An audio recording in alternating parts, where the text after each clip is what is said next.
The whole story kicks off with one massive twist. Once humans turn 15, they get slammed with magical power through a rite called the aptitude ceremony. When the priest runs the appraisal, magic sparks to life inside them, and they finally find out their true magical aptitude. While Alto, the dark-haired kid, sits in a fancy ceremonial chamber, gripping the moment as he waits for his turn. Then Lily, Alto's blonde childhood friend, shakes him awake and reminds him that the ceremony doesn't just judge them. It also exposes their magic type and tells them exactly how many spells they can unleash at once. Alto just nods at that, because it turns out, depending on how the ceremony plays out, even a commoner can walk away with noble status. And yeah, it's an absolutely massive deal. Lily spills that Alto's father climbed from a lowly commoner to a marquee-level legend, all because of his magic talent. So yeah, that weight hits Alto hard.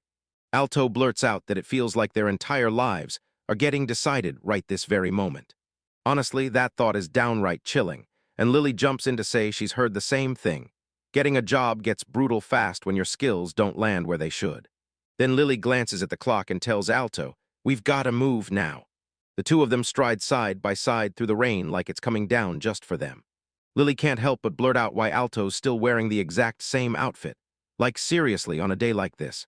Alto snaps back that picking clothes is a total headache, at least in his opinion. Then Lily laughs and says, "Come on, we're childhood friends, you've been you for years." But she hits him with one more thing. She's stuck with the same outfits too, but she won't let it go. She tells him he could have at least dressed up today, because this once-in-a-lifetime ceremony doesn't come around twice. But Alto fires back with classic Alto logic. Wearing clothes just once isn't worth the price. Lily snaps back that he's way too obsessed with cost to performance, then tells him, when a girl goes all out with her outfit, the least he can do is actually compliment her. Alto doubts she'd actually feel good getting compliments on her clothes, and Lily shoots back that most people would be happy about it. She tells her, even if he's not into it, one tiny word from him can light up someone's whole day. And then she grins and calls it, in his words, a pretty unbeatable bargain. Alto freezes for a heartbeat, then bursts out with, he tells her it's beautiful, and Lily's eyes go wide with shock, and then pure joy as she grins. Alto finally admits she was right. But then Lily's reaction goes way overboard. Spiral eyes, wild excitement, and she's practically vibrating with it.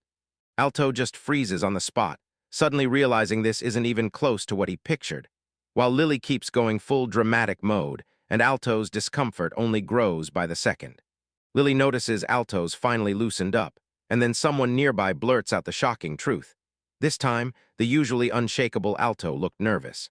While they're walking, a huge church looms in the distance. Lily breaks into a grin and points it out, saying, "I can see it." That's the church where the ceremony is about to go down. Inside the church, the priest grabs everyone's attention and declares that they're about to. He kicks off the aptitude ceremony and shouts for John to step forward. The priest kicks off the magic aptitude ritual, clutching a glowing orb as raw power crackles and swirls around him. Then the test results hit the desk, and only 2 magic circuits show up, nothing else. So for professions like knights and adventurers, those who fight while holding up barriers, this lowest rank is basically a death sentence, even if it sounds glamorous. With 4 circuits, a fighter can run 1 barrier and fire off 3 attacks at the same time. But with just 2 circuits, they're stuck with only 1 barrier and 1 attack, and that gap is absolutely massive. The priest keeps on reading John's results, and as he flips the list, water and ice magic land at E rank. Then the growth aptitude rating hits you, no sugarcoating it. A growth aptitude F means you need a whopping 10,000 experience points just to level up once. Hit that like button, smash subscribe, and don't miss a single one. For more secret manga treasures, go on, I dare you, comment. Comment it, I'm absolutely loving this, and I bet most of you are feeling the same. Most of you won't even try, so let's move on. Once the first 5 participants complete the aptitude ritual, the ceremony doesn't stop. It rips right into its next phase. Next up is Sasha, and people can't help but point out the same thing. With those magic circuits and her growth aptitude, it's almost guaranteed she won't be able to avoid the path of an adventurer. Then Lily hears her name get called right next. She tells Alto she's heading out right now, then strides straight toward the ceremonial area. Lily strides up the stairs with shaky nerves, her hands clenched together so tight they might snap. Then he closes in on the ornate chair, where the priest is already waiting, eyes locked on him. The priest kicks off the magic aptitude appraisal on her, and out of nowhere, a bearded man watching the ceremony erupts in total shock. Then the priest slams the verdict down, 7 magic circuits. Alto's mind is spinning so hard he can barely process it, and Lily's staring at the same shock like it just hit her. Somebody else stares in total disbelief. Then the growth aptitude rating slams onto the screen, and a giant X-rank emblem blasts your eyes with pure shock. The priest keeps digging deeper into Lily's file. Barrier Magic A, Flame Magic A, Waterous Magic A, Holy Magic S, Dark Magic A, Physical Magic A, Enhancement Magic A, and Appraisal Magic A. Every single branch of magic was stamped A or above. The observers snap and lose their minds. One person blurts out that even a lone B rank would forge a terrifyingly powerful adventurer, and another fires back that she's got the circuits to etch her name in history right beside the top-tier adventurers and famous knights. And they can't wrap their heads around the fact that someone like her is real. A prodigy among millions, and the crowd goes wild, like they're about to explode with pure excitement. Someone yells, maybe a hero is about to be born in our generation, while everyone else crowds around, staring at the question, what job will Lily get? Meanwhile, church officials hotly argued over what to do next, rush straight to the king, or set up a private meeting and get in front of him directly. With a stern look on his face, the man tells Lily she's about to meet the king. Then another official rushes in to apologize for the chaos and urges her to hurry along with the priest. Lily just stands there, all jittery and swallowed by nerves. Alto can't believe it. Lily has that kind of power tucked inside her, and it thrills him. But deep down, it feels like his childhood friend has already slipped miles away. Then the priest snaps forward and shouts, Alto. His face twists from calm to pure shock the moment reality finally hits, and he charges down the stairs straight toward the ceremonial chair.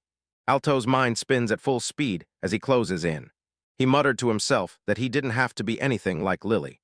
At the very least, make sure he has the magical talent to earn his place as a knight. The priest kicks off the magic aptitude appraisal, and that orb ignites, glowing with raw, explosive power. As the announcement blares out, the magic circuits finally kick in. The number hits like a gut punch. 1. Alto's face drains of color, and the priest blares the result like it's one magic circuit. Lily begs him, can you say that again? And the priest nods and repeats it. One person in the crowd spots it and blurts it out. They've never heard anything like this in their life, at least not until now. Then another person snaps to the truth. If Alto rigs just one circuit to throw up a barrier, he's trapped. He won't be able to do anything else. The crowd murmurs in shock, right after that one single circuit. The exam rages on, and Alto stays frozen on his knees, because the full truth of his stats has just been laid bare. Alto's pinned to the spot, sweating hard, mind scrambling to keep up, because what's happening feels totally impossible. While everything swirls around him, the ceremony keeps rolling, and the priest finally calls out the next name, Riene. Alto staggers away from the ceremony, crushed to the core, while the other examinees file through the hall and the rituals keep roaring on. Alto stands there, crushed by the whole world, unable to be a knight, shut out of being an adventurer, and left with zero shot at even a normal job. Later on, he storms back home to the family estate, and his father clocks him on the spot, grilling him the moment he walks in. When did you get back? But Alto barely manages a breath before his father barrels ahead, saying he's heard all about the appraisal results. Alto's father doesn't waste a second. He snaps orders and tells Alto to get out of the house right now. Alto freezes in shock as his father slams the words, disgrace to the Wellesley name, then declares the airship will go to Alto's younger brother instead. Just like that, Alto's standing outside the estate gates, kicked out like he's nothing. Then his father lands the final punch. He orders Alto to never call himself a Wellesley again, and those words slam into him like a gut-wrenching blow. And there's Alto, standing by the mansion gates, small, alone, and waiting, while his father's massive shadow looms from inside the estate. Everything he owned, and everything he was, vanished in an instant, and Alto trudged alone down an empty street, gripping his small bag of belongings. His magic circuits and every one of his affinities are stamped with rank F, and he can't stop thinking how brutal it already was just to land a normal job. Then life kicks him out of his home too. Reality hits him like a truck, and tears burn down his face as the weight of everything crushes him. Then he starts spiraling, asking how he's even meant to keep living from here. A thunderous, furious voice slices through the air. Some bald, jacked supervisor is barking at Alto, ripping him for no skill, and ordering him to get everything organized, while the camera stares down from above at a warehouse or construction site, where Alto stands amid towering stacks of materials and scattered workers. Alto snaps to attention and fires back that he'll handle it right away. Alto tries to power through each day the best he can, while Lily watches from afar and smirks. This rookie just grabbed his first job, and everyone's already sneering that he's got no skills. Alto fixes his eyes on the shelves, trying to figure out what the heck he's even meant to do with this task. The supervisor snaps at him to hurry up, because the work piles still aren't done yet. Alto freezes and stares at the handful of coins in his palm, the pay he scraped together after working all day, and it's not nearly enough. Reality is a brutal grind of low-paid work, and he's hanging on by a thread every single day. Then the workday starts to crumble and fade away. A beefy coworker claps Alto on the back for the work he's done, then smirks. "Nice start, don't think you're finished yet." Alto kept thinking, "I'm going to hit the bed early tonight," and couldn't stop the idea from pulling at him. But his coworker slams the truth in his face. Alto was the one who promised he'd start self-improvement. The boss is standing right there, flashing that smug, knowing smile, and confirming that Alto really did say it. That unpaid overtime keeps stacking up, one brutal hour after another. Eventually, Alto finally crumples from pure exhaustion inside the warehouse, still forcing a smile, even as he tells himself he should be grateful he landed a job despite having zero skills. Even with exhaustion crushing his body, Alto yanks himself back to his feet and keeps grinding, organizing, cleaning, and pushing harder than ever, with fresh determination blazing across his face. A person strains under a mountain of heavy lumber, teeth clenched as grunts tear out with every step. Meanwhile, Alto hauls his own load, daydreaming, wishing he could use magic to picture the lumber lifting, drifting, and sliding wherever he wants, and how much faster and easier life would be if it all floated on its own. The warehouse looms all around them as the work keeps grinding on. That night, Alto finally crumples from pure exhaustion, too wiped out to even stagger back to the inn, so he grimly accepts it. He'll be sleeping in the warehouse again. The night sky loomed above as another brutal day finally slammed shut. Alto can't believe how long it's been since he last made it back to the inn. He tries to count how many nights he's crashed at the warehouse, but his stomach growls louder than his thoughts because now he's starving, and in the dim light, the place looks even emptier as Alto barrels into yet another shift. Then the next day crashes in, and Alto barely squeezes out 2 hours of sleep. He stares at whatever's in his hand, utterly drained, barely running on fumes. Just then, Lily barrels up to the warehouse counter and blurts, "Is there a boy named Alto here, around my age?" Alto locks eyes with her and bam, freezes in pure, stunned shock. The bald supervisor turns to Lily and says, "We've got someone so rare and adorable." Then his face drops as he admits, "But nope, we don't have anyone like that here." Lily swears there's someone out there who knows him. She's 100% convinced, and she begs them to let her meet him just for a little while. Meanwhile, Alto lurks in the shadows, his thoughts sprinting faster with every second. Lily is destined for a bright, promised life.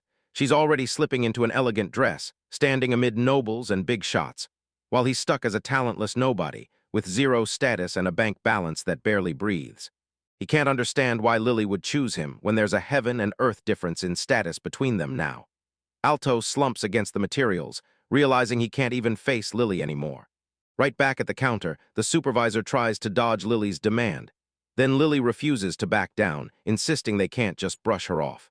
Lily hesitates for a beat, then decides she doesn't want to use it, but she pulls something out anyway. Lily strides up and shoves a document into the men's hands. The bald supervisor squints hard at it and barks, "What's this tiny scrap of paper even supposed to be?" Just like that, his expression flips when he finally clocks what's happening. His supervisor's face turns ghost pale with shock, and everything shifts in an instant. Lily yanks herself together and blurts, "Right, no, yes, that Alto, my bad. I'll call him right now." Then Alto snaps around, someone yells his name echoing through the warehouse, and can't help but stare in shock because everything hits him so suddenly. The truth hits, this document is a letter of introduction from the Knight Commander, so the whole country is basically vouching for her identity, and there's a catch. Lawrence's services are locked down to anyone under 18. The bald supervisor panics and screams at his staff to never, ever offend her. He whips around to Alto and tells him, "Don't worry, I'll be right back." But the supervisor snaps a warning. Alto better not say a single thing that would shame the guild that took him in. They're basically rolling out the red carpet for Lily, letting her have the meeting room as a special exception, and treating her like royalty, while the supervisor scrambles to spin it as Alto proving just how amazing this guild is. Alto tries to win the nights over, but the second he sees the supervisor's real angle, he clocks it instantly. That guy got it totally backwards. He should be the one sweeping the young lady off her feet, not shoving this mess onto Alto.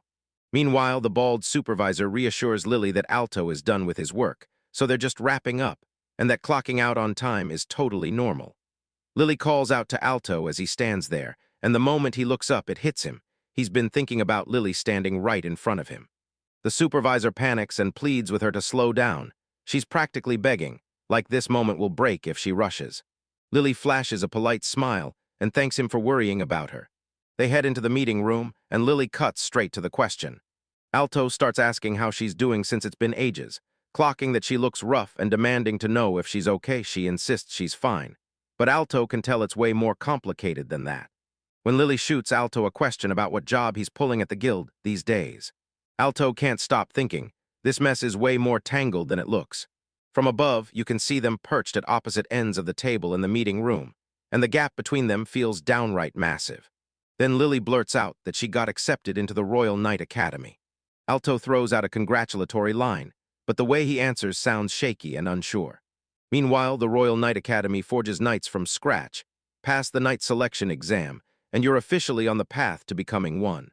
With Lily's legendary magical gift and that perfect number of circuits, this outcome feels inevitable, especially if she got a recommendation letter from the Knight Commander, because the kingdom might have rolled out an invitation for her to enroll on the spot.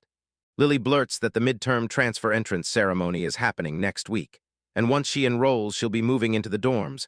So yeah, they probably won't cross paths for a while. Alto tells her he's in her corner, cheering her on, while quietly hiding the real feelings burning underneath. Alto can't stand it, but deep down, a tiny piece of him feels a wave of relief. And just like that, Lily and he are split into two paths that will never meet again. He watches her stride toward a bright future, while he's left standing in the dust, alone. But then Lily cuts in. She never beats around the bush, she just tells the truth. And the very next day after the aptitude ceremony, she shows up at Alto's house. When Lily questioned the priest about Alto, he shrugged and told her straight up that Alto was a complete no-skill. But the second she stepped into the house, the servant shut her down cold. There was nobody in that mansion named Alto. She'd already heard whispers about Alto's father. Marky Wellesley climbed up from nothing too, all because his magic aptitude lit the world on fire. And that aptitude ceremony could steer a whole life, but for Alto, it somehow happened way too fast. So Lily begged the priest to connect her with the knights, chase the leads on her own, and today, at last, she finally tracked Alto down. Lily bursts into tears as she tells Alto that when she heard he'd been kicked out, she panicked, because she had no idea what she'd do if he disappeared and never showed up again. Alto just freezes, staring at her in stunned disbelief, totally crushed by the way she reacts. Lily screams that if you've got no skill, it doesn't matter, at all. Alto can't wrap her head around it. Why does she care this badly about someone like him, a total nobody with no skill and zero worth? Then Lily clamps her hands over her face and pleads with Alto, begging him not to vanish without a word again.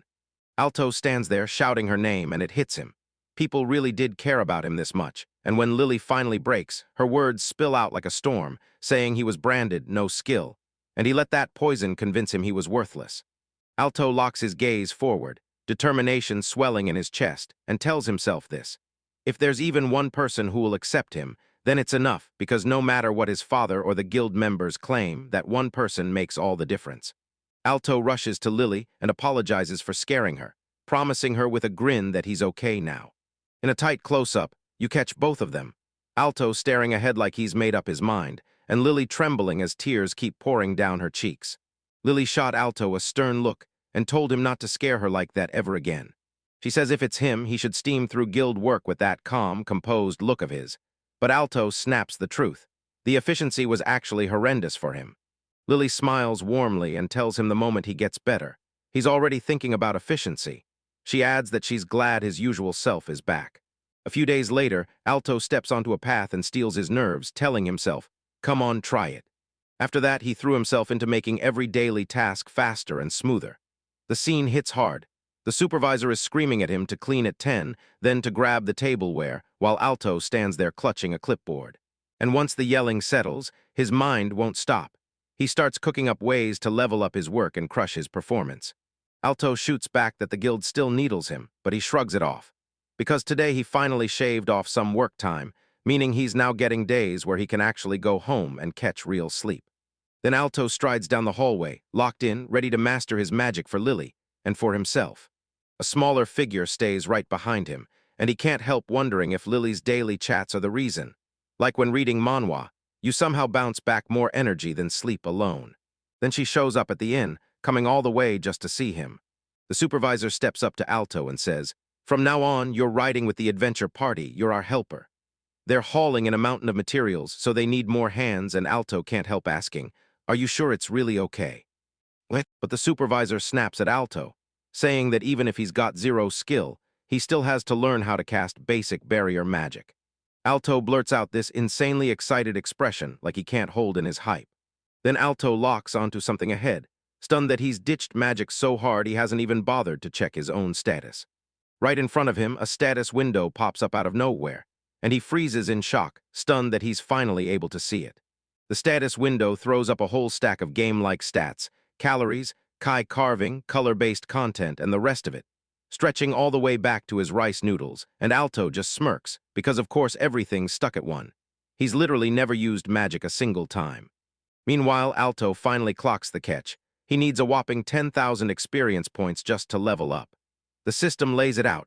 Every time he uses a skill, he earns 1 measly point, but he can rack up experience other ways too. Like smashing monsters and conquering dungeons to rack up extra experience points. That comparison punches you in the gut, because for regular folks, leveling up is all about tiny numbers. Level 1 to 2 takes around 10 experience, and each new level slowly raises the cost, so you're basically stacking it like this. Use a skill 100 times and you're ready for level 2, which needs 200 XP. Level 3 jumps to 300, and level 4 slams down at 400. But with Alto, leveling up is brutal. He has to fire off a skill 10,000 times just to crawl into level 2, then rack up 30,000 experience for level 3, and finally 40,000 more just to hit level 4, while everyone else. The gap is nothing but 1 to 100. Alto stares down the monster standing in his way. Leveling up demands a mountain of experience, and it hits his magic growth with a brutal double penalty that can all snap into place at once. And if a fighter has more than 1 magic circuit, they can fire off multiple skills in one go.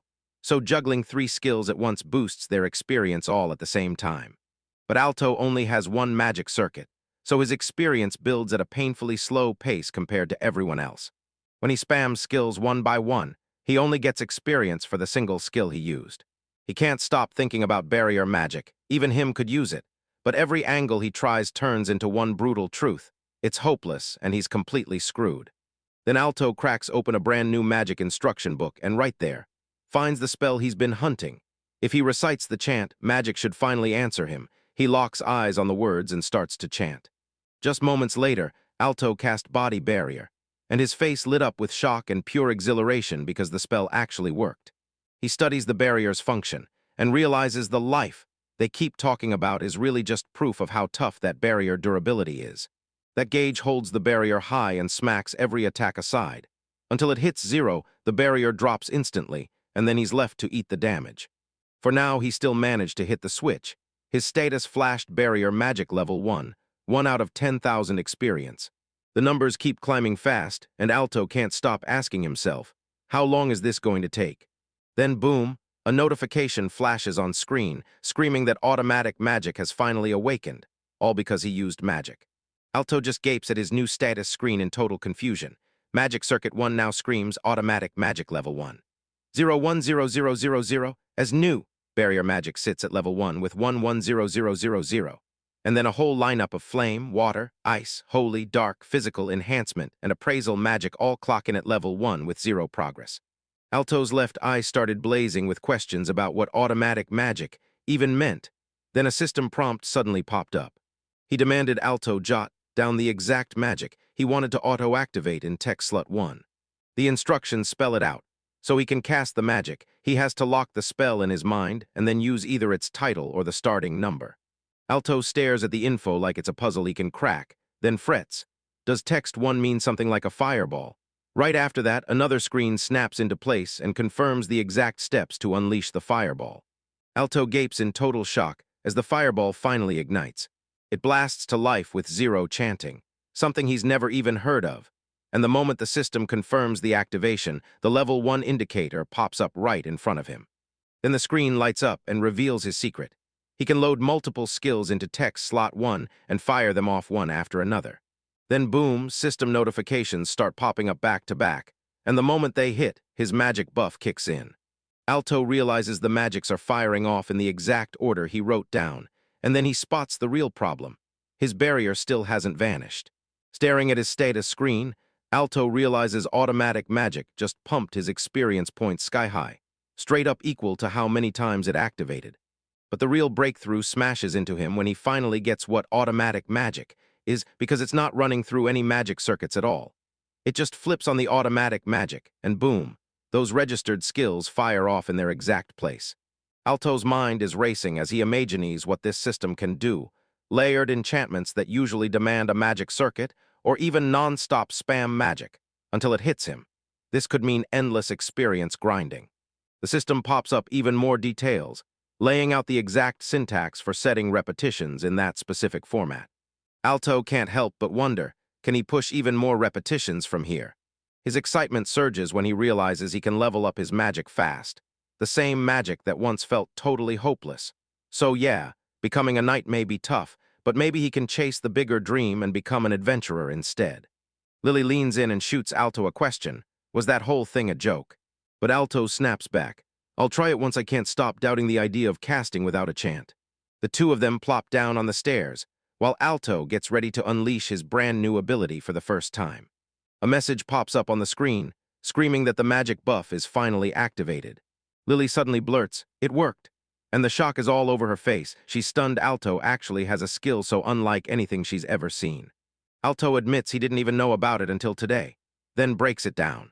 A unique skill is its own brand of magic, nothing that fits the 8 basic magic systems, like Sword Saint, the world-famous power-up that supercharges sword skills and movement, and Clairvoyance, the wild ability to see anywhere while you stay planted. Then Alto breaks it down. His gift doesn't run like normal magic at all. Most people have to chant spell after spell just to trigger their skills, but with Alto, the magic flips on automatically, no chanting, no effort. He doesn't even have to lift a finger. Lily can't stop buzzing about what this means.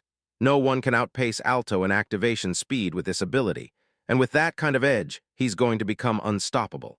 But Alto makes it clear, this isn't about spamming spells non-stop.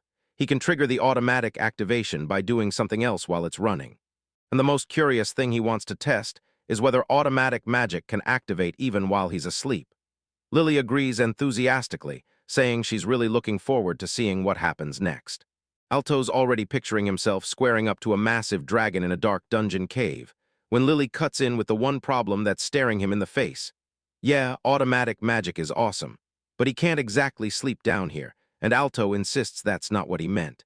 He finally sees the real play here. Starting tonight, he can farm experience points at ultra-crazy efficiency, and that's the exact problem he has to crack. Lily tells him he might even soak up experience automatically while he's asleep. Alto just sits there, lost in thought, and admits it.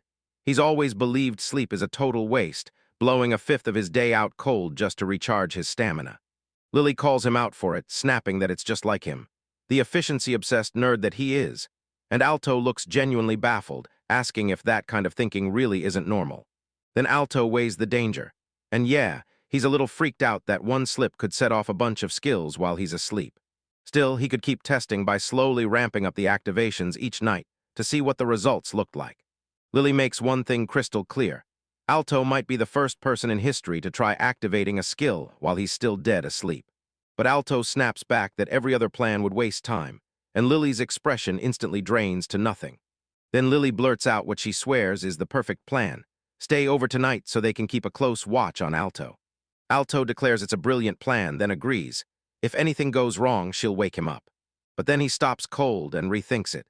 He loves the idea, yet he can't ignore how rough that would be on Lily herself, even if he's forced to admit it's way more efficient for him personally.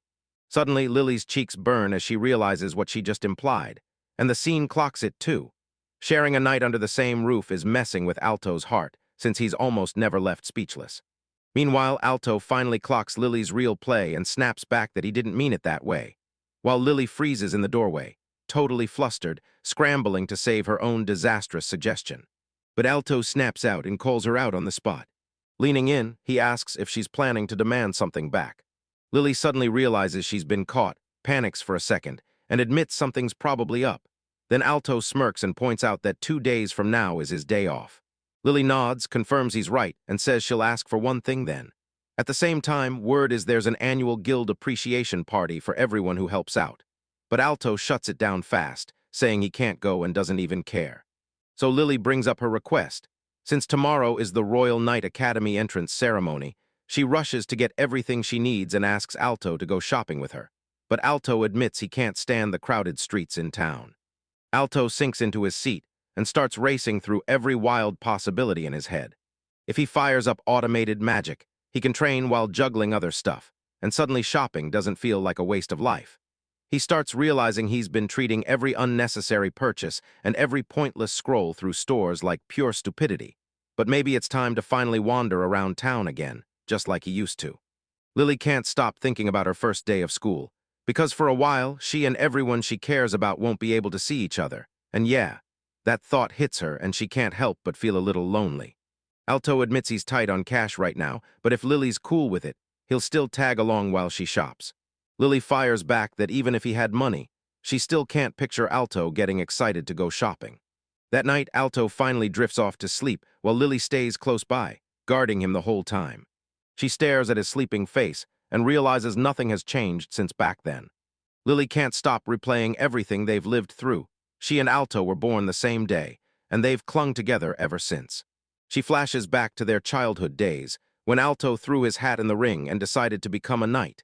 And she admits she got dragged into the same dream, like fate had a leash on her and wouldn't let her fall behind. Lily keeps staring at Alto as he sleeps, spiraling into the realization that she truly believed they'd stay together forever. But reality slams back in. Once you live in a class-based world, the divide between ranks just keeps widening day after day. When she learned Royal Knight Academy was a boarding school, she couldn't just say yes on the spot. Staring at Alto's father and family in her mind, she finally understands the truth. This is the goodbye she can't outrun, the very last farewell she'll ever get with Alto. Lily sat there replaying the moment she learned she'd have to turn down her enrollment, torn up inside, until she saw that lively Alto today and something in her finally shifted. She clings to their dream of becoming knights side by side, then asks herself if it's still worth reaching for it. And yeah, his strange, special skill already looks dangerously powerful. And his auto magic is working perfectly too. In her memories, she watches young Alto again, right as she tells him, "I'm going to become a knight." Morning hits, and Alto jerks awake to discover. He spots Lily still curled up and fast asleep, so he decides to let her keep that rest a little longer. As he slumps there, a system alert suddenly flashes. His sleep training test for the 5,000 magic buff got stalled because his mana got wiped out, and it'll pick back up only after he recovers, with a blunt warning that next time he should cancel processing to dodge the whole mess. Alto finally realizes the skill is working perfectly, because Lily didn't wake him, so he snaps it off for now. Then Alto lights up when he realizes he can train even while he's asleep. He worries about what happens when his mana hits empty, but he realizes it'll refill on its own, just like stamina, so long as he doesn't activate any skills, because the only real downside is he can't cast a thing while it's coming back. Alto snaps his status screen open, and then freezes mid-check as he spots his experience went up by 80 overnight. His auto magic is sitting at level 1 with 100% completion at 10,000, and his flowerless magic leveled up to Elvone with 803 out of 10,000 points. He blurts out how pumped he is about the automatic magic progress and whoops, accidentally wakes Lily, who mumbles sleepily, "What's going on?" At the warehouse, the supervisor blows a gasket, screaming at Alto to push even harder, like he doesn't have a single choice left. Walto fires up with energy as he keeps right on crushing his tasks. While he works, Alto can't stop thinking. Waking up with automatic magic doesn't mean he'll suddenly get stronger, not when he needs way more experience points than anyone else just to level up, and his skill power still hasn't budged. The pressure at work and the non-stop grind to stay sharp are finally crushing him. Even in the brutal grind, Alto spots a silver lining. No matter where he is or what time it is, it feels like his power keeps climbing, and knowing he has something that keeps him grinding just lights the motivation he needs. Later on, Alto and Lily finally roll into Minton, ready to tear into their shopping trip. Alto glances around and realizes, wow, this place is a massive city, and as they stride through the roaring market streets together, everything feels louder, bigger, alive. After pounding the stores for a while, They take one look at all the stuff they bought, and then, right on the spot, they ask, "Seriously, can we even carry all this?" But Lily proves it for real. She uses float magic and lifts their purchases right into the air. And right nearby, someone blurts out that she's using magic to haul everything. Lily flashes a grin and urges them to hit the next store. Then Lily blares that this shop is the final one, no more after this. Alto reminds Lily they already hit a clothing store earlier, and she admits he's right. But she only wants the clothes from this exact shop. Lily tells Alto this won't be quick, so she pushes him. Go check out that training center over there already. Alto accepts this is just how shopping goes with her. Alto blurts out, "What kind of facility is that?" And Lily fires back, "Didn't you hear about it?" Turns out most people can't just train attack-type skills wherever they want. Lily tells Alto about this training center where anyone can blast away practicing low-level skills all they want. No property damage worries at all. And Alto just can't shake it. If nothing's ever free, this place has to cost a fortune. But then Alto snaps into shock when Lily drops the bombshell. Because he works there, and the place is backed by the guild, so he doesn't have to cough up a single coin. Alto leans in and tells Lily he'll sprint to the training center right now. He bursts into the Minton Training Center, and the second he crosses the threshold. He's totally shocked. This place is ridiculously packed, like the crowd is overflowing everywhere. Someone nearby blurts out, "Why is it packed today of all days?" Because monsters have been popping up around Minton lately, crawling mountain roads and even showing up in the mines, and that's what's turning the whole town into a frantic, panicked mess. They notice their guild's requests are skyrocketing, and they're drowning because they've been seriously short on hands. Then someone blurts out, "So which job do we tackle first?" And it clicks instantly. That's exactly why they hauled Alto in as a gopher in the first place. Alto decides to run every single one of his attack-type skills at the training center, since he's already there. A few hours later, Lily spots Alto and blurts his name, calling him out. She slips him the update that she's finished shopping, then leans in and asks what he's been up to all this time. Alto tells them, "I'm just out of mana. I think I'm done for training today," then crashes into a break to figure it out. Then Alto throws a huge grin, because they finally get to use that facility for free. Lily leans in and tells him she'd warned him. But Alto can't help losing his mind over that top-tier performance with zero cost, bragging it's the best deal around. Then he turns to Lily and asks about the luggage. Lily explains there was a traveling merchant who also does transport work, so she entrusted the luggage to them. She thanks Alto and Hako for the day. Alto claims he's just been tagging along and asks if she's truly cool with it, and Lily grins back that it's way more fun to shop and wander together. Then admits Alto's gotten ridiculously hung up on cost performance. Lily blurts that starting tomorrow they won't get to chat like this for a while, and then she cuts herself off, whispering, "There's more." Alto shoots back that she's right, no doubt about it. He catches himself thinking, "Whoa, everything she does is seriously incredible." Meanwhile, Alto can't stop thinking that it's Lily who keeps yanking him forward. Without her, he'd have been stranded alone, and even now he worries he still might not have the strength to look up. Then Lily leans in and tells Alto she's got something important she needs him to hear. She fires a question at Alto. "Do you remember the day you told me your dream?" And then she flashes back when she was bawling over something tiny, while he stepped in and told her to get it together and smile. Alto once swore that when life crushes her, an ally will show up to rescue her. Then he doubled down, promising that if nobody ever came, he'd still be her knight and pull her out of danger. And just like that, the whole world flips to a memory of them as kids, sitting together under a tree. Alto asks when it happened, and Lily pauses, then digs deep.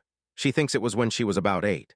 Alto can't help but think how, even as a kid, he way too quickly ran his mouth and got ahead of himself. But Lily presses him, asking if that's really the part that embarrasses him. She tells me that back then she had no real goal, just messing around to have fun was enough, until spending time with Alto lit a new drive in her, and suddenly she wanted a whole us at night. Alto leans in and tells her he truly believes she can become a top-notch knight, and one day lead the whole country. Then points out that she's about to take the very first step toward turning that dream into reality. Then Lily fires the question, "Alto, were you even listening?" She leans in and makes it crystal clear. Her dream is to become a knight with Alto by her side. So when she steps into the academy for the first time, it's like she's already got a head start toward the starting line. Alto tells her it'll take him a little, but he'll catch up for sure. Then he begs her to wait. Lily nods, swears she'll be waiting, and the instant feels like a fresh promise lighting up between them. Then Lily leans in and tells Alto, "I've got something for you," and the moment hits like a spark. She shoves a strange, protective accessory into his hands. He's telling me it's forged from the scales of a dragon the knight once crushed, so the armor is super light, needs zero upkeep, and won't turn into a headache for him. Alto, thanks, sir, Alto said, and that's how it all went down. He's never laid eyes on a store packed with accessories like this. Lily tells them the only place around here is Minton, so they had to hit the road a little today. Alto finally realizes the entire shopping trip was nothing but a carefully laid trap from the start. Lily tells him it fits him perfectly and looks downright cool, then casually confirms she planned it all along, Alto, and he thanks her with an awkward little half-smile. Lily leans in and asks Alto if it feels amazing when people praise his outfit. And Alto shoots back, yeah, it feels amazing, doesn't it? Then the story leaps ahead 6 months after the aptitude ceremony. Alt goes straight into a grim low-class dungeon. He takes on the job to wipe out poison rabbits, and the whole place is crawling with other newbie adventurers battling the same nasty problem. Poison rabbits wreck crops if you leave them alone, so the guild ships low-ranking adventurers to wipe them out. But here's the catch. Even after you win, you barely earn a single experience point, so that quest is basically dead on arrival. Alto fires off a fireball to drop one, because to him it's not just a battle move, it's training that pays him a little cash on the side.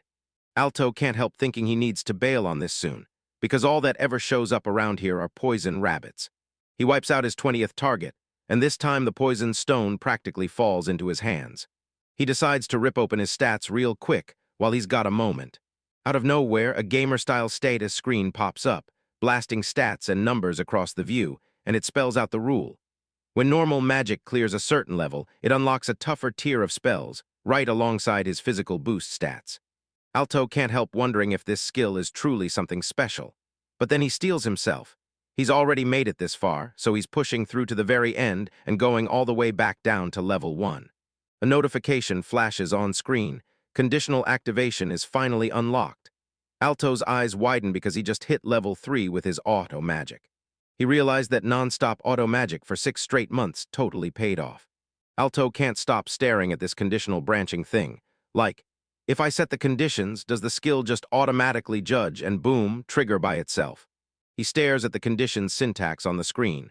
Then a poison rabbit snaps into existence, and the fireball fires off right after end if. He can't help but wonder if that's the real rule, so he dives in to hunt a poison rabbit and test it for himself. He rips through the area searching. Then, out of nowhere, a fireball snaps to life all on its own. A blazing fireball slams into the poison rabbit before Alto even realizes it's there. He's still in full shock that he hasn't even spotted the poison rabbit, yet it just drops on its own, without him lifting a finger. Alto finally sees how wildly powerful this system is. Set the conditions up front, and it'll trigger magic on its own, no input from him needed at all. Up to this point, Alto could only spam his skills by hand non-stop, and even when he rode along as a porter, all he managed was to keep slinging buffs, never actually stepping in to swing in the fight. But from this point on, if he flips it to blast a fireball every time a poison rabbit shows up, he'll be able to wipe them out on autopilot, even while he's dead asleep. And Alto quickly realizes this automatic magic is so wrong for him it's almost unfair. He decides he isn't stopping, he keeps mowing them down. Soon, Alto bursts into a brand new location. This is the first time he's shown up here, where they sell weapons straight off the shelf, not just the stuff he makes. The narrator breaks it down. There are basically 2 kinds of guilds. The ones that take quests and handle them right inside the guild, and that's exactly what Alto's guild does. Another kind of guild spreads requests everywhere, hands missions to other adventurers or parties, and even snatches a few jobs for themselves between everything else. This was the guild Alto pulled a job from next. Alto strides up to the counter and tells the receptionist, "I want to exchange these, please." The female guild receptionist just freezes, staring at the mountain of poison rabbit materials like she's seeing it for the first time. Then she blurts, "Is this really all of it?" and demands to know if he's been sitting on them without trading them until now. Alto blurts out that he picked them up today, and now he's way more lethal at exterminating. While the receptionist stares and admits she's never heard of anyone killing this many in a single day. Alto shrugs and says he picked up a few herbs from a side quest too, then leans in and asks if she can look after the 2 of them. By chaining appraisal magic so it auto-fires non-stop, Alto's system starts pinging him about plants. Right beside him sits a numflower, and over there grows anticoagulant grass. Once he set it to alert him every time it spots a herb, everything turned absurdly efficient. The receptionist stares in total shock and blurts, "So you gathered herbs today too, and this many at the same time." She leans in, scans the collection with fresh eyes, and then boom, she spots it, mere grass. The narrator says, "Unless you've got a top-tier appraisal spell, you'd need to appraise 10 times just to even sniff out this herb." No offense, but there's no way an adventurer at Alto's level could stumble upon it, and the receptionist backs it up, saying she checked it herself. Alto throws out the wild guess that it might have just gotten tossed in with the other materials by accident. The receptionist laughs it off as nothing more than a coincidence. An hour later, the receptionist slides Alto his payment, and the onlooker can barely believe it, gaping that those guild earnings could have lasted several days, and somehow they're gone in one. The receptionist leans in and tells Alto straight up, maybe it's time to quit the guild and turn gathering into his full-time gig. But Alto shakes his head, says the hangout sounds fun, sure, but he's got a mission burning in his sights, so he slips right past. Meanwhile, deep inside a filthy low-class dungeon, the adventurer leader slams his fist and screams for everyone to hit the road. Because that automatic magic can branch on conditions, they smash through gathering quests way faster than ever. And don't forget, those porters at the guild pull their weight, too. Alto kicks off his routine, fires up his magic skill buff, and right as he and the others get set for the dungeon run, everything clicks into place. Inside the dungeon, Alto realizes something wild. Even as a simple porter, every dungeon he clears feeds his experience. The system tells him enhancement magic hangs around after it's cast, so instead of boosting himself, he should stack it onto teammates with multiple magic circuits during quests, because doing that racks up way more experience points. Alto can't stop thinking about how you could farm experience on your own, but once a party jumps in, the gains skyrocket. His mind is blown by how insanely efficient it is. Right then, one of the adventurers screams, "Lizardman ahead." An adventurer rockets forward and hurls a sapphire lance straight at the lizardman. Then it lands with a crushing, devastating impact. The party times their moves perfectly, and multiple strikes slam down on the creature in a relentless barrage. And someone shouts praise for the flawless takedown. Another adventurer screams as he lands the final blow and drops yet another enemy. One guy says the attack felt perfectly on point, and another chimes in that Alto's in a great mood today.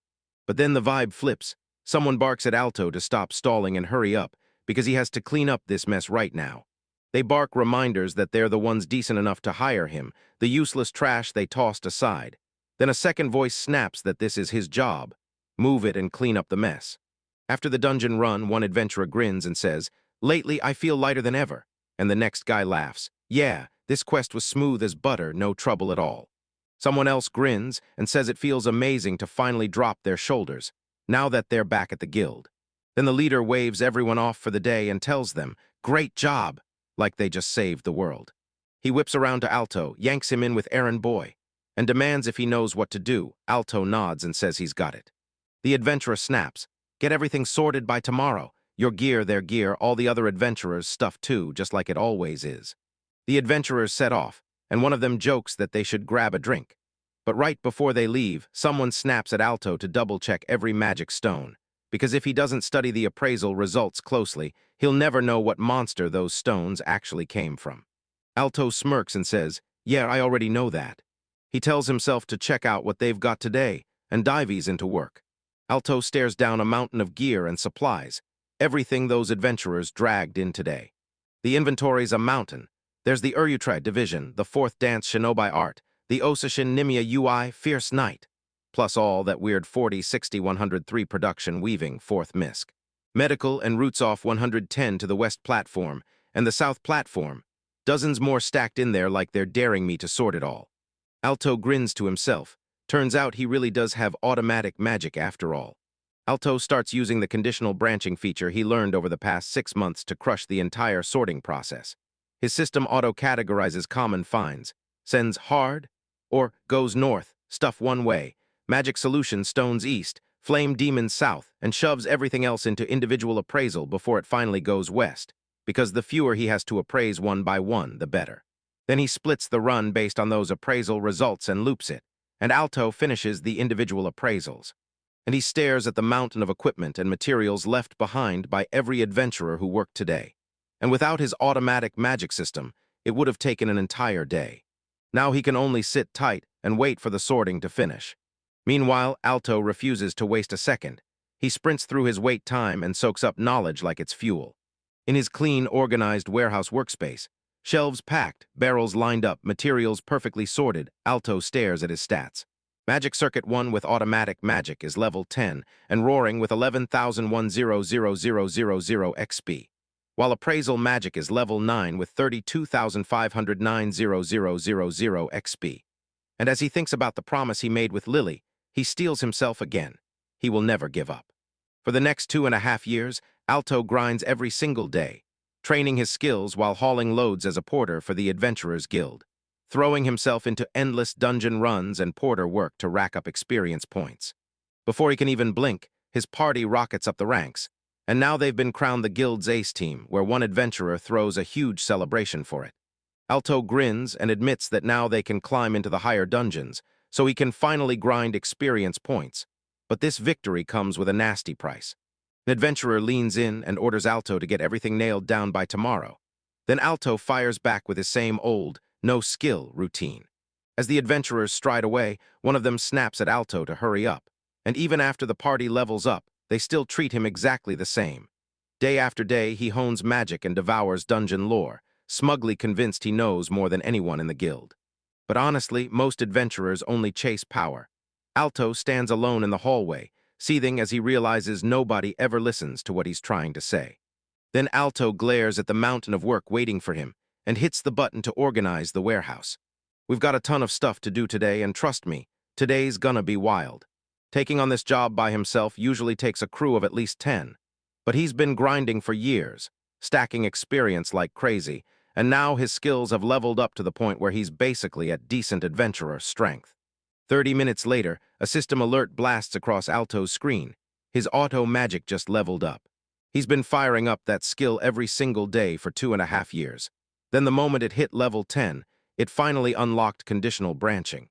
Now his auto magic finally hit level 20, and with 0 out of 10,000 experience points left to grind, the next level is right there, waiting to explode. Alto gets hit with a system notification about a brand new multi-skill upgrade. Now he can chain asterisk multi plus number of repeats asterisk asterisk, drop in the skill name. Then slam asterisk end multi asterisk asterisk, stacking it up to asterisk 16 times asterisk asterisk. And since he's already hit asterisk asterisk level 20 asterisk, he can finally activate them all at once. Alto stares at the explanation, trying to wrap his head around it. Because up until now, he couldn't trigger multiple skills at once, and now he finally starts to grasp what that same time really means. The system flashes a green light. Since he hit level 20, simultaneous activation is finally on the table. Alto freezes because it clicks. He might stack and unleash attack magic all at once. Alto doesn't hesitate. He jumps into it immediately and sprints to the training ground tucked behind the guild. He plants himself in the open area and hits the switch. Everything fires up at once. It locks in the system for 16 simultaneous activations, and the screen flashes multi-fireballs over and over at once. Then, boom, a massive explosion rips through the training ground, blasting a crater so huge the whole area shakes. Alto watches the destruction with wide eyes as the smoke clears. That blast was so brutal a full person could fit inside the crater it carved out, and Alto just can't believe what he's seeing. His weak attack magic, boosted by 16, now hits like it belongs in a high-level adventurer's hands. And if he stacked an enhancement spell on top of that, the power would skyrocket. Because he's been grinding that skill non-stop for 24 straight hours across all these years, and his mana pool is way above average, so this technique hits harder than ever. He stares at his system interface, where the multi-16 fireball setup lights up like a weapon ready to unleash. And he braces to trigger simultaneous activation all over again. Massive explosions rip through the training ground again and again, as Alto keeps pushing his brand new power to the limit. Each blast tears the ground open, carving massive craters and blasting debris into every direction. The damage is so insane, it proves no normal spell could have ever done something this catastrophic. Alto locks onto the wreckage with laser-sharp focus. That power is unreal. It's like unleashing a dragon's breath in your hands. And he can barely hold it in as the truth lands, because with power like this, he could finally become an adventurer or maybe, just maybe, he'll claw his way into Knight Academy, because the chance to finally prove he's got what it takes is right there within reach. The very next day, Alto's adventure party finally comes together. And boom! Right at the front is their blonde, spiky-haired leader, Irasolido, who speaks up and hits everyone with a heartfelt thanks for showing up. He tells them how this morning, the guild master personally summoned him. Because in the past 2 years, their guild has been racking up bigger feats, growing in size like never before. Alto just stands there, staring at the oddly cheerful leader like, "What happened to you?" Because this guy is normally in a terrible mood, and seeing him throw out gratitude feels totally out of character. Irasolido corners Alto, firing a question at him, what the guild should do in moments like this, demanding a real answer and leaving the no-skill crowd no room to hide. Alto nervously pushes the idea that keeping the members, morale high with rewards, could be the key. Irasolido just exhales a tired sigh at the answer. Then another party member jumps in with, "Let's recruit even stronger people." But someone shuts it down on the spot, saying that kind of bright, hopeful thinking is exactly why Alto is still stuck as a mere supporter. Irasolido smirks and tells everyone the guildmaster said, "Now's the moment, stay sharp." The guild's hunting for feats that echo across the whole organization, while down in the shadows, tiny creatures whine that they're too weak. And as the guild swells, more incompetence tries to crawl in, but none of it survives here. Suddenly, Irasolido snaps out with his order. By the captain's authority, one fighter from every squad will be picked and forced to quit both their party and the guild, no excuses, no exceptions, because they're about to shake up the whole system. With all of that out of the way, the party crowds into the guild hall, and Alto just sits there, stunned, replaying every word he heard. Then Irasolido strides in at the front, and the rest of the party barrels in right behind him. And then lets the cannon roar. Alto takes the hit, and the shot is fired as of today. Those words slammed into him like a punch to the chest. Irasolido flat out says the guild master ordered them to throw out the useless ones. Then he pounces on Alto, demanding to know if Alto truly thinks he can hang around an S-rank party with 0 skills.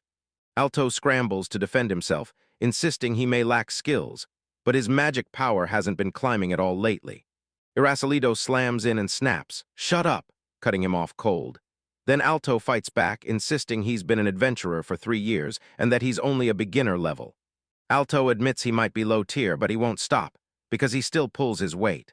But Irasolido flips Alto's own words right back at him, grilling him like, "So you didn't say that yourself?" Did Alto hit him with that reminder? Keep the morale high if they want the guild to grow. Irasolido erupts, yelling pointless garbage. Alto pulls everyone down, so get out right now. Like he's trying to crush the morale of the whole room. Alto bursts out of the guild building, and Irasolido just stands there at the entrance, watching him like he already knows how this ends. Then one of the hooded party members snaps up and speaks. Alto was even stuck doing chores for everyone else, and they kept backing him up with buffs and worried questions like, "Are we really allowed to let him slip away?" But Irasolido snaps it off, scoffing at the worry and asking what nonsense they're even talking about, while the hooded figure shrugs that chores are for anyone, so there's no point keeping some no-skill person around. Then one party member snaps that hiring humans with top-tier magic aptitude will make their buffs hit even harder, until Irasolido whips around, fires on Alto and screams, "Are you seriously saying I need someone with 0 skills in my S-rank party?" Alto stammered out his apology. Irasolido faces the whole crew and tells them straight up, "The guild won't tolerate the weak, so remember it or be forgotten." Later, Alto crumples onto his bed in his tiny room, sprawled out and locked on the ceiling as if it's the only thing that makes sense. He rakes his hand through his hair, crushed with frustration and defeat. The pendant Lily gave him sat heavy on his chest, like a promise that wouldn't let him breathe easy. Alto's mind flashes back to Lily pressing that pendant into his hands, whispering, "Don't you dare forget our promise." She grabs his attention, pushes him to read that letter, and forces the message to sink in. Alto blurts out that he's going to be a knight, then it hits him. Wait, is this really the moment for daydreams?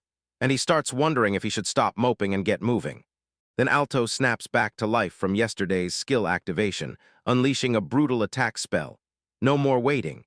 He knows he has to charge ahead if he wants to become a solo adventurer.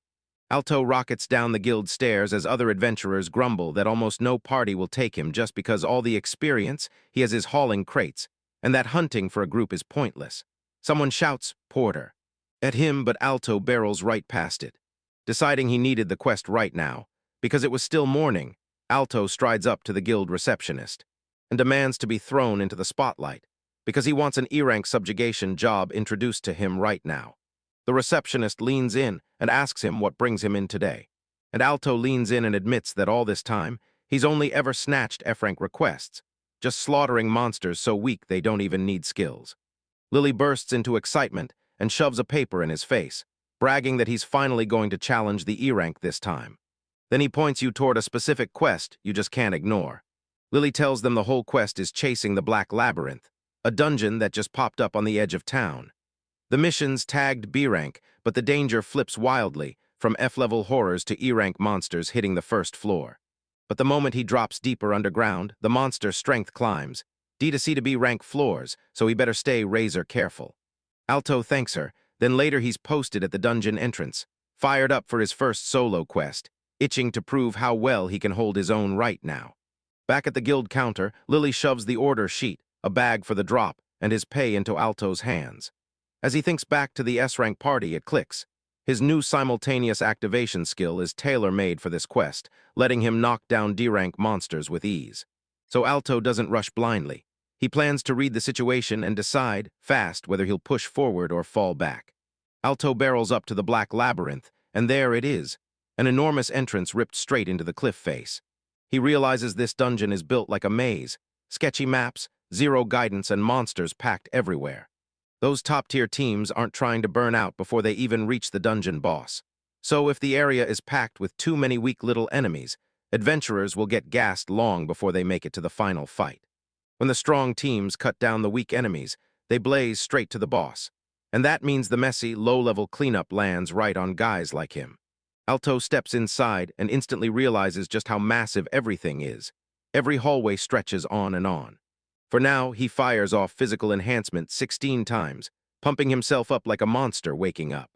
He also spots trap after trap littering the dungeon, but thanks to his conditional branching skill constantly scanning and screaming, "Danger!" he can finally breathe easy and stop worrying about setting them off by accident. Up ahead, a goblin pops into view, and he labels it an E-rank monster, basically the perfect practice target for beginners. He sharpens his assault, then blasts off a multicast spell that rains 16 fireballs at once. Alto fires off all 16 fireballs in perfect unison. He activates everything at the same time and unleashes the full blast. Their combined attack detonates into a monstrous blast, blasting through the corridor and swallowing the dungeon passage in roaring flames and total wreckage. When the smoke finally fades, Alto stares at the wreckage he just unleashed, and then he realizes he may have pushed things a little too far. Meanwhile, Irasalido booms his defense, swearing it wasn't a flop at all. He just didn't finish in time for certain reasons. But Lily stays cool and tells him the truth. At its deepest point, the Black Labyrinth is just beer ink, and it's way smaller than everyone thinks. Irasalido snaps into defense, yells at her, and demands to know if she's calling them weak. Irasalido keeps firing off the same promise. We'll finish the dungeon tomorrow, no doubt. So everyone else better back off and stay clear. Right as Alto closes in on the guild counter, Irasalido spots him. He immediately starts mocking him like a worthless bastard, and he can't understand why Lily would bring someone like Alto on a solo quest. The guild receptionist lights up as Alto returns, then practically begs him to come inside.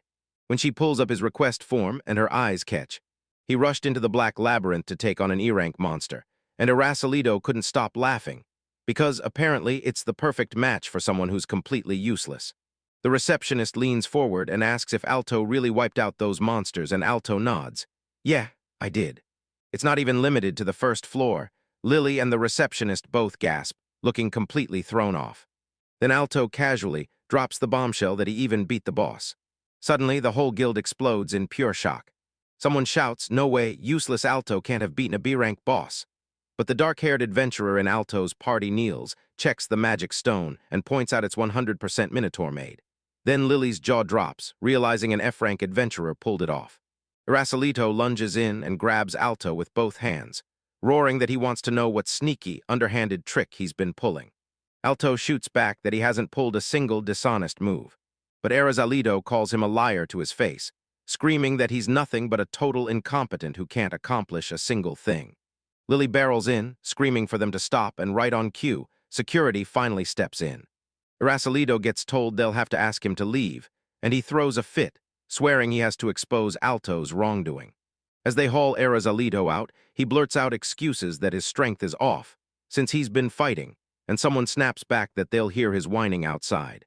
Back at the counter, Alto shoots Lily a grateful look, and she hypes him up again, congratulating him like crazy for taking down the boss. Then they lay it out. Because he's met every requirement, the guild will hand him a D-rank license. Alto flips open his brand new D-rank license and studies it like it's the key to everything. Once he gets that, he realizes he can start taking B-rank jobs immediately. He tells himself he really does have power on the same level as an A-rank, until Lily's voice suddenly cuts in from behind, reminding him the rules say otherwise, though she's sure he'll clear the bar soon enough. Later, Alto slides into a seat with Lily and thanks her from the bottom of his heart, because it hits him right there. He beat that boss with his own power, slowly but surely, and for the first time in his life, someone truly recognizes what he's capable of, and now he finally feels like he's one step away from becoming a real knight. Meanwhile, in a forest clearing, Alto, out there, hammering his projectile control like it's a life-or-death skill. One of his attacks rips through the trees, then sails right past its target, totally missing. Alto realizes he missed again, then stares at his scores and realizes it hits around the 7th projectile, because after that point his control just stops working.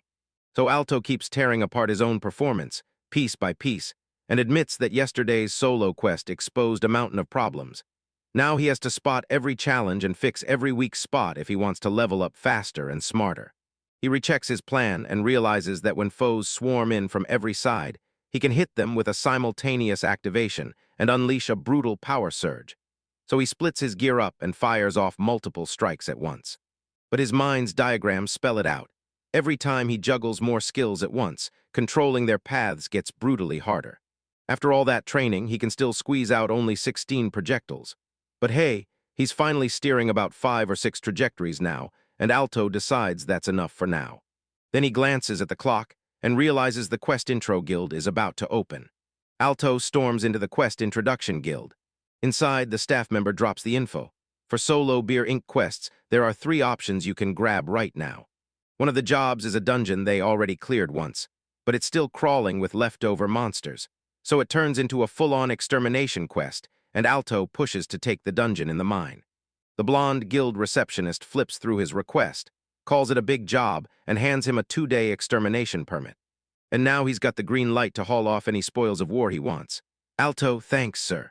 As Alto's turned his back on the guild, his thoughts started sprinting, because before, no matter how many items his auto magic snapped up, he still had to hand them out to the entire party. Now that he can crush a B-rank boss all by himself, he's free to take over every last item. While Lily hangs at the guild entrance, she waves and yells good luck, begging Fortune to smile on him. Then Alto declares, I'm heading out. An hour later, Alto finally reaches the Achilles mine. Straight ahead, a colossal cave mouth gapes out of a hillside choked in thick green plants. Alto steps into the pitch-dark tunnel, faint magic light spilling off his body, and right away he shivers. This cold hits harder than he expected, so he's damn glad he packed his jacket. Deep inside the Achilles mine, Alto hones his plan, convinced they're hunting magic stones that can't carry anything bulky or heavy, so he limits the search to rare underground finds.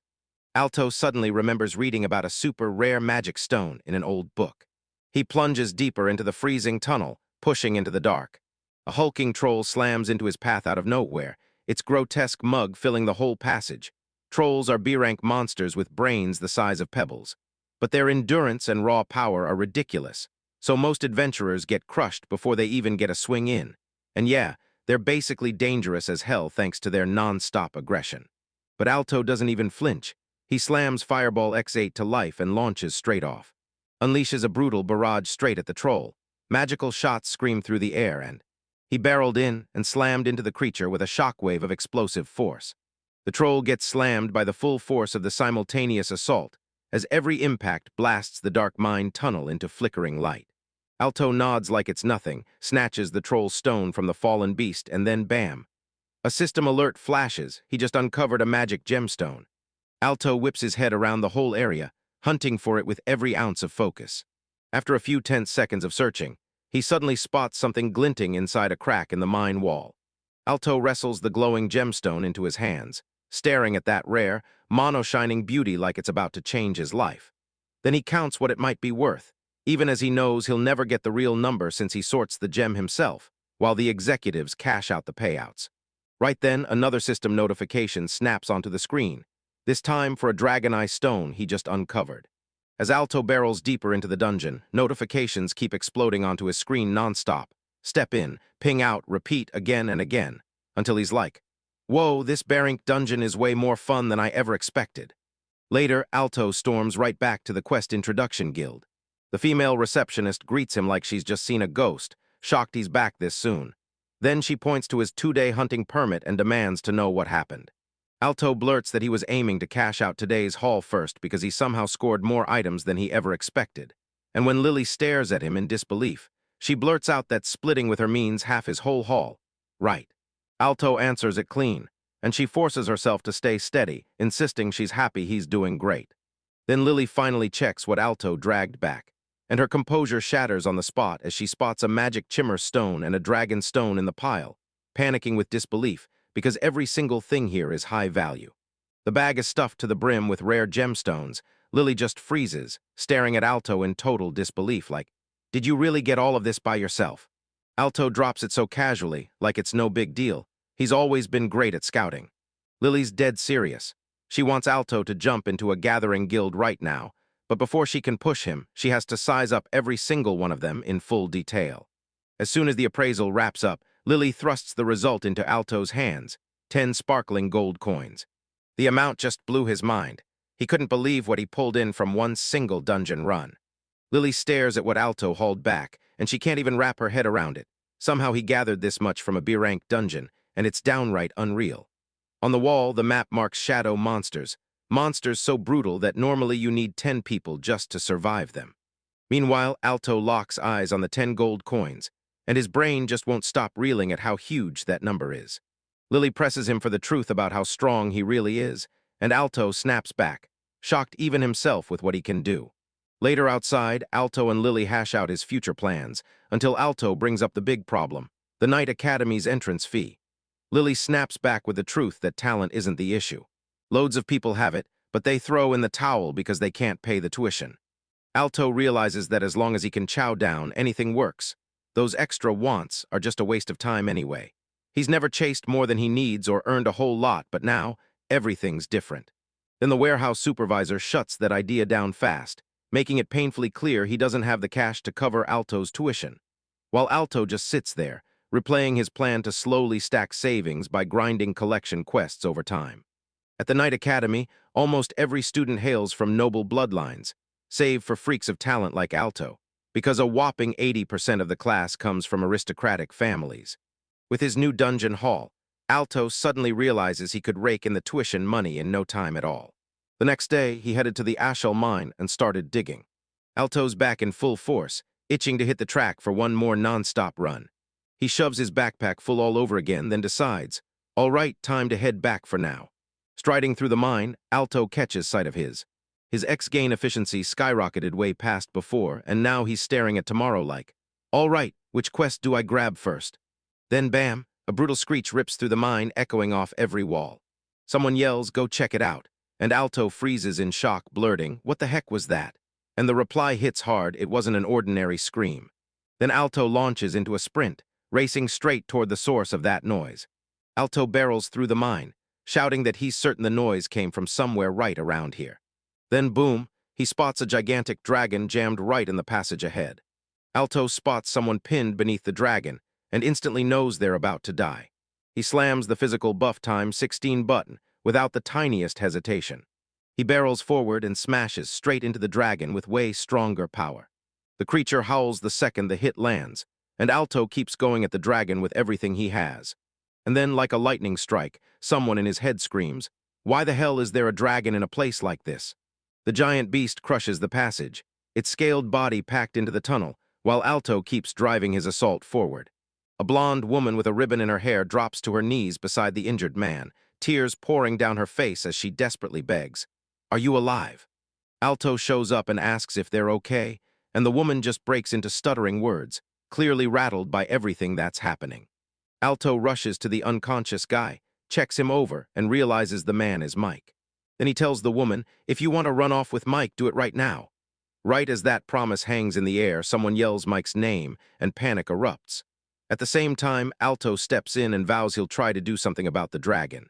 Alto decides to yank the dragon's focus off the two civilians, and right on cue, someone screams for everyone to get the dragon off them. Then Alto rockets toward the creature, yells non-stop to taunt it, and roars that it's a big oaf, right as he declares himself the dragon's opponent. But the dragon starts gearing up for something absolutely devastating. Alto clocks it instantly, dragon breath, and panic spikes across his face as he realizes they're still miles from safety. The dragon hurls its attack forward, and a massive blast of energy erupts, flooding the whole mine passage. Dragon fire blasts into the mine and detonates with insane force. Alto feels it hit that it's not just the punch. It's the heat wave roaring out on contact, blasting destruction in every direction and flinging people and rubble everywhere. Someone finally clocks it. If things keep going like this, the people from before are going to get wiped out. Alto hits physical buff times 16 once more, and his power spikes instantly. He stacked every enhancement he could, then launched himself like a rocket. It tore through the air at breakneck speed, faster than ever before. Then the strike, right when the dragon finally fights back, hammers Alto to the ground hard, and he immediately keeps baiting it, shouting for the dragon to chase him instead, as its breath blasts through the mine tunnel with brutal, crushing power. But Alto suddenly gets it. Staying in the air might actually scatter the heat wave, because the blast seems to hit him only while he's airborne. If that same heat slammed everyone on the ground, the death toll would skyrocket. Lifting it into the air is way better than letting it crawl along the ground, while everyone else just watches it spread. Then Alto snaps into his counterattack, firing Ice Needle X-16 non-stop in one continuous blaze. Then boom, a brutal wall of ice projectiles erupts toward the dragon, shredding the air with a storm of frozen spears. Ice needles slam straight into the dragon's breath, detonating in a thunderous, fiery explosion. Down below, someone spots the blast just detonating, and the blonde woman screams a warning the instant the shockwave hits. The blast slams into the world, blasting out a massive shockwave as brutal ice shards explode outward in a perfect circle. Alto erupts in triumph, shouting that he actually managed to cancel out the dragon's breath attack. He tells the dragon, "Make your next move and do it right." And he unleashes Ice Wall, stack after stack, 3 moves deep with time 16. Huge ice walls slam into place between him and the dragon, blocking the beast off behind a shield while it's still choked in smoke and debris. Just seconds ago, somebody realizes an entire wall of ice has popped into existence out of nowhere. Meanwhile, the blonde woman keeps shielding the unconscious Mike, and then it hits her. Is this magic somehow coming from him? Before she can spiral, she notices it clearly. The dragon's breath is no longer scorching the air with that heat wave effect. A towering ice wall surges up inside the mine, blocking the dragon's path and keeping them safe from where it's standing. Alto can't shake this weird feeling. Dragons don't just hang around these borderlands, and the fact that one is here is dead strange. The dragons crumpled on the ground, shredded by Alto's attacks. Ice spikes blasted everywhere and debris littered the scene. So someone nearby just stares and says it looks like they somehow pulled off the win. Meanwhile, Alto stands amid the wrecked mine, stunned as it all replays in his head. Because a dragon showing up just an hour from town is something nobody's ever heard of. Even as the dungeon boss stares him down, he can't shake the thought. An S-rank monster is a once-in-a-lifetime nightmare. He only got it knocked down because, somehow, his ice and water magic was the one thing that could reach it. Then it finally clicks. Those same people from earlier are right in front of him. And he whips around to check on them. Alto bolts over to the male guard and the blonde woman, who are tending to Mike. Alto lies there, still knocked out on the ground, and the guard rushes in asking, "You okay?" while the blonde woman shouts his name.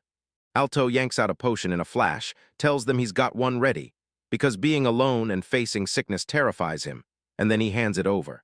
Mike drops an apology and admits the paralysis is still wrecking him. The group exhales in pure relief, and the blonde woman flashes a warm smile at. Alto was thanking him like crazy, and she admitted that for one wild moment, she genuinely had no idea what was about to happen. Alto blushes hard, awkwardly taking her gratitude like it's way too much. The male guard slams his head down in shame, apologizing non-stop for botching his job as their guard, and the blonde woman snaps, "Lift your head, I'm not buying it," while he keeps sputtering out more protests. But then the woman blurts out that nobody could have guessed they'd stumble into a dragon in a place like this, much less get betrayed by one of their own. She cranes her neck toward Alto in the distance and realizes, with a huge sigh of relief, that this guy was kind enough to save them. The blonde woman whips around to face Alto, calls him her savior, and pours out a heartfelt thank you for saving their lives. Alto's nerves hit like a wave. He fumbles, freezes, and awkwardly tries to play it cool. He just tells her his name, Alto, nice and simple, and she smiles back, saying she's Charlotte and really hopes they get to know each other well. But the second she moves, Alto's mind goes blank because her every gesture feels so graceful it's like she's a living doll. Charlotte asks if she can thank him properly later and slips in a quick question. What guild is he with? But before Alto can get the words out, Charlotte darts in with an apology and yells that they have to rush back to town right now. Charlotte begs Alto to tell her the guild he always runs with, but Alto shoots back that she doesn't owe him thanks, because he's nothing but some lowly freelance adventurer. But then he drops the bombshell. It's a quest referral guild named the White Lancers. The male guard nods, says he knows that spot too well, and tells them to get out of the area right now. The whole group gets ready to launch. Then the guard rushes in with a heartfelt apology, takes full blame, and slips away to get lost in the crowd, while Charlotte turns to Alto and swears she'll pay him back for all of this, flashing that warm, unforgettable smile like it's a promise with teeth. Alto just stands there, staring as they vanish, and his head won't stop spinning. What the hell was that all about? A few days later, right there at the White Lancers Guild, the warehouse supervisor lunges forward and shoves Alto hard, barking at him to move the thing, and Alto almost topples from the impact. The supervisor blows a fuse, screaming about whose fault it is that he's stuck organizing the warehouse. Alto once did all of it, but when he vanished, the labor shortage left them overwhelmed, and all that missing work hit them at once. The supervisor keeps snapping and shouting that even just looking at Alto sends him into a rage. Meanwhile, back at the White Lancers Guild, Irascileto strides up and fires off. What's the toughest quest you've got right now? The staff chuckle and point him straight at a B-rank dungeon. But Irascileto slams it shut on the spot, snapping, that's not nearly enough, because they need a huge win right now. He demands to know if any A-rank quests are on the table, because Irascileto's crew has been getting wrecked lately, failing quest after quest for days, and the guild masters' faith in them has cratered. The guild staff tells Irascileto there are 0 A-rank quests right now, and it only lights a bigger fuse of frustration. He snaps that they're useless and storms off, threatening to find work somewhere else. Then out of nowhere, a bespectacled royal official in full formal gear strides into the guild.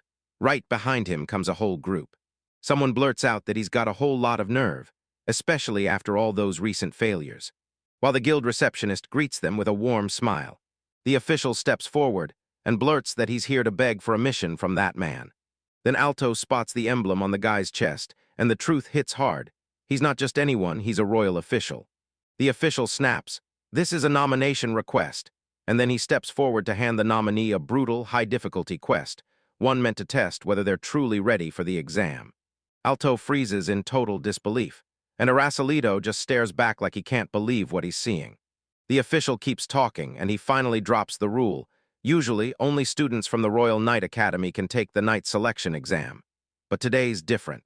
As a special exception, outsiders can sit for it too, if the royal court gives them a proper recommendation. The court hands out these brutal, high-difficulty quests to the few who look promising, like a test to see if they're truly worthy or not, and Alto can't stop himself from thinking, so this is real. Because he'd only heard rumors before, and yeah, the chance he's staring at makes him jealous. Then the official steps forward and introduces himself as Leto. Suddenly, Irascileto erupts with excitement, convinced his wild exploits have finally crashed into the royal court. This has to be his once-in-a-lifetime shot to claw back his honor. Lily and Irascileto stare wide-eyed and tight-lipped, holding their breath as they wait to find out who the nomination is for. Then Leto snaps his gaze on Alto and makes it official. You're Alto.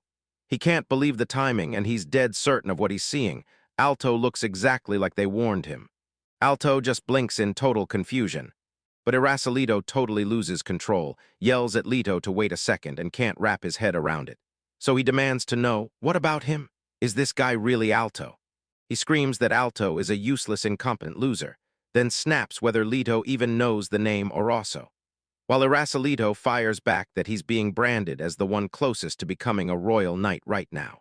Leto shrugs off the question with a cold, flat answer. He's never heard of Oroso, and Irascileto is crushed, utterly devastated. Meanwhile, Leto tells everyone that the princess wants Alto to become a knight, then presses him. Will you accept? Alto pauses, asking if Leto means the real princess, and when Leto confirms it, he fires off the question again. So, will you accept? Alto leans in and asks, So if I finish that quest, does that mean I finally get to enter the night selection exam? Leto admits it's brutal and nearly impossible. But if Alto pulls it off, he'll earn the right to face the exam to pick royal guards, right alongside the Knight Academy's third years. Then Irasalido snaps into total shock when Lily suddenly shoots her hand up, pleading for the quest. She begs Leto to hand it to her. Things erupt into chaos as people shout back at every turn. One guy slams his fist and swears it has to be a mistake, claiming Alto is a certified no-skill nobody who could never be knight material. Irasalido goes for one last desperate move, vows with all his might, and insists that the lesson of his past and the S-rank party he once led means he's the one who has to be picked. But Leto shoots a cold question at Irasalido. Does he really know what happens when you dare to challenge the princess's words? Leto breaks down the whole situation calmly, like he's got every detail locked in. Putting a total nobody on trial has never happened before, and the princess instantly knew the backlash would come. So to shut it down beyond the quest itself, they'll make Lord Alto prove he's the real deal with an exam or a duel right in front of everyone. If that dual connection truly recognizes the power, then there's a real shot you can get recommended for the selection exam. Alto realizes this plan would make it way harder for people to raise objections, and once they see the results, most will cave in instantly. Leto asks if this setup works for Lord Alto, and Alto nods right away, saying it feels solid as steel. Irasalido pounces on the chance, blurting that he's genuinely thankful for the entire setup, and that Araso is about to bring his absolute best to this duel. Then Leto declares, "Tomorrow, the two of us will settle it in a duel, right here in the Royal Palace Arena." Alto's head spins as everything hits at lightning speed, so fast he can barely catch up. But deep down, he knows this is his moment, and come what may, he's set on clearing every hurdle. Irasalido beams and agrees right away. Then Leto drops the bomb. The princess is coming too, so they'd better hustle and not be late. Meanwhile, at the Night Order HQ, the security crew starts locking everything down for what's coming next. Kicked off the public duel that only got called on the spot, and somehow still ended up happening. A fierce female knight steps up to brief the officers. The knight selection exam is already exploding with public hype, and word has the whole capital buzzing about some mysterious adventurer nobody can pin down. The officials huddled up over security fears, because the more people poured in, the easier it would be for dangerous strangers to melt into the crowd. The braided-haired knight leans in and blasts the truth. They've got to be ready for every twist, with everything running flawlessly. The briefing rages on as someone barks orders to the squad leaders. Lock down the positions, get everything set, and slam every question through by the end of the day. This is one of those missions where they have to protect the citizens and the princess at the same time, no mistakes allowed. Then a male knight steps up before the whole army and yells that this is no time to hold back, because it's an emergency, and he expects everyone to pour out everything they've got. With that, he breaks the meeting and sends them running to their duties. And the knights snap into disciplined response, ready and standing at attention. While this chaos unfolds, someone is poring over a document about Alto, double-checking every detail. And the princess strides down the palace hallway, her footsteps pounding through the corridor like thunder. The princess studies the document on Alto, and you can see the awe hit her. She can't stop thinking, Alto is truly incredible. But this hit her like a punch. She'd thought she was already at the starting line, yet where she stands now, she can't bring down an A-rank monster by herself. She stares at the document, determination burning hotter with every second, vowing she'll train harder than ever, because one day she'll be strong enough to stand right beside him. The Royal Palace Arena is jammed wall to wall, every seat in the stands packed tight, and the crowd is roaring like the whole place can't wait for what's coming next. Then the announcer snaps to the mic and thanks the crowd for sticking it out, telling them they kept the wait worth it. And he finally hits the crowd with, "All right, main event time." Then he blasts the announcement. They're about to unveil the night selection exam nominees and who they'll face. The announcer keeps rolling, and he kicks things off with the pick he's got in mind. Alto, the recommended participant. Meanwhile, in the waiting room, Alto slumps on a bench while Leto paces right beside him. Leto leans in and tells Alto, "Today's the day. I can't wait to see what my real strength can do." But Alto's nerves are all over his face as he shoots back a response. Alto's mind is on fire as the pressure keeps climbing. He knows this duel's outcome could flip his entire life upside down in an instant. He tells himself this isn't like any normal fight, because he can just prove what his training can do, and the pressure keeps climbing until Alto starts shaking with nerves. Then his determination hardens into steel, He knows there's no way he can ever lose. On the stairs to the arena, Irasolito clocks Alto and sneers, mocking him for surely being too scared to come, then almost gloatingly compliments him for at least showing up with that sliver of courage. The guildmaster and the rest of the party are right there nearby, watching it all unfold. Someone says, if Alto beats Irasolito, he'll finally earn the chance to grab the quest you need for the night selection exam. Irasolito strides up to the guildmaster with total confidence, vowing he'll become a knight and blast honor back into their guild's name. Then the guildmaster just smirks and says, I'm counting on you, Irasolito. Then one of Irasolito's party suddenly spots Alto, and he snaps into recognition. This is the same no-skill guy they kicked out of the guild. Then another teammate smirks and asks if it's really that easy, because all they have to do is beat this one. Irasolito's party member swears this will be an instant kill, and Irasolito nods right along, grinning like he already knows it's over. The guildmaster and Irasolito burst into laughter, already relishing how effortlessly they're going to crush Alto. Leto turns to Alto and Irasolito and says, all right, now I'll lay out the rules. He lays down the 2 rules like a battle contract. Win by shattering the opponent's barrier or landing even the smallest hit, and once that moment happens, no more attacks are allowed. Knights are already stationed inside the venue, ready to patch up any minor injuries with healing magic. Alto leans in, eyes locked, absorbing every rule like it's a mission briefing. Then Irasolito smirks and tells him, I don't care if you go all out, that's all you have to do. Alto fires back that if it stays within the rules, then there's no reason to hold back. The whole crew locks in and gets ready to storm the arena. And Leto bursts out, all right, time to go. Alto strides ahead with pure determination beside Irasolito and the officials, barreling toward the arena entrance, like the moment before everything explodes. Meanwhile, the announcer blasts into the mic, thanks the crowd for the wait, and announces the duelists are finally stepping out. Irasolito and Alto stride into the arena as the whole place erupts. The announcer steps up and loudly declares, all right, public duel time. Over the court's pick for tonight's selection exam and the formal objection thrown against it. 2 rivals stare each other down in the middle of the massive arena, and a knight named Butt steps in between them, announcing he's the referee, then asks, right to their faces, if they understand the rules. Alto and Irasolito both lock eyes and confirm, yeah, we get it. Irasolito smirks with total confidence, says he'll drop Alto with 1 clean hit, then declares it. He's starting right now. Butts throws the signal and blasts the announcement. The duel is officially on. Irasolito rockets forward without hesitation, lunging for a top-tier skill. Then he rips into it with dragon breath, blasting a massive wave of magic. Alto clocks the technique in an instant, but then he remembers. He just got out of the mine, and he literally survived a real dragon's breath. As Irasolito's spell barrels toward him, Alto snaps his hand up and blasts it back with a blazing fireball counter. Irasolito needles him for using a joke of a skill, cackling that there's no way Alto can top him with something that weak. Then the spells slam together right in the middle of the arena, and the crowd instantly erupts in shock when they see how massive Alto's fireball is like.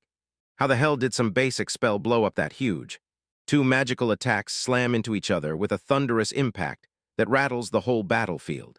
Alto shoves his fireball straight ahead, like he's driving it into destiny, barreling straight through Irasolito's dragon breath.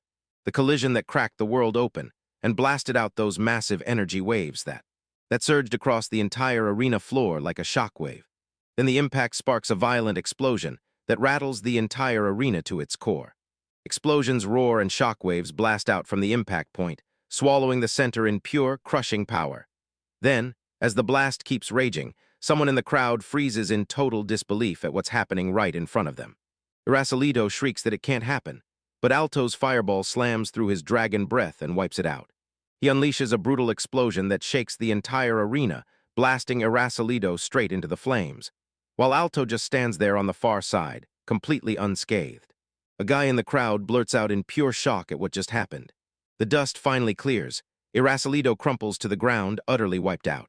The crowd explodes with raw shock, like nobody just saw this coming, and they can't wrap their heads around what's unfolding in front of them.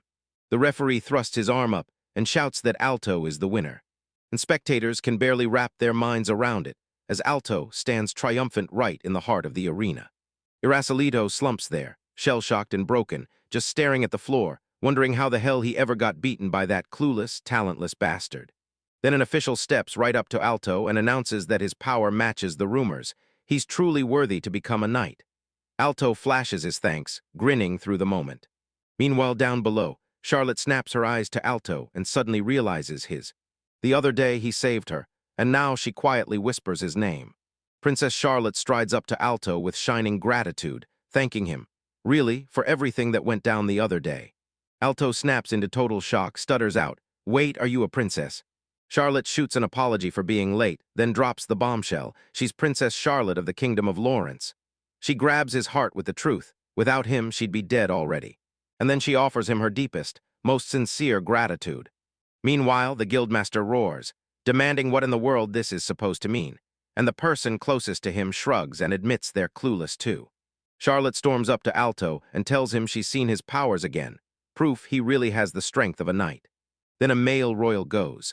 Our royal family would love to recommend Alto for the audition exam at the Royal Knight Academy. Charlotte keeps going, but here's the twist. If he wants the royal family to vouch for him, he can't just talk his way in. Alto has to finish a quest first and prove he's truly worthy. Charlotte leans in and asks if he'll take it, then adds that if he finishes the quest, he'll get paid a reward too.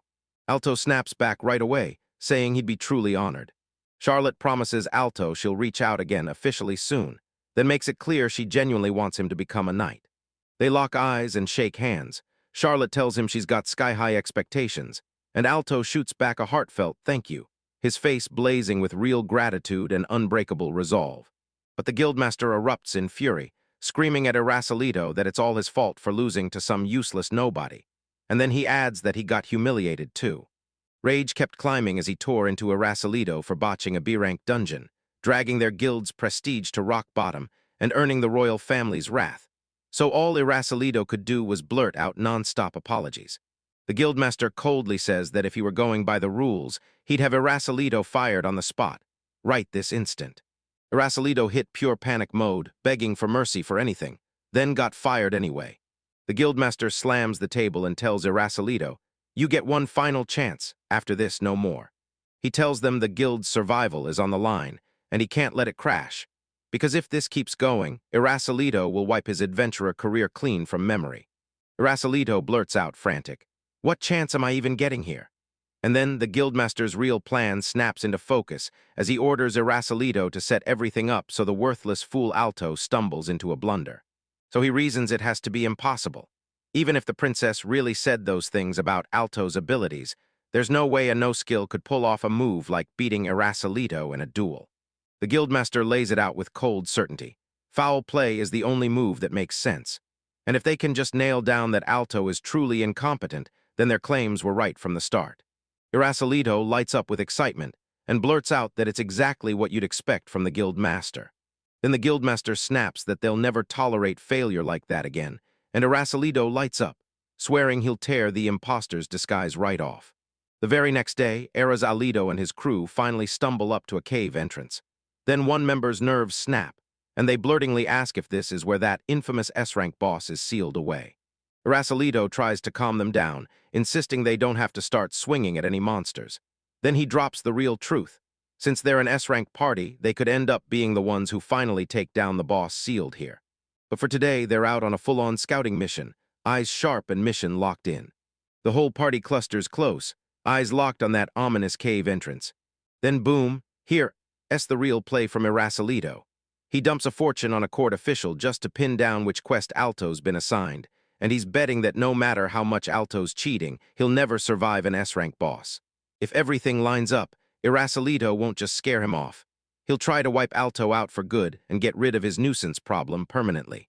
Irascileto flashes a wicked grin, dead set on making sure Alto faceplants every single time. Irascileto bursts into the cave system, shouting for everyone to move like their lives depend on it. After hours of brutal travel, they finally stumble into the dungeon's sealed chamber, deep under the earth. Right in front of the seal, Irascileto suddenly feels something terrifying lurking in the shadows. A sinister aura pours from that sealed boss, and his whole body crackles with instant tingles. One party member starts panicking, saying they've got zero clue how many high-grade potions they gulped just to reach this point. Then they rattle off S-grade shots and top-tier health potions like a shopping list, before the nerves finally hit, and they admit they're getting cold feet. Irasalito barks orders to his team, smash the seal open and snatch the talisman. A female party member snaps back, insisting this is an S-rank boss seal, and swearing they were only sent out for scouting, not this. Then Irasalito snaps at them to shut up and says, "Grab the talisman, right now, and we're fine." He looms over them, threatening that if they don't move immediately, they're all getting fired. The female party member snaps, yelling at them to grab the talisman, right now. Irasalito erupts in triumph, yelling that he finally did it. Suddenly, the seal blows apart in a roaring burst of pure energy. The talisman shatters into pieces, while the party stares down at it from below. The seal finally snaps wide open, exploding with brutal, unstoppable force. And just like that, the party erupts into chaos, scrambling, panicking, as massive bursts of energy smash out of the seal. Irasalito shrieks in pure terror and everyone bolts as the barrier finally breaks. Then a voice booms through the chamber announcing it's the Rank S boss, while the female member frantically barks for them to run and keeps casting physical buffs to push them out of danger. Irasalito's face contorts into a sinister grin the moment he understands. This is it for Alto. The whole party slams through the dungeon hallways, and one guy yells, "Hold up, wait for the captain." A few days later, Alto gets pulled in for his quest briefing, and the knights lay it out. These two are the ones riding with him, handling his evaluation as the quest begins. The mission is a mind-type dungeon presented by the royal family, and it's a high-difficulty one at that. Along the way are almost all B-rank or higher monsters, and the boss is S-class. But this dungeon isn't just scary, there's a whole past behind it. Long ago, adventurers tried to storm the boss, but the thing's endless vitality made the battle drag on and on. Since nobody had landed a real blow yet, they slammed the boss shut after admitting defeat, and for years afterward it stayed sealed in silence. The knights make it clear, this mission isn't about smashing some boss. It's all about grabbing the treasure chest in the boss room. 2 knights will march with Alto, and since the boss is sealed away, he won't even run into it. Alto pores over the quest documentation, hunting for every detail like his life depends on it. He double-checked every prep and made sure his auto-magic settings were locked and ready to go. And his potions are fully stocked and ready to go. Now Alto stands right at the dungeon entrance, staring down a notorious boss as he takes his knight selection exam. High difficulty, no backing out. He's blazing with confidence, swears he'll smash this quest no matter what, and Alto strides into the ominous dungeon entrance, determined to prove he's the real deal. Alto powers through the dungeon depths, slicing down monsters with surgical precision. The moment he thrusts himself deeper into the dark, the creatures start dropping before him, one after another. Then bam, glowing eyes ignite in the dark ahead, watching you from the shadows like they've been waiting. Alto raises that jeweled treasure high like he's just won everything, soaking in the victory. The mission objective locked in, no doubts left. The female knight praises his sharp detection skills, and admits she truly thought they were finished the moment that S-rank alert blared. Meanwhile, the male knight admits he never thought they'd clear the dungeon this smoothly.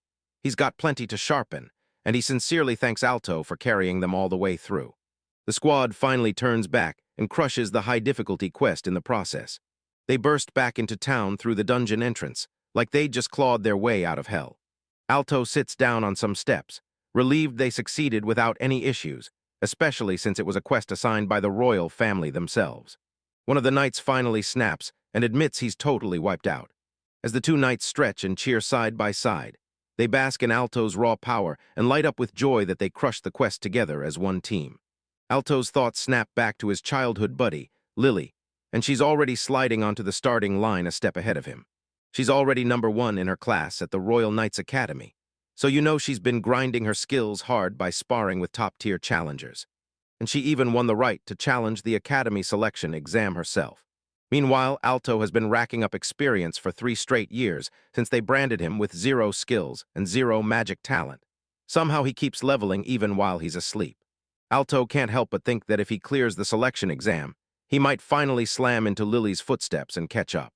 He sits in silent meditation, grinding through the truth that even after everyone shuns him as useless, he can still claw his way to becoming a knight.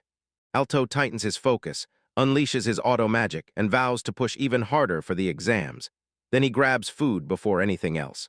Then as he strides through town, a massive crowd just explodes into view and chaos erupts all around him. Alto just freezes in place while chaos explodes all around him. Some guy in the crowd screams for everyone to run, and right in the middle the blonde, spiky-haired guy yells, The boss is out of the mine. As he stares, absolutely stunned at what's happening. People start freaking out. Are you serious? Do we really have to hurry?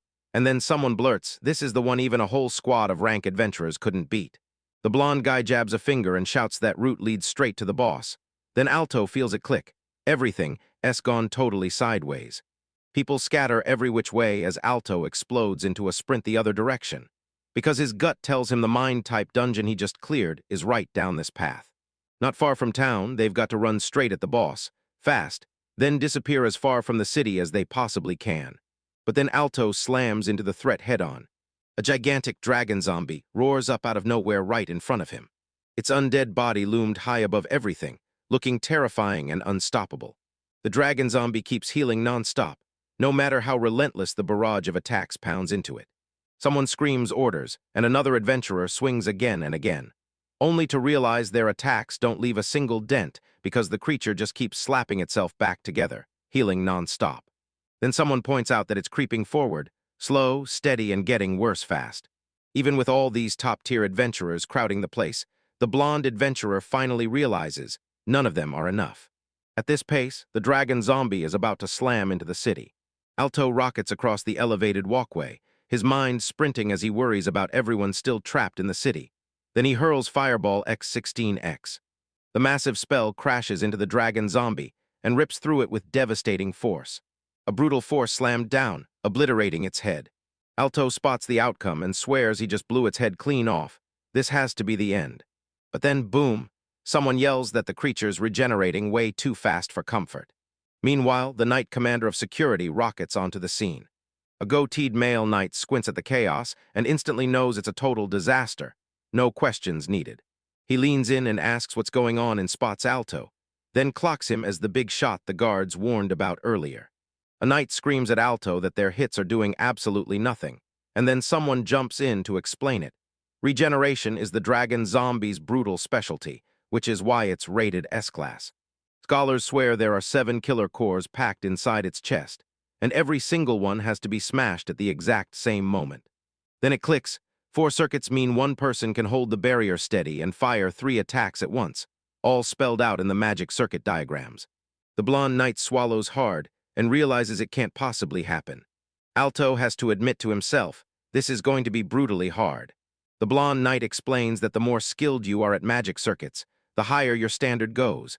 Someone even blurts out they want a partner like Lily, who has 7 circuits. But the chance and skill speeds aren't the same for everyone, and they've got to land 7 moving cores inside the body at the same time. So only a whole team, perfectly synced, can pull it off. Alto realizes the cores can't be slammed at the exact same second, no matter how hard he tries. The blonde knight screams that they've got no choice, and he roars for everyone to team up, then shouts, "Count your magic circuits and report the numbers." Alto blurts out that, out of everyone here, he's got the most. Then the blonde knight snaps that they'll smash the cores all at once, and Alto grins because his appraisal skill already pinpointed their locations. 7 key locations light up across the dragon's body. Left wing, left shoulder, solar plexus, then the neck and head. The blonde knight blurts that he's got 5 magic circuits, so he'll slam attacks on 5 locations. But Alto must hit 2 key spots first, the right shoulder and the base of the right wing, and Alto nods like, got it. Then the blonde knight screams, here he goes, and right on cue Alto roars Fire Lance, as they both unleash their perfectly synced assault. From every angle, the fighters' combined blows crash into the dragon zombie. Lance drives his fiery lance straight through its body, battering the key weak spots with raw, explosive impact. Alto can't help but wonder if it worked, because from where he stands, it all looked like it happened at the exact same time. Meanwhile, watchers can't help but marvel at how flawlessly they moved together, like this instant duel was built for it, just as you'd expect from a knight pairing up with a top-tier adventurer. But then the blonde knight shouts that it won't work. He never managed to break the core for good. Core Alto jolts in shock. The blonde knight breaks it down. Meat and hide are different thicknesses, so if you smack them at the same time, it's just not gonna cut it. Alto screams that they've got to rip the matter apart and blast the core wide open. But then someone blurts out the nightmare truth, say it out loud all you want and it'll just snap right back in seconds. And another voice cuts in, you don't expose the core with one strike. You've got to land 7 attacks back-to-back at once. After that, someone snaps that they'll have to unleash 7 more attacks at the exact same time. And the blonde knight can't help but react, stunned by how brutal that plan really is. But then the blonde knight explodes into a shout, "We have to do this now." And he yells for everyone to jump in and help. Alto and the others waste no time, saying they're in. The blonde knight declares he can spot all 7 cores. Then someone barks, "Everyone, take them down in one single strike." Alto and the others strike together, screaming, "Fire Lance!" as their coordinated blows slam into the dragon zombie from every angle. Someone yells, "We smash the core." And right on cue, another voice snaps back, "Nope, that's not true." The blonde knight snaps, "It's hopeless, this won't work." Alto clocks it instantly. More people means the timing gets brutal fast. Alto vows he'll keep charging as many times as it takes, and the blonde knight nods like, "I'm right there with you." Tired fighters at the city gate are barely staying upright, fighting for every single inch. Alto realizes everyone's been spamming those top-tier skills for ages. Now the mana's drying up, and their accuracy is plummeting by the second. The blonde knight leans in and demands, "So what are we doing next?" But then Alto snaps out a call to him and demands, "Let me do it." The blonde knight snaps around and quizzes Alto, "How many magic circuits do you have?"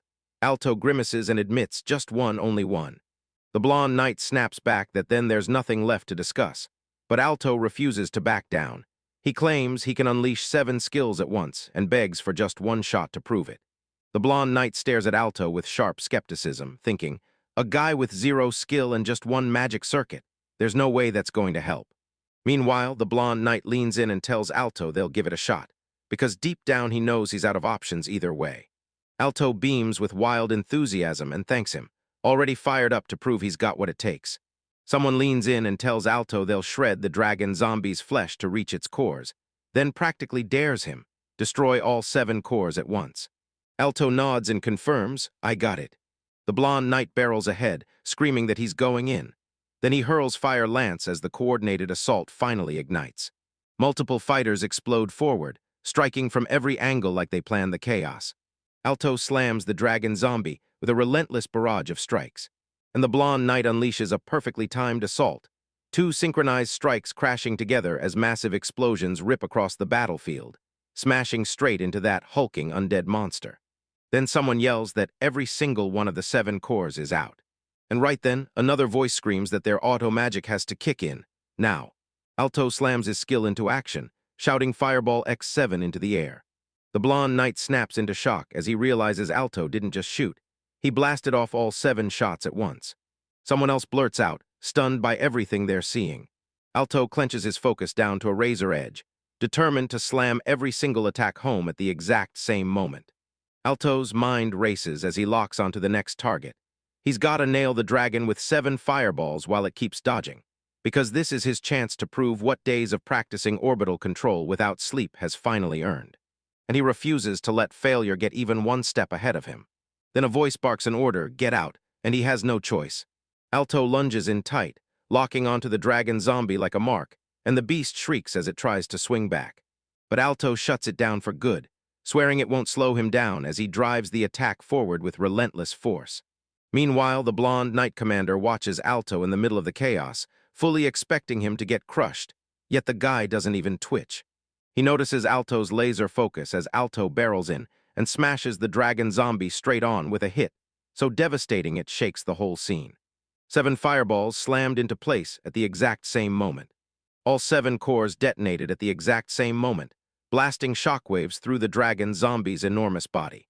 The creature explodes into blast after blast as every core gets smashed to pieces.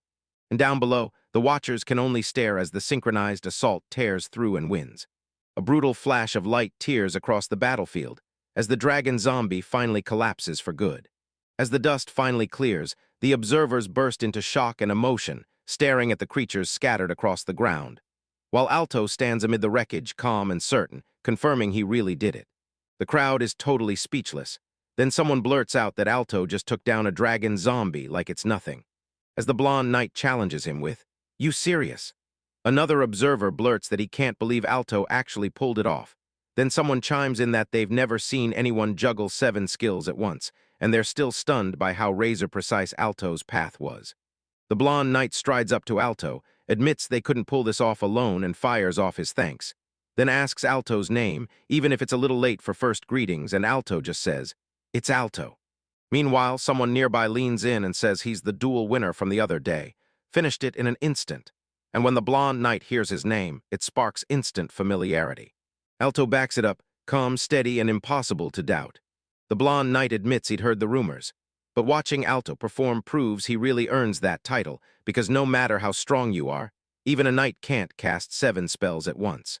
Alto flashes him a thanks, then smirks to himself. He's fully capable of firing 16 at once, but he's not giving that secret away. The crowd swarms around Alto as the knight explodes with celebration, and they proclaim a new hero for the city, screaming that they lived through it all because of him, then shower him with blessings like he's been chosen by fate. Back at the palace, Princess Charlotte rushed to a male royal official and told him Lord Alto's mission was an absolute win. Then the official just stared in disbelief, because Alto didn't merely pass the test. He actually wiped out that sealed-away S-rank boss, and that's downright insane. Charlotte steps up and delivers the report from that night, the night she walked alongside Alto on the mission. The knight's verdict praised Alto's skill, courage, sharp focus, and teamwork as top tier, and said he'd genuinely want Alto as his own fellow knight. Princess Charlotte proclaims that the results are downright incredible, and she insists they must get Alto knighted no matter what, and the male official nods along instantly, with zero hesitation. Then a report comes in. The boss they already took down had a permanent seal placed on it from the very beginning. And get this, the evidence shows that seal was undone by someone, which screams suspicious. Meanwhile, Princess Charlotte and that male official corner up in the palace hallway and start dissecting everything. He claims the accompanying knight told him they actually forced their way into the sealed boss room. Then someone snaps that Alto broke through the barrier on his own, and the official tells Charlotte not to worry, because the true culprit and the proof will surface soon. The male official declares the culprit is Eraso, the man who dueled Lord Alto, and then confirms Princess Charlotte was right. Eraso gets arrested on the spot. Princess Charlotte weighs it all in her head, chasing the grudge that started this mess in the first place. Then the male official smirks and tells Princess Charlotte, "I figured you'd say that." And before anyone can blink, he calls in the military police and hands Eraso a brutal 20 years of hard mind labor. Meanwhile, Erasolito slumped in his seat and burst into laughter under his breath, already losing it over. And just like that, the plan works flawlessly. Boss is over the moon.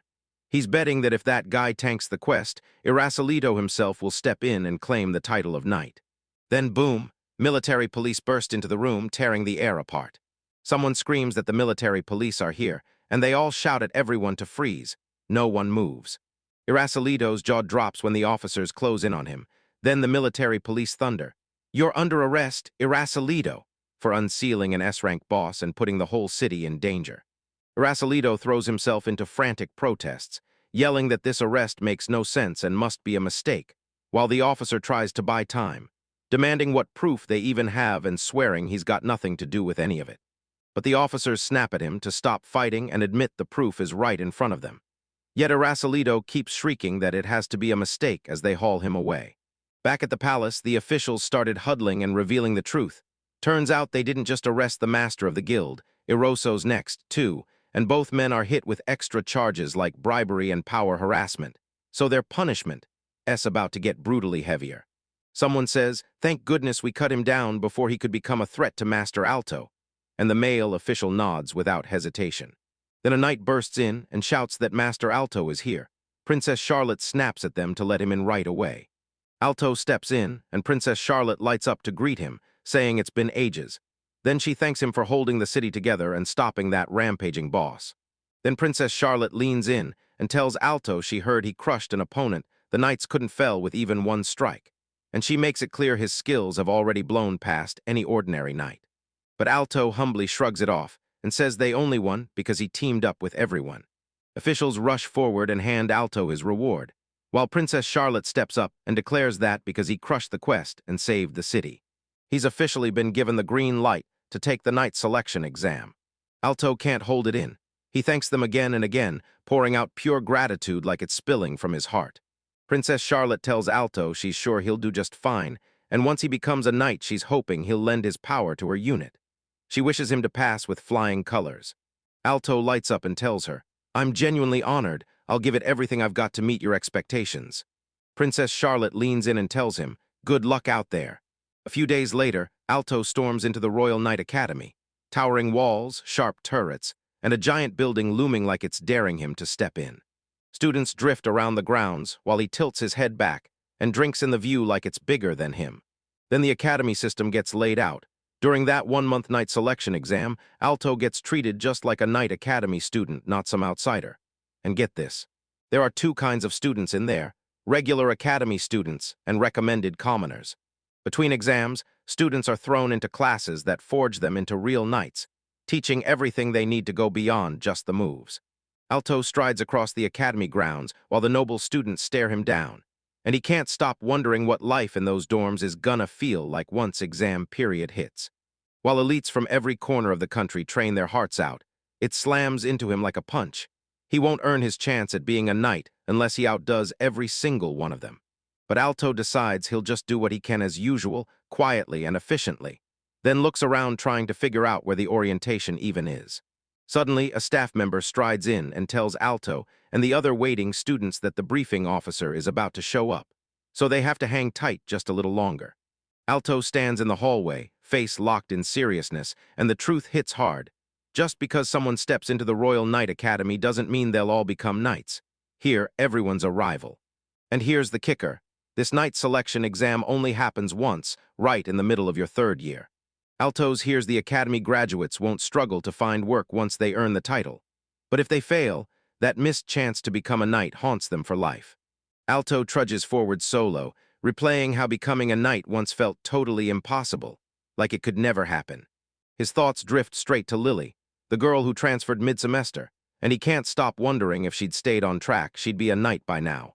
Then a voice yells Alto, and he whips around, stunned to realize he somehow snagged the exact same exam as Lily just a year later. And in that moment, he understands.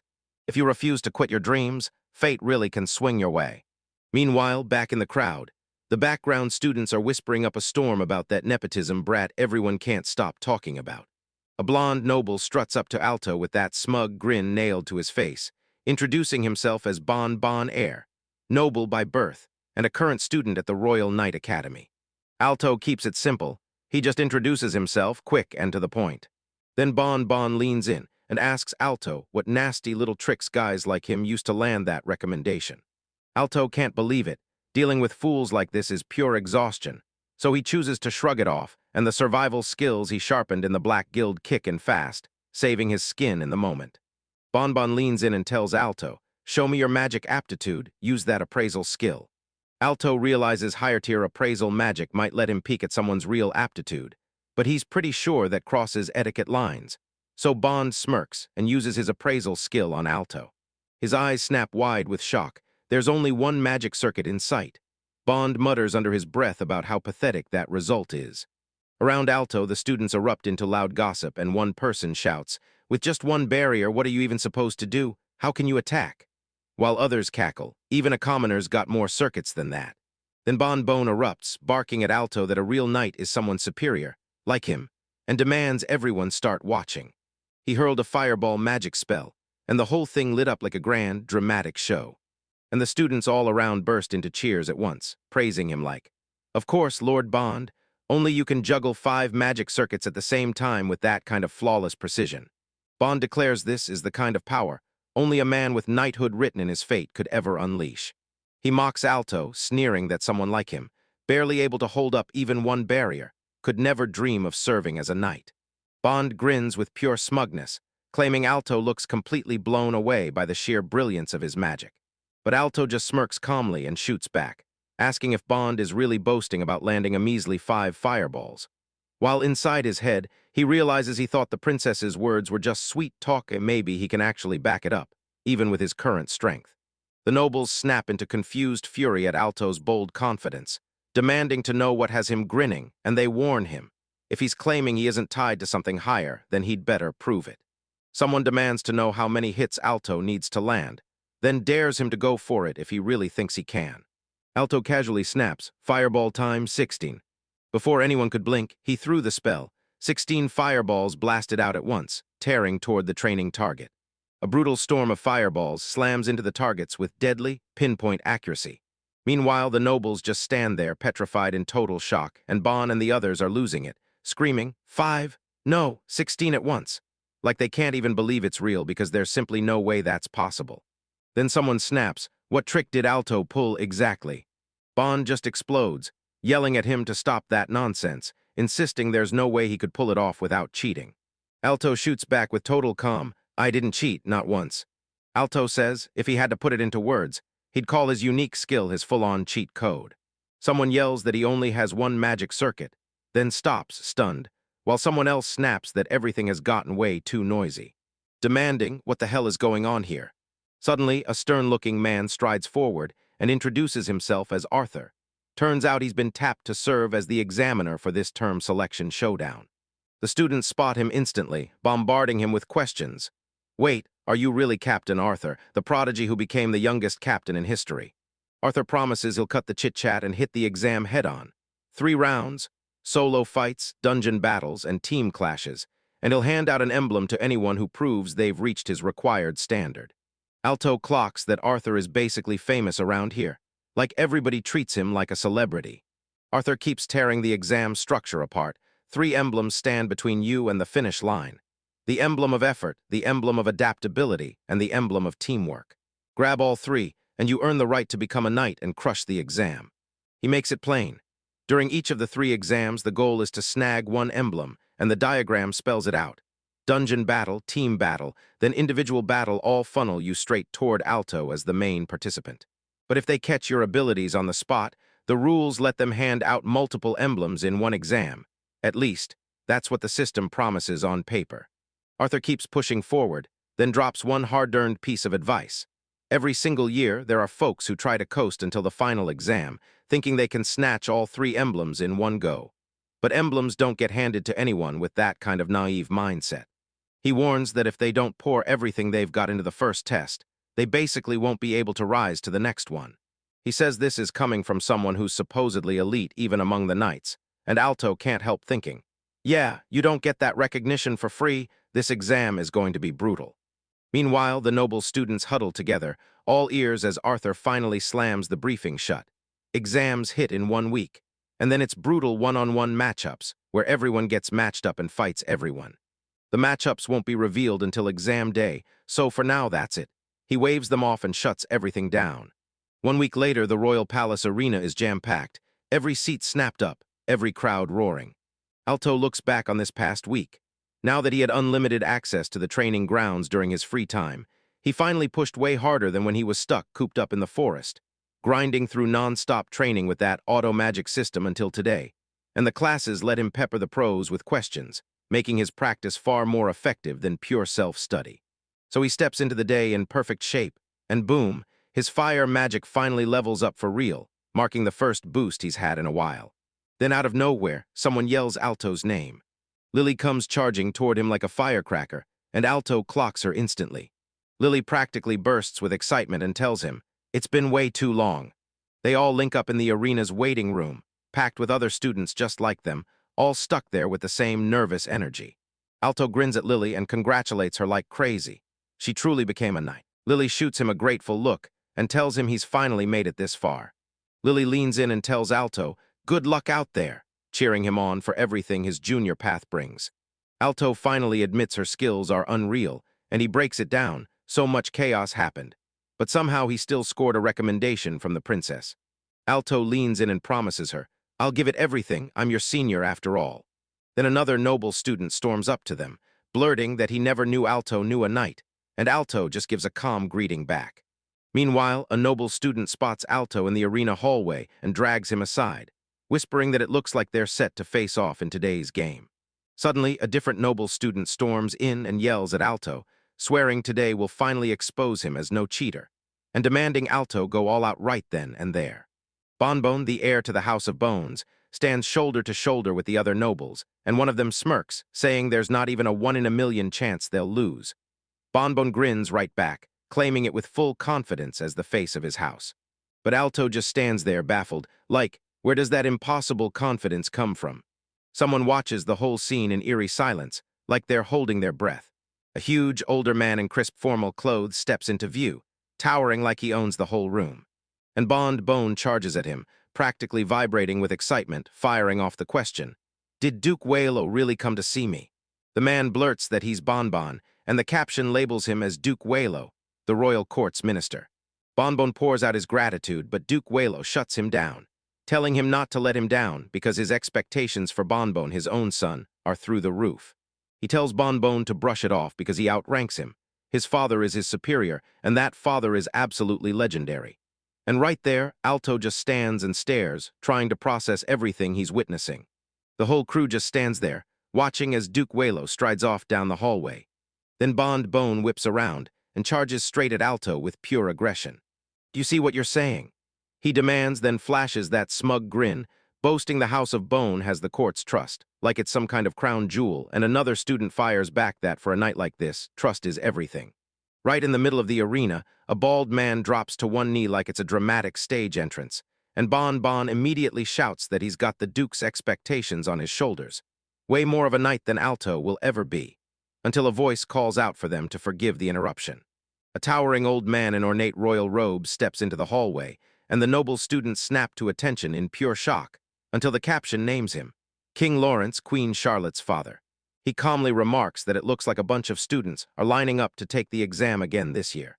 Right before the exam starts, someone rushes in to apologize for the interruption, swears it's no big deal, and tells everyone to ignore him and keep going like nothing happened. Alto's eyes widen. He's totally stunned, thinking, what in the world could the king possibly want in a place like this? Bonbon is still reeling, barely managing to grasp that the king himself is right there. Suddenly, Bonbon barrels forward, shouting that it's an honor to finally meet His Majesty for the very first time. He tells you the House of Bone has protected the royal family for generations, and even his own father is so respected that the minister holds him in high esteem. But the king turns straight to Alto and tells him, I've heard a lot about you from my daughter, then admits he's been dying to see Alto in action. Alto jolts with pure shock. A tiny panel snaps through his memory, Charlotte standing there right beside the king. Charlotte flashes a wave at Alto and sends him off with luck, and right before the exam starts, the king rushes in, apologizing for the interruption. But Alto fires back with a grin, promising he'll give it his absolute all. The royal party starts to pull out, and all the students line the hallway and arena floor, staring as they head off. Meanwhile, Bonbon stood there stone still, his face twisting in pure shock and rage, while behind him the students whispered and confused murmurs filled the air, wondering why the king and princess are chatting with that creepy magic circuit, while one cheater is making a move somewhere. Suddenly someone throws out, "Are we all here now?" An official strides in, yells that they're heading straight for the arena now, and orders everyone to follow him. The group starts down the hallway, and the noble students hiss and mutter as one of them snaps. Just because Alto's getting to take the night selection exam with a royal recommendation, the rules are suddenly bending for him, and everybody else gets shoved aside. Noble as he is, he vows he'll make sure Alto finally learns a proper lesson. Meanwhile, another noble student hisses that if the king is treating Alto with that much care, he's gotta be pulling some sneaky, underhanded move. Then in the arena, Arthur steps up to the official podium and faces the packed crowd. He announces the selection exam is starting now, and from here on out it's simple. The first fighter to land a hit wins their individual match. The announcer kicks things off. First match is Alto versus Bon. A noble student shouts for them to step forward, and Alto and Bonbon surge toward the arena floor. Bonbon and Alto lock eyes as the duel begins, Bonbon on one side, Alto on the other, while Arthur stands in the middle as the referee. Meanwhile, in the spectator seats, one student brags that Alto's tricks might have fooled people last time, but a real fight will expose him, and a big noble student steps in with a cocky grin, insisting he'll end Alto in just 2 seconds.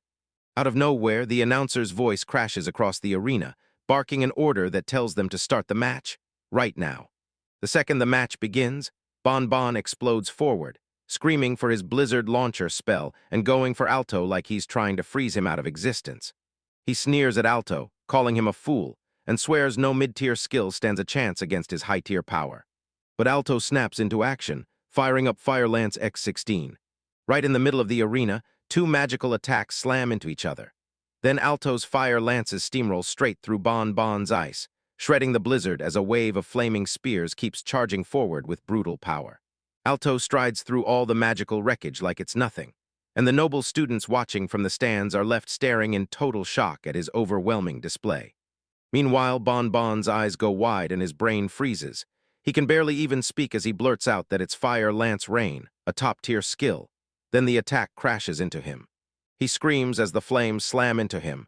Then Bonbon gets knocked clean to the ground, defeated in an instant. He sprawls on the arena floor, realizing too late that Alto's multiplied mid-tier spell wasn't a real top-tier skill at all.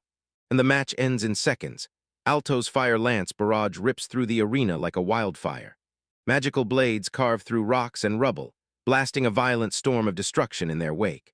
Bonbon gets slammed with wave after wave of attacks until he's totally overwhelmed. He got slammed to the ground and wiped out in seconds. Meanwhile, the noble students in the stands go stone-cold silent, pure shock on every face. One student stutters that Lord Bone, the top kid in their grade, got taken down in an instant, and even the nobles beside him can't wrap their minds around what they just witnessed. Bonbon sprawls on the ground, stunned to the core. He just got beaten by some cheating bastard just like Alto. A noble student snaps back instantly, accusing Alto of cheating once more, and labeling him a coward to his face. Then the dark-haired noble student slices right through the chaos and drops a chilling line. Even if it's cheating, the battlefield chooses the living, and they're the winners. The arena erupts as the announcement blasts through the air, screaming that Alto is the winner. Duke Willow can barely process what he just saw, and another noble student is left totally stunned and speechless. In the blink of an eye, the Bone family's heir got wiped out, and an official steps forward, pushing Alto to the front and making his name ring out clearly. That badge is the proof you've earned your way past the first round. With no time to rest, Arthur declares the next match and calls Gregory Burns and Mia Knightley to the arena. They step into their spots, locked in, ready to clash. Meanwhile, from the stands, a student stares in shock, convinced this isn't a match at all. It's a brawl between some tiny creature and a savage beast. Arthur shouts for the match to start, and Gregory, already furious, bursts forward on the attack, yelling Sandshot. Mia snaps into action and hurls Ice Wall. Right as it lands, a frosty barrier blooms between her and danger. She shouts the spell, and a glowing magic circle snaps into existence right in front of her. Gregory swings up with a stone hammer, ready to strike. He hurled a devastating magical strike straight at her. Mia slipped his attack, then snapped back with a blistering counter. Then Gregory hurls sand again, blasting a brutal wall of projectiles straight at her. Mia screams as each hit slams into her, fighting to hold on against Gregory's non-stop assault. The announcement slams down the news. Gregory Burns is the winner. Turns out his opponent outclassed him in pure magic, moving faster and landing every hit with razor-sharp precision. From the stands, the students snicker that he's a total slowpoke, and one noble lets out a laugh, saying he only wished he'd been the one to fight him, while Gregory Burns just stands there victorious. While Mia crumples on the ground, trapped between him and another student. Alto stands off to the side, watching Mia slump with pure dejection on her face. Meanwhile, Arthur shuts everything down for the day, waves everyone off with a proud "good work," and drops the bombshell that the second exam hits in 2 weeks, details coming later. Students huddled together, shocked to realize less than a third of the whole crowd even managed to snag an emblem. As the crowd scatters, Alto can't stop thinking about it. The second exam is about to turn into a full-on dungeon crawl. He's supposed to have more experience than any Knight Academy kid. But dungeons never play fair and love to throw the unexpected right at you. He realizes that if it keeps going like this every single time, nobody's ever going to make it to the rank of knight. Then Alto storms toward the training grounds, dead set on being fully ready. Alto shows up at the training area the moment the exam ends, just like he planned, and sure enough, it's totally empty. Suddenly his eyes snap to movement, and he spots Mia in the distance, flanked by 2 guys as they close in. Meanwhile, the 2 male students corner Mia at the training grounds. One sneers that she's wasting time after she already failed, and the other tears into her for training even after she placed last, calling it a total waste. A male student leans in and tells Mia she needs to know her place, then sneers, asking if she feels any shame at all. The other can't help but think she's so clueless she doesn't even realize where she stands. Alto cuts them off and demands to know who should be the one truly embarrassed. All the male students snap their heads toward him, utterly confused, demanding to know what on earth was wrong with him. Then Alto blurts out that even the moment the exam ends, Mia is the first to jump into training, and he's basically asking which of them should be ashamed. Because he tears into them for disrespecting someone who's grinding their hardest, saying they're breaking the code of chivalry. Meanwhile, Alto looks back on the last 3 years since he earned his aptitude, grinding through relentless training without ever letting up, no matter how many times people shoved the same words in his face. He knows better than anyone just how brutal this pain can be, and he's living proof that never quitting is pure magic. Then it hits them, Alto. One student blurts that he's the guy from the outside exam while another stares like, "We've never seen his face, and yet he's already talking like he owns the place." Then one of them finally clicks. Bone just got dropped in a single hit, and he's the one who did it. Alto can't stop thinking about the school. He figured it would be packed with nobles, but the moment he sees it, something still feels seriously wrong. Mia strides up to Alto and blurts out her thanks, then hits him with her name, Mia Knightley, straight from the Knight Academy. Alto tells her there's nothing to thank him for, like it's no big deal at all. Mia blurts that she spotted his match today, raving that his magic is so refined it's unreal. And then she turns to Alto like, "Tell me, how do I get strong like you?" Alto leans in and asks Mia if there's any magic she's actually great at, because he can't say a word until he sees what she can do. Then Mia shrugs and tells him the highest level she's got is a unique skill. Alto lights up with excitement and blurts out, "Can I show you?" But Mia leans in and asks if Alto can juggle some flames and make them float. Alto nods once and hurls a blazing fireball straight into the fight. Mia doesn't even hesitate. She snaps off a dispel shot and counters instantly. And Alto gapes in pure shock as his magic disappears completely, leaving not a single trace behind. Alto can't even process what just hit him. He's devoured books on every kind of rare skill, and still, nothing has ever hit him like this. Mia breaks it down. This is magic resolve. One tiny bullet slips through the skill's magic core and wipes it out cold. And just like that, Alto snaps to the truth. She's sitting on an insane power. Mia finally admits she can't control it worth a damn, because that last shot was nothing but blind, insane luck. When their mana waves clash, their skills trip over each other and the shot's path warps. So on brutal days, even firing 100 times can leave them with 0 hits. Alto gets it. Sure, you can boost someone's skills, but actually using them the right way is a whole different beast. He tells Mia she can use him to train and get better. Mia's eyes widen at the offer, and right after, panic hits. Did she really land her shot on Alto, or did she miss? Alto reassures her, explaining that once he struggled too, until he realized he just couldn't juggle multiple skills at the same time. He says it only truly clicks when magic clashes head-on, and you learn that exact feel. Then Alto finally admits the truth. He starts messing up as soon as things get close to the guest area. But it also shows how his weird gift keeps the whole thing running on autopilot, firing again and again with the exact same aim and power, just like those steady second shots proved. Alto points out that this is the perfect practice ground because every single shot lands with no chanting, and they're all identical. Mia thanks him over and over, then tells him she's finally starting to catch on with all of this. Alto perks up at Mia's reply, and Mia's grin bursts wide as he agrees with full-on excitement. And Alto slams his fist down and declares it's time to kick off the training. Training doesn't stop. Alto keeps pushing through the session. Malto stands in the practice field as a swarm of fireball projectiles hovers and swirls around him, ready to burst. Mia whips her head around and screams, "Spell shot," and the fight just explodes. Then he fires her magic nullifying bullet straight at one of them. The blast whips past at the last second, almost biting down on one of Alto's magic spheres. 30 minutes later, Mia crumples to the ground, utterly drained. Her mana reserves are completely gone, and Alto rushes over, apologizing for making her wait there for so long. But he's not just watching. This is training for him too. Mia leans in and asks if Alto's got a bigger mana pool, because he's blowing through way more skills than she ever does. Then Alto admits that when he started, he was honestly worse than everyone else at magic. Then he lays it out like a truth bomb. Mia must have busted her butt, because mana capacity doesn't actually predict magical aptitude. Mia suddenly drops into a deep bow before Alto and begs him to take her on as his apprentice. Alto is totally blindsided by the request. Then Mia snaps her head up, eyes blazing with resolve, and vows she's going to become just as strong as him. Meanwhile, Mia spirals over her life at rock bottom, always last in class, and this exam doesn't help either. She remembers what everyone said, that she's so weak she's barely even worth practicing against, and somehow she still ends up finishing dead last.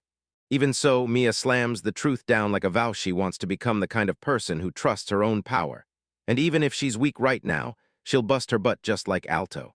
Alto sees exactly how Mia feels, because her fight mirrors the hell he already survived. He's not sure he can truly teach her a thing. But Alto still swallows his doubts, takes her request, and tells her straight up that he's counting on her. Mia thanks him again and again, then steps up to help. She'll give tour of the school, handle the daily chores, and do everything she can, even if she can't repay him in a grand way. Alto blurts that he's totally lost on campus, and honestly, that'll help a ton. Mia nods along with pure, unfiltered excitement. 2 weeks later, the second exam finally kicks off at the dungeon site. And for the next few days, the dungeon exam keeps rolling as 5 challengers rush in each day to try and clear it. Mia watches the participants swarm in, and her heart tightens as she can't help wondering if Alto's going to be okay. Meanwhile, one of the examiners flashes a smug smirk and can't help wondering just how long it'll take before Alto quits. Inside the dungeon, someone blurts that it's been way too long since they were last here, and they're loving it, and then they talk about how the exam spot shifts with the day, which is exactly how it stops students from cheating, since the dungeon doesn't stay put before the second exam kicks off and the examiner lays it out. At night, the missions come in all shapes, from escorting to dungeon raids. And this time, the students aren't just trying, they're going to conquer a dungeon. Alto scrambles through the memories, then feels it. His body weighed down and his skills hit way harder than they should. He realizes the dungeon isn't just a place. It's hit them with a debuff, and this time the whole point is to see how well they adapt. Even the organizers would be terrified to drop high-rank monsters into the test dungeon. So the debuff isn't random. It's their way to see if students can still push through when their conditions are wrecked. Alto drops into the dungeon entrance, grinning because everything's finally going smooth. Yet his auto magic keeps his eyes locked on traps and enemies non-stop. Alto barrels through the dungeon floors, hunting the rarest item he can find, because the treasure waiting on the final floor is probably the crown jewel of them all. He bolts to the stairs that drop down and spots it. Those steps are already almost at the 10th floor. Then Alto fires up his detection tool, and it snaps back with an instant, unmistakable reaction. He pulls up a map and zeroes in on the exact target location. He can't help thinking, man, they're tearing through this way faster than I expected. Alto clears the dungeon and makes it back safe, breathing out as he reports that his quest is officially done. Even the examiners can't ignore it. His stamina is way more than enough. One examiner leans in, scans Alto's route with a farsight crystal, and nods because his choices and pacing line up perfectly. Alto gets tagged as passed. He shoots them a grateful nod for their evaluation. Then out of nowhere, someone screams at the top of their lungs. Alto is getting dragged for totally cheating. The accuser won't budge. He swears Alto can't possibly clear this dungeon with no skill and blasts the idea that Alto cheated. Alto speaks up cool and steady, insisting he had nothing to do with it. Meanwhile, Duke Wilo snaps into a rage and barks that the results only strengthen the princess faction. His subordinates scramble to apologize non-stop, begging for mercy because nobody wants their boss's highness to get mad. Duke Wilo straight up declares he's betting everything on them, and they'd better not mess it up. And he vows that his son will be the one to go first, all to pump up the prince's faction. Then he swears he'll crush Alto in the very next exam. Someone argues that Duke Wilo must have cursed Alto with a nasty debuff just to ruin him, especially since his father personally paid professionals straight out of the underworld. Another voice fires back that Alto must have gotten outside help just to start calling him a coward, and they swear there's no way he could have cleared a high-difficulty dungeon while a stamina-killing debuff was wrecking him. Then an official cuts in and says he's been watching Alto through a remote crystal during the exam, and he spotted nothing suspicious at all. So he turns around and demands what's actually unfair about Alto's performance. And the nobleman just stands there, stammering, and can't find a single word to answer. The older noble leans in and grills Bonbon. Tell him why you think Alto can't be swayed. Bonbon looks furious, but he refuses to give a straight answer. The official slams a hand down and declares they're continuing the test, then shouts for the next contestant, Mia Knightley. Someone nearby swallows hard and nervously agrees. Yes, we're going on. Bonbon struts off with confidence while his teammates hover in panic, begging, "Are we good? Did anyone find out about the cheating?" Right before the next test hits, Alto cheers Mia for clearing it and pushes her to go all in. Mia swears she'll pour every last drop of herself into it. Later in the training area, Mia tells Alto she's been grinding for 2 straight weeks, so she's got this. Alto nods and agrees. Still, as he watches her march into that dungeon alone, this awful, nagging feeling won't leave him.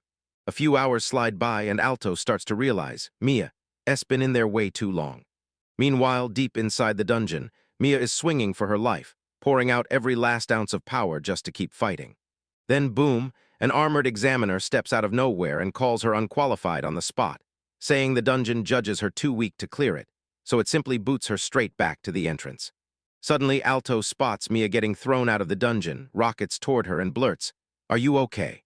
Mia just mutters, "No way, it's impossible," because things are getting brutal. She's tanked 2 of the 3 exams, so now she has to win 3 emblems in the final test just to scrape through. Even with everything crashing down, Mia grabs Alto's hands and tells him she's not quitting. Then she thanks him for worrying about her. Alto keeps staring at her, even as she insists she's fine. He was so worried that his mind went blank, and he couldn't find a single word. When the second test finally wraps up, the examiner storms in and lays down the rules for the final exam. Then, a week later, he drops the bomb. Everyone will team up in pairs for a mock duel. Keep it simple. Once your barrier gets cracked, you're done and can't fight. If both people on a team are knocked out, that team is finished. The examiner points out that a bunch of folks already quit when they walked away with 0 emblem. Because normally anyone who applies for a night selection exam gets in, but now the rules have flipped hard. The examiner keeps going, saying everyone who shows up today will get split into teams for the 3rd test. The match day is when the names get revealed, and the day before. It's all about grinding and prepping for battle. He shoves everyone away like they're nothing. As the students scatter, one person looks around and gasps. Way fewer showed up than the first test, with less than half still standing here. Mia leans in and points out that most people end up with absolutely 0 emblems.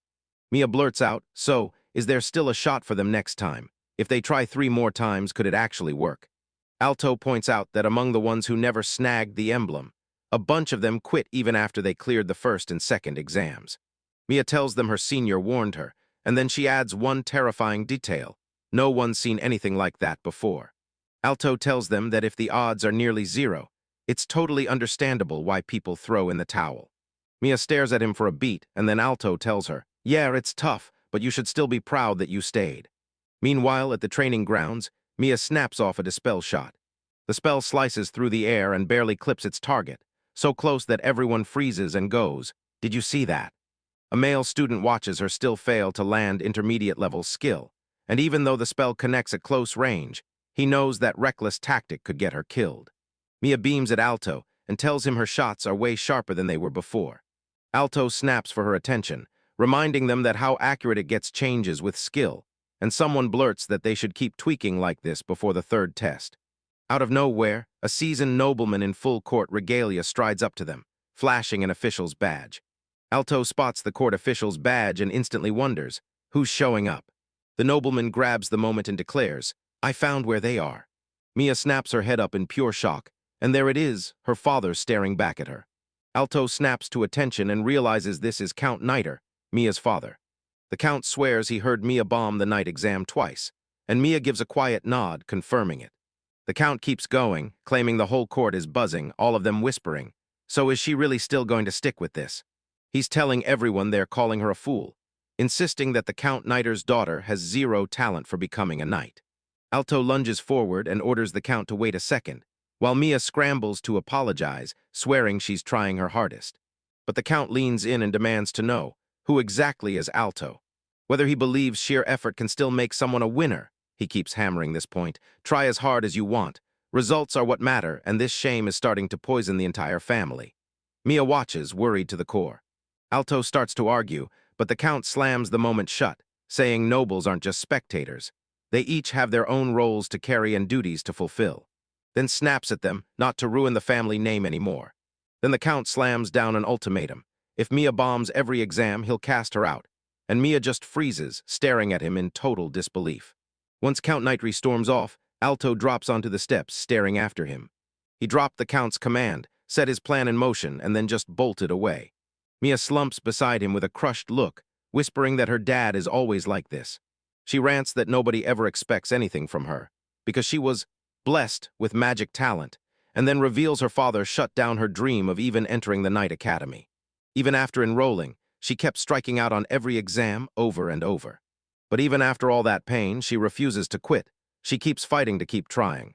Mia snaps that people told her she'd never become a knight, then declares she'll prove her father dead wrong. Alto leans in and fully backs her determination. Meanwhile, in the royal court, Duke Walo storms into Bonbon's space, ripping into him for messing up again. Because Walo came in with huge hopes, and Bon has failed twice already. Bonbon apologizes profusely, saying he's truly sorry. The Duke cuts in and warns him this next one is the final test. There's no escape now. Bonbon clenches his resolve and swears he'll ace it this time. Meanwhile, the Duke frowns to himself, seething over how stubborn Alto is. The Duke snaps, demanding the real concrete plan, because he won't buy into empty talk. Someone spills that the final exam is a team fight, and then they announce they'll team Alto up with the weakest kid right away. They called her number 1, the hopeless little girl everybody whispers about. And yeah, just as expected, they're about to load up even more poison because they've got a special plan that only the antidote can fix and cure. The Duke studies the poison, realizing it's rare and expertly crafted, then praises how flawlessly the whole plan was put together. Meanwhile, outside, Alto and Mia head down the path side by side, and Mia can't stop thinking. She never dreamed she'd be paired up with Alto for the final exam. Alto admits, "I didn't think so either." It either teases that the opponents will be announced tomorrow, so you've got zero reason to stress about it right now. Alto blurts out that he's crazy happy to get paired with Mia, and since they both know how each other fights, coordinating is going to be a breeze. He tells her, "Tomorrow, let's go all in together," and Mia nods hard, promising she'll give it her best so she never holds him back. Alto grabs Mia's hand and tells her she'll be okay, because the training she's put in won't be for nothing. It'll add up and help them survive, and Mia can only hope he's right. As Alto strides off, he clocks the sun sliding toward the horizon and realizes they've got to stop.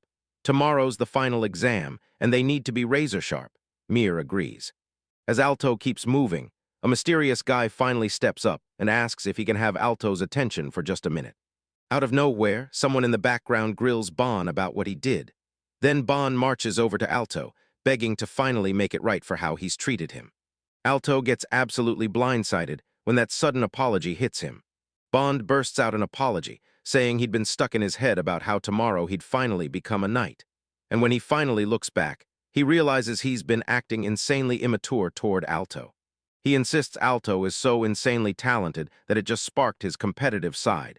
And since they might end up teaming up as knights anyway, it's honestly no big deal. Bond begs Alto to let him finally apologize the right way. Someone points out that tomorrow's the final exam, and even Alto, the training freak, is finally going to rest. But yeah, something about it feels wildly suspicious. Alto and Bond lock in a handshake, and Bond pitches the idea of grabbing a meal together, then promises to foot the bill at a super popular restaurant. Alto snaps that he's not exactly in the mood, but he figures if they're going to be coworkers, this leftover resentment could wreck how they work. Alto nods and says, "If it's just a meal, then fine," and Bond's eyes light up. "Awesome, let's go right now." They pull up to the restaurant, and Bond points at the door like it's destiny. This is the place. He mentions the chef is just an acquaintance of his, so he tells himself, "I'll go say hi real quick." An hour later, Bond leans in and demands to know if the meal finally hit the mark. Alto's expectations, totally crushed in the best way, because he straight up admits the food here is on a whole other level.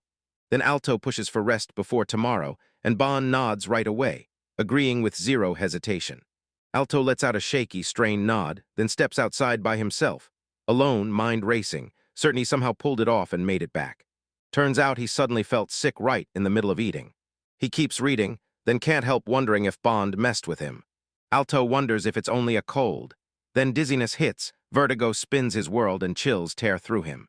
Meanwhile, inside the exam arena, someone spots Alto as late, and points out that he's always the first to move, not the guy who shows up at the absolute last second. Then Alto bursts into view in front of the crowd, and Mia immediately calls out to him. His face looked so pale it scared me, and I blurted, "What's wrong?" Alto admits it looks like he's got a cold, but he shrugs it off, says he's fine and still can fight somehow. But Mia swears she's never seen Alto this beat up before, and she's certain something's seriously wrong with him. She urges him to report to Captain Arthur and requests they move his turn down so he can finally get some rest. Alto hesitates for a beat, then steels himself. Once he's a knight, there's no room to miss training just because he's sick, and this very moment is his test to earn that title. Then Captain Arthur steps up and declares, "All right, now I'm revealing the first round matchups." Captain Arthur announces the first round matchup, the Altamia Nitri team ver, going up against the Bon Gregory Barnes team. Then someone in the crowd clicks it instantly, This is the first match, so Alto can't even catch a breath. Another watcher clocked it. Alto's stepping into a showdown with Bon, who already wants him out, and Gregory, the very guy Mia couldn't beat last time. Mia's jaw drops as the announcement hits her like a truck. Alto reassures Mia that everything's going to be okay, no matter what his condition is. Mia cuts in and reminds him he's about to prove his father dead wrong. She shoots back with pure excitement, totally backing it up. Then the two teams slam into the arena, and Alto stays hunched over, looking terribly sick, barely holding himself together. Gregory strides in with an over-the-top, mocking tone that drips with attitude. He asked Alto if he was okay, and then burst into a fake laugh like it didn't hit him hard. Alto clocks what's going on and suddenly realizes Gregory was part of whatever Bond did to him.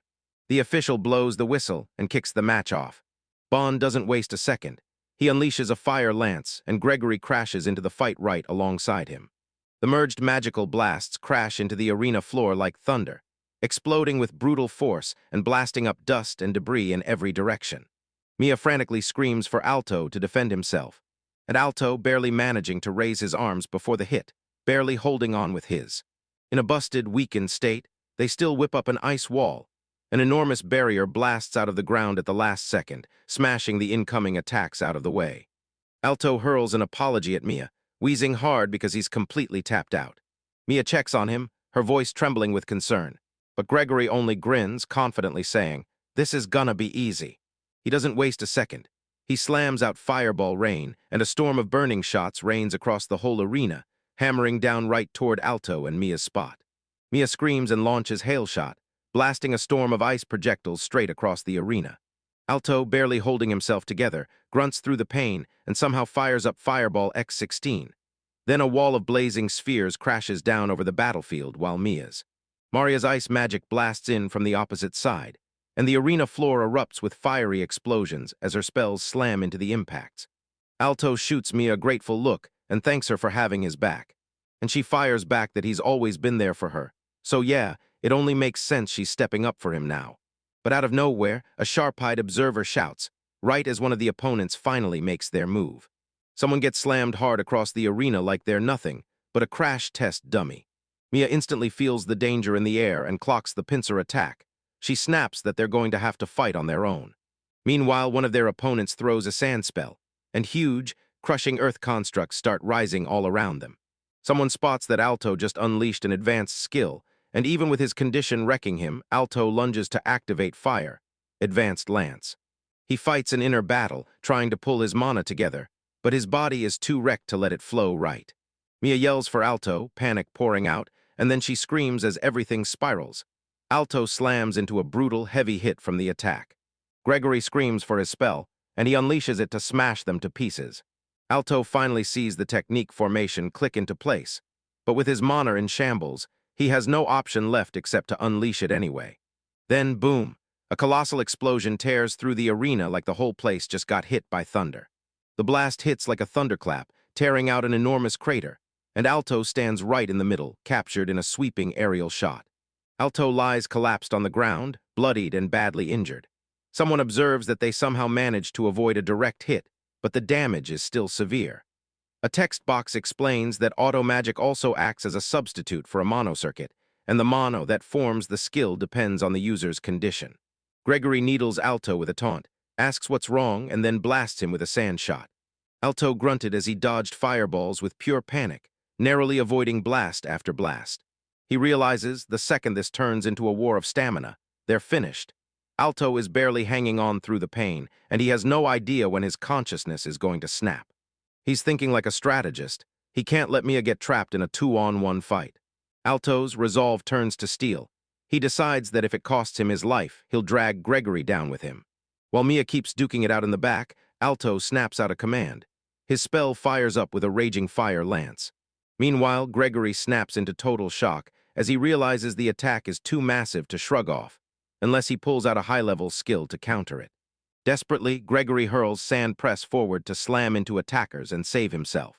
And the two colossal spells smash together with a violent blast, blasting shockwaves across the arena floor. Right in the middle of the crowd, someone blurts out, "So, do the attacks cancel each other out?" Then Alto slams into action and ignites a second fire lance. Bond snaps into total shock when he realizes there's a second one. Gregory shrieks as the colossal fire spell detonates into him, smashing down with raw, explosive force. Gregory gets obliterated by the impact, and he rockets across the arena like a human comet. Bond snaps the news. Gregory is down and completely incapacitated. While Mia reels in pure disbelief over what just happened, the whole crowd can't even breathe. Because Alto somehow beat Gregory, the top-ranked player, even while poisoned. In the crowd, one person mutters to themselves that Alto being like this was exactly what everyone saw coming. Then the scene snaps. Alto crumples onto the ground, while another figure stands right there, looming over him. An announcer blasts the news, Alto is down. Bond bursts into laughter, confessing that Alto totally freaked him out for a split second. Bond grins, taunts her to her face, and basically declares Mia's done, because he's sure she's nothing but a loser. And without her buddy Alto, she's completely helpless, like she can't do a damn thing. The arena is left in silence as Alto lies collapsed on the ground, while Mia stands over him, shielding him with fierce, protective force. And she answers with a sharp, dismissive scoff. Meanwhile, Bond replays the real scheme in his head. He and Gregory were meant to batter Alto until his stamina crashed, then finish him off the moment he was weak. After that, Mia was supposed to go down easy, but fate ripped the plan apart. Bond needles Mia, sneering that a loser like her means nothing, and swears he'll drop her all by himself. Then he whips out a fire lance. While Mia slams an ice wall to defend, but she realizes the power isn't just back, it's stronger than ever. Bond keeps laughing at her, growling that she hasn't earned a single emblem, and telling her there's no point trying anymore. He tells her straight to her face, you don't win by just holding the line. Mia clenches her thoughts and refuses to lose, because this isn't just her future anymore. Alto's shot at becoming a knight is hanging by a thread too. Then Bond bursts forward, unleashing a full-on assault. He needles Mia, claiming her magic, mana, and skills are laughably weak, then shouts that it's time to show her what real strength looks like, in front of the whole class. His fire lance barrage crashes straight through Mia's ice defenses, smashing them apart with unstoppable force. Suddenly it hits. Bond just fired off 5 intermediate skills in one crazy burst. Mia freezes in shock while the crowd's reactions swirl into a messy blur behind her. She clenches her fists, trembling like she's holding back a storm. With her skills right now, there's zero chance she can win, and her dream is about to get crushed right here. Bond screams at me to meet up with her later, calls me a loser, and then another colossal attack rockets straight toward me. But then she spots something off. One of the projectiles is actually lining up straight for her. The moment the attack hits, someone gets launched and skids across the arena floor like a streak of disaster. That warning hits way too late. If someone grabs an intermediate skill without a barrier, the best case is they come out seriously hurt, and the worst case is they don't survive. The blast hits like a punch, and Mia gets hurled backward as someone screams Alto's name. The camera swings back to unveil the massive arena hall, right where this whole brutal showdown is exploding. Meanwhile, Mia's mind snaps back to the time she was sitting right there at the aptitude ceremony, when Alto got branded a total no-skill. He looked crushed and shaky, like he'd collapse any second, and when she blurted his name, he didn't even register it.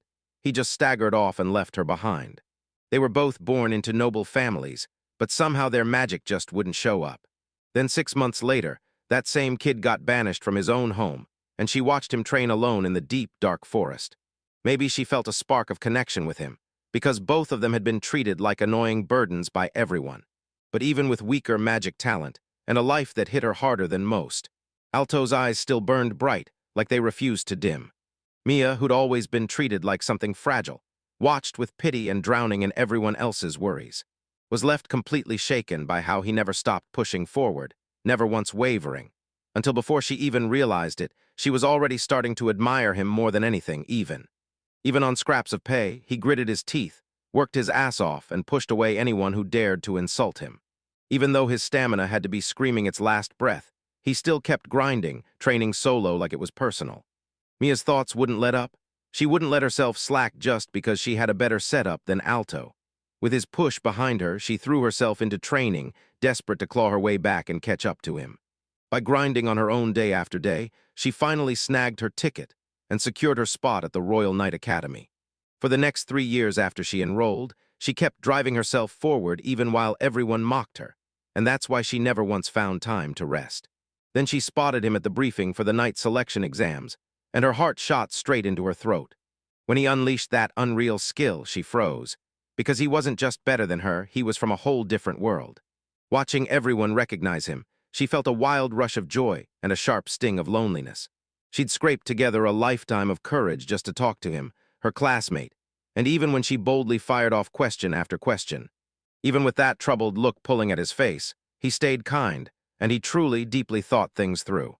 His presence lived at the center of her heart. No matter what hit her, she never cracked, and she kept pushing forward.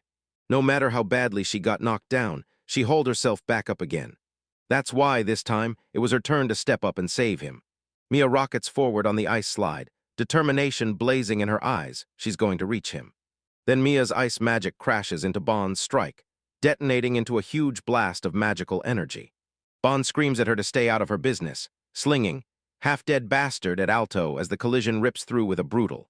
Shockwaves ripped through the arena as the two forces slammed into each other. Alto clocks it up close. He can land the hit, but one slip means instant danger. Meanwhile, Mia decides this has to be the end. At the very least, she's got to protect Alto no matter what. She casts her spell, fires a blazing spell shot, and the dark energy sphere bursts toward the Bonds. Mia hurls a dispel shot, and right when it hits, it crashes into Bond's dark energy sphere, lighting the whole battlefield with magic. Bond reels in pure shock at what just went down.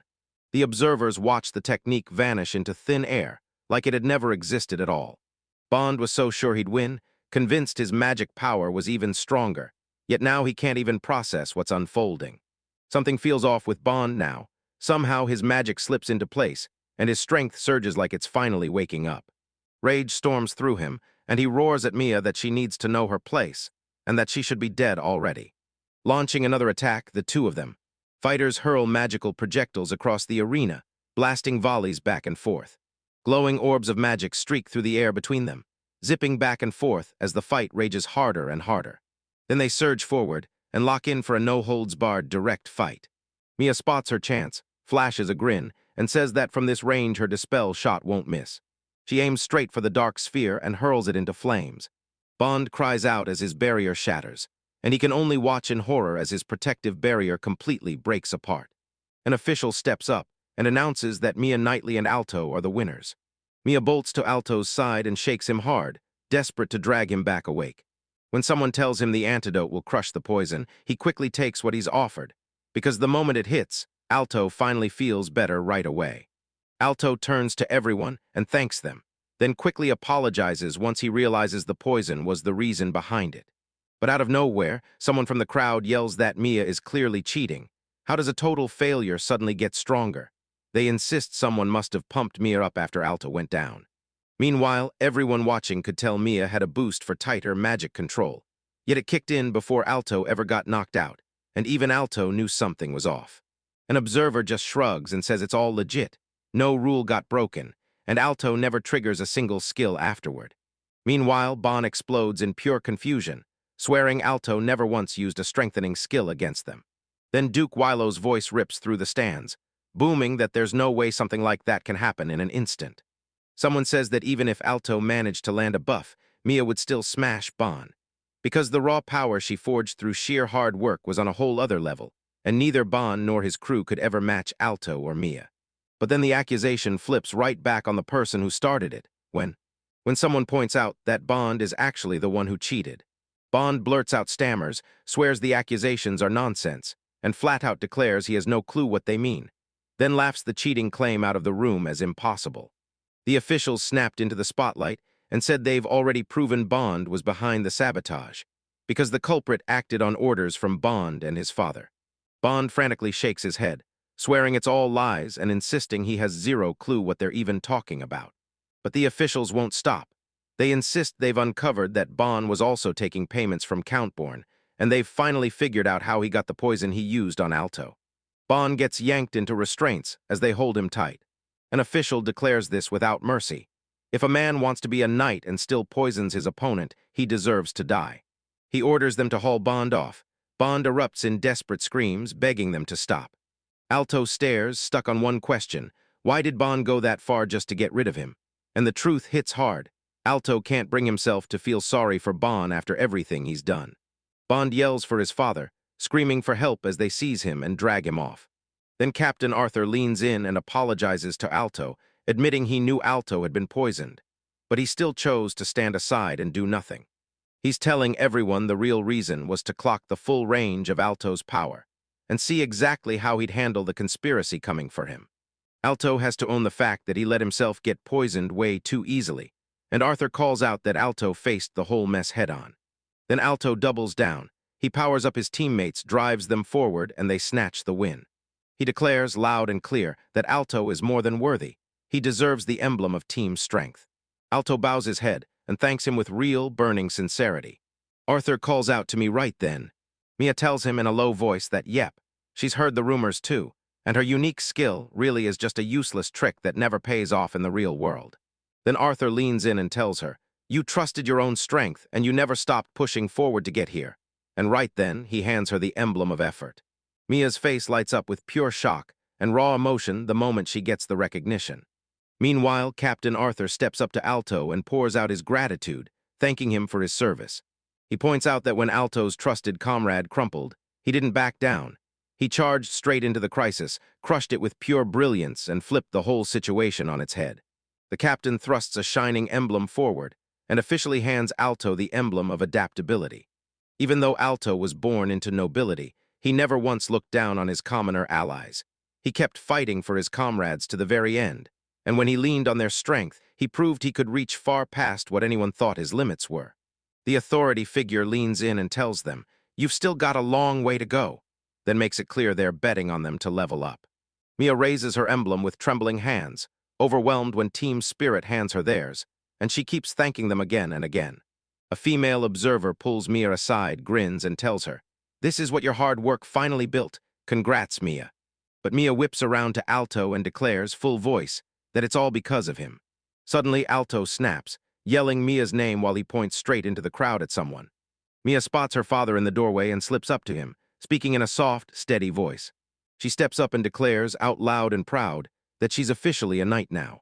Count Nader responds coldly, asking if that's so, then declares it has nothing to do with the Nader family and tells her to do whatever she wants.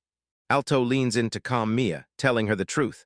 Her father just can't bring himself to admit he's really counting on her, while someone nearby nods along, clearly unsure. Alto keeps talking. I get it, he says, because even his own father wasn't like that, and he can't forget the look in his eyes the moment he left him behind. Mia pauses for a second like, yeah, that sounds amazing, and the thought sticks. Then she clenches her resolve and promises she'll grind every day, until one day her father finally sees her for real.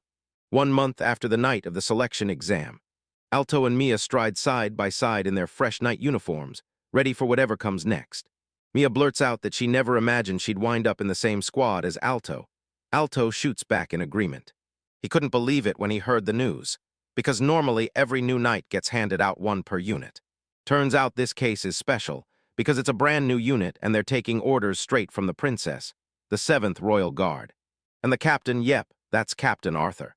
The voice cuts in again, praising him as a genius who took the captain's seat at the youngest age ever, so there's only one conclusion. This unit was formed for a reason way bigger than anyone expects. Alto is still reeling from the news when, bam, Lily bursts in and shouts his name. Alto spots her instantly, like his eyes lock on the moment she appears, and that's when everything clicks. Lily just got reassigned to the 7th Royal Guard too. Lily grins and blurts to Alto that she's thrilled they're on the same team together. And Alto shoots back, grinning, I'm happy too. Then Alto whips around and introduces the two girls to Mia, saying this is his childhood friend, Lily. Lily bows politely and introduces herself, and Alto can't help but. Mia is Lily's junior at the academy. Mia answers a little stiffly, telling Lily it's nice to meet her, and making it clear she already knows all about her. But Lily shoots Mia an intense look, and reveals she's been watching her since the aptitude ceremony. Alto makes it clear that Mia isn't just anyone. She's his comrade who took the exam with him and crushed it with a passing score. Someone asks if that means Mia's a rookie like Alto, and Lily lights up and shouts that she can't wait to team up. Then Lily holds out her hand for a handshake, while Mia freezes in shock. Alto couldn't believe she had a childhood friend, and nobody warned her about it. While they're still chatting outside, a brand new voice suddenly cuts in, demanding to know if they're the new recruits. A gray-haired old man with wavy blonde hair and a mustache steps forward, dressed in a crisp formal knight uniform. Alto clocks the guy in front of him, mid-30s, and he's clearly older than Lily, then steps up and introduces himself, saying, "I'm Alto, and I'm assigned to the 7th Guard starting today." Mia steps in and introduces herself, just plain Mia, like that name is all you need to remember. And Lily blurts out her name too, then. Then the older man steps forward and roars his name, Count Frankie Guilford, the head of the Count's house and a proud member of the 7th Guard. Someone points out how insanely rare it is for a Count's household to serve directly out of a knight's own run. Meanwhile, Lily grills him about the uniform, wondering if he's this year's top recruit, while Alto just smirks to himself, thinking, even recruits still get knight uniforms, huh? Then Count Frankie steps in, flashes his smile, and tells them how everyone worships the knight rank, right before he asks if they want to sign up as top recruits. He even admits he understands why they're fired up, but he hits them with the truth. Being a knight is brutal work. Alto freezes in shock when Frankie blurts out they're also called the Arthur Squad. Then Frankie slams the next thought down. He needs to find out if they can actually survive the 7th Royal Guard. Frankie Count steps up and promises he'll unleash the real power of a true knight on them. Alto can't stop staring at it, because no matter what, it always spirals into this exact mess. The narration cuts in and screams, "Mock battle," and suddenly the two lock eyes from across the distance. Count Frankie lays down the rules. It's a classic duel where one clean hit decides everything. And if Alto's barrier gets chipped, even a tiny crack from his opponent's strike, it's over for him. Alto nods and fully accepts the rules. Then Count Frankie declares he's going first and rips into the attack with a brutal strike, unleashing. Alto watches as the colossal dragon breath detonates across the whole area. Frankie instantly unleashes an advanced move, and the observer just freezes in pure shock. But the Count won't let up. He swings in again, drives the blade home, and chains it into a brutal combo that keeps the pressure crushing. The dragon's roaring breath and the sword's savage strike crash together with an explosive, earth-shaking hit. Count Frankie freezes in shock when his strike gets blocked out of nowhere. He can't believe it, because his attack should have hit before Alto even had time to react. Frankie clocks it instantly. If that were a mid-tier skill like Hail Shot, his fire lance would have shattered straight through without breaking a sweat. Meanwhile, Alto lies wrecked on the ground, realizing they tore through his barrier and nailed him with his own fire lance. Even with the Count's vision blocked, Alto still hit back with a flawless strike, powering up at advanced 1 or higher. Alto tests the auto-defense magic he built from what he learned in their last fight. His code flips to automatic the moment fire or water magic closes in, and once the defenses kick on, it blasts the attacker back with hail shots. Count Frankie strides up and demands to know what Alto's up to. And Alto stammers that he was just. When someone else chimes in like, was Frankie trying to baptize the rookie? He just shrugs and blurts whatever. Then Captain Arthur steps forward and introduces himself, declaring, "Starting today, I'm taking command of the 7th Royal Guard, and you answer to me." Frankie quickly realizes they've already wrapped up the introductions. Arthur snaps that they're headed straight for work now. First, they'll go face their superior. And he storms out, demanding everyone fall in behind him. The whole group strides deep through the royal palace, soaking in every stone hallway like they're about to uncover something big. Alto spots the root and his gut screams, "I've been here before," like the memory crawling up his spine. They close in on those fancy, ornate doors, and 2 guards stand there blocking the way. As the doors swing wide, a figure in white robes steps into view, and the whole group storms inside. Suddenly, Princess Charlotte beams and calls out to Alto, and Alto just stammers back, "Yeah, it's been a while." And the princess beams and congratulates him, declaring that he becomes a knight starting today as she reaches out toward him. Meanwhile, Lily and Mia stare on in disbelief, because Alto and the princess are doing the same thing again, and it feels way too familiar. Alto blurts out a shaky thank you to the princess, but Princess Charlotte cuts in fast. She swears it was just a dream, and it would never have happened without her recommendation. She says with ironclad conviction that there's no way someone as gifted as Alto could ever be denied the chance to become a knight. In the background, Lily yells at Alto, screaming at him not to act rude to the princess, and Mia nods along nervously, barely able to breathe. And another person jumps in to swear, with absolute certainty, that Alto has every reason to be grateful. Frankie cuts in politely, then tells them to stop beating around the bush, because the princess is swamped. They finally nod and agree it's time to jump straight to the real point. Then Princess Charlotte kicks things off by breaking down how the 7th Royal Guard was born, brand new, straight under her command as the princess. And Mia nods like, "Yeah, I'm sure everyone's just now realizing it." The princess leans in and says the truth. Right now, trouble is already brewing in the palace court, hiding just under the surface. Princess Charlotte states plainly that this is a battle for the throne. She tells him the throne pick still hasn't been locked in. The crown prince who will inherit everything hasn't been chosen yet. Because the only real contenders are her and Charlotte, the king's first child. And with her younger brother Richard, she lays it all out. Alto stares at the diagram Charlotte lays out. The king on top, the queen as the first legitimate heir, then the king's mistress, plus Prince Richard as the second child, born out of wedlock, and the whole line of succession suddenly feels like a tangled mess. Princess Charlotte drops a bombshell. Turns out the king wants her to be the crown prince.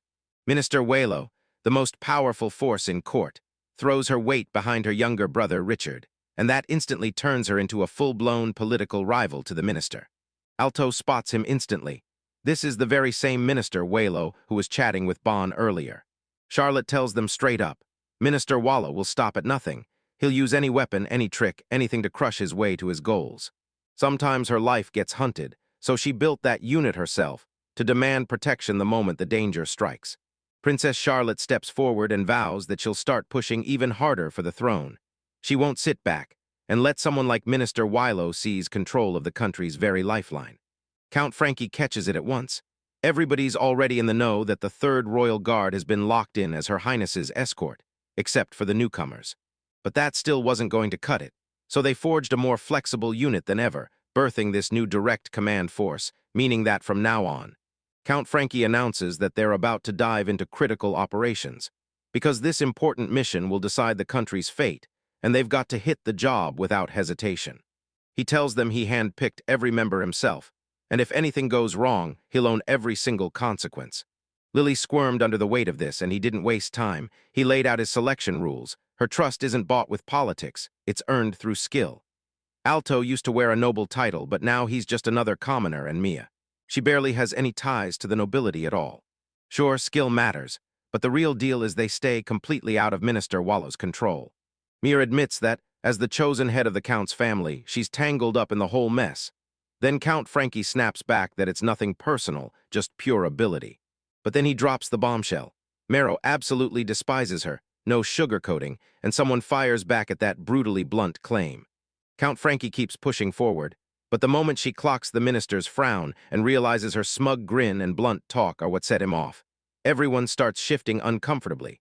Someone even snaps that he doesn't need to spell it out that brutally. While they argue, Mia slumps so hard you can practically hear her hope hit the floor.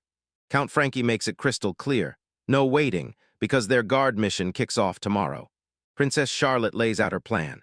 Tomorrow, she's slipping out of the royal palace to head for the eastern city of Minton, and there's a map to prove the route runs straight from the palace all the way there. Plus, the 7th Royal Guard will ride out with them too. Alto remembers Minton is the big city where Lily went shopping before she ever stepped into Night Academy, and he's like, whoa, this place is huge, because he's been there before as a porter, and back then it was booming with prosperity. Princess Charlotte lays it all out. This trip isn't about wandering around at all. They're hunting down Duke Minton, one of the biggest nobles in the whole country, to get his cooperation. She warns that if this keeps up, she'll have 0 allies left standing. In the Grand Hall, one voice snaps orders that everyone start prepping for missions beginning tomorrow, and the guards shoot back a sharp, perfectly synced acknowledgement.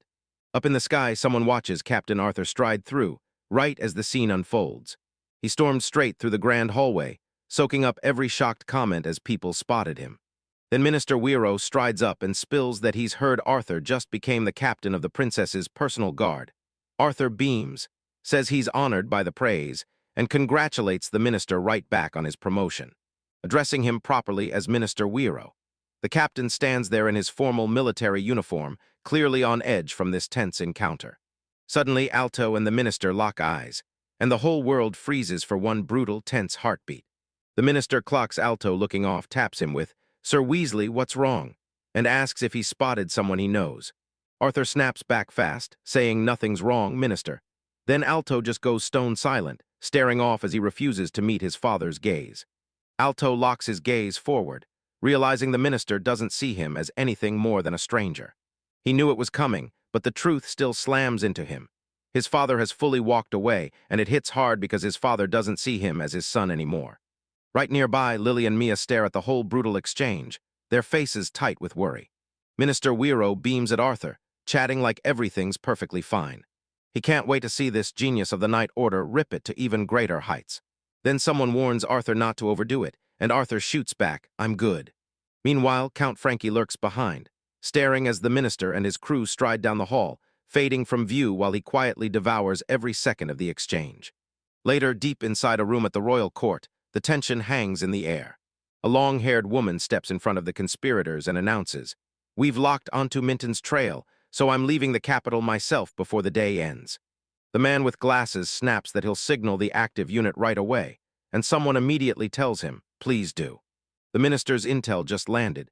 Today, the 7th Guard finally arrived, and they're confirming they'll stick to the plan on schedule. The older man planted on the couch shoots back, "Of course we will."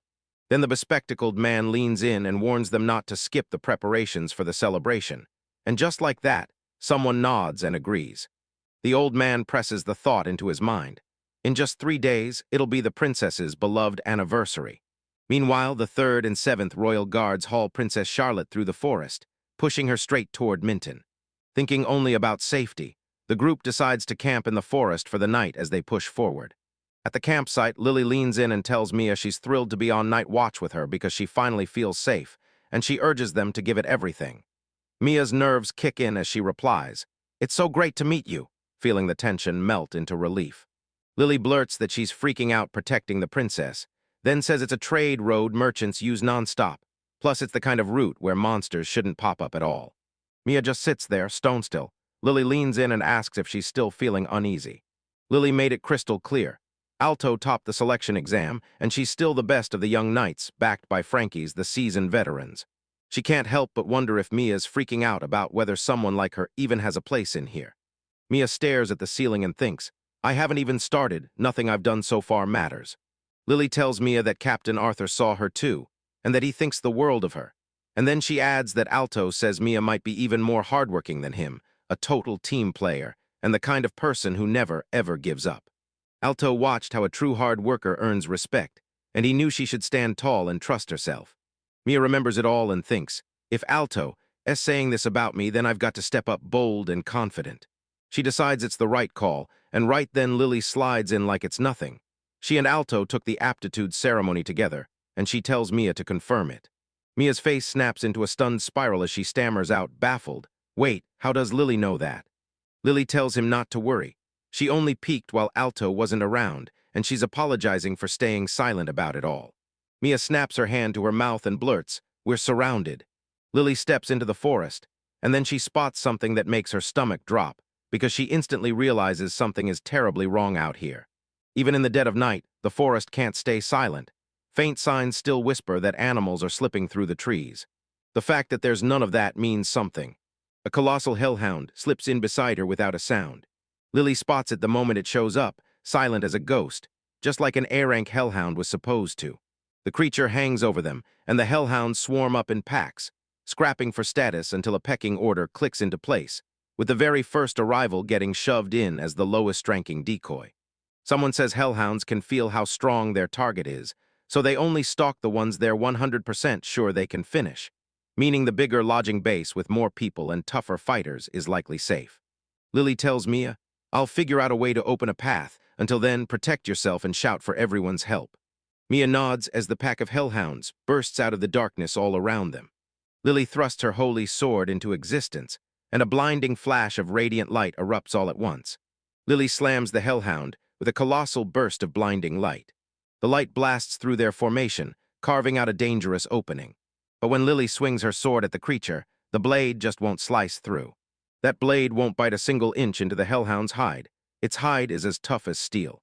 She usually could slice off a head in one clean strike, but this hellhound isn't like the others. Lily flips the plan. She's going straight for the weak spot, aiming for the inside of its mouth. She shoots forward at the hellhound's gaping mouth, just as its massive teeth lunge and snap at her.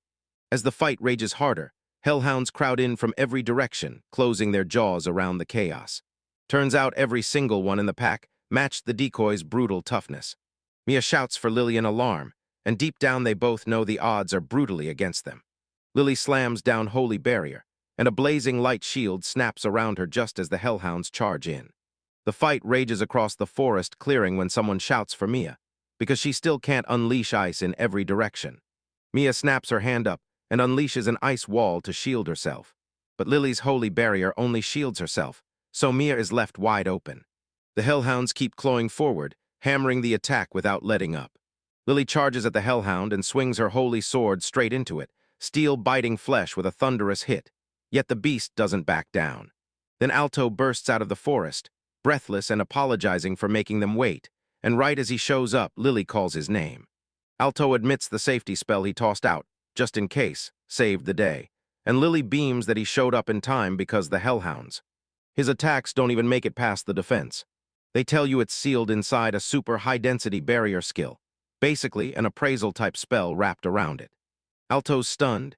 He's never seen a hellhound slap up a barrier like that, and it looks like they'll need one massive skill just to crack it open, because they've got zero time to set up a bunch of big spells. Alto lays out the plan. He'll lure it in, Mia will smash the barrier on its fur, and Lily will seal the deal for good. He demands to know if they can fire off a guaranteed dispel shot, one shot at a time. Mia nods and says she's got it. Alto shouts for everyone to move and slams into the hellhound. Then the team's coordinated assault explodes into action. Alto slams in front of the creature, drawing its attention in one fierce burst, while Mia hammers away at her dispel magic, building it up for the next strike. The fight erupts in quick, brutal bursts as they slam their plan into motion.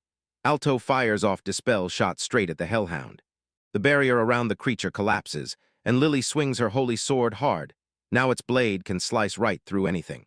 The whole crew erupts in cheers over their win, and they celebrate like they just conquered the world. They grit their teeth and keep pushing forward together, sticking to the plan like it's their lifeline.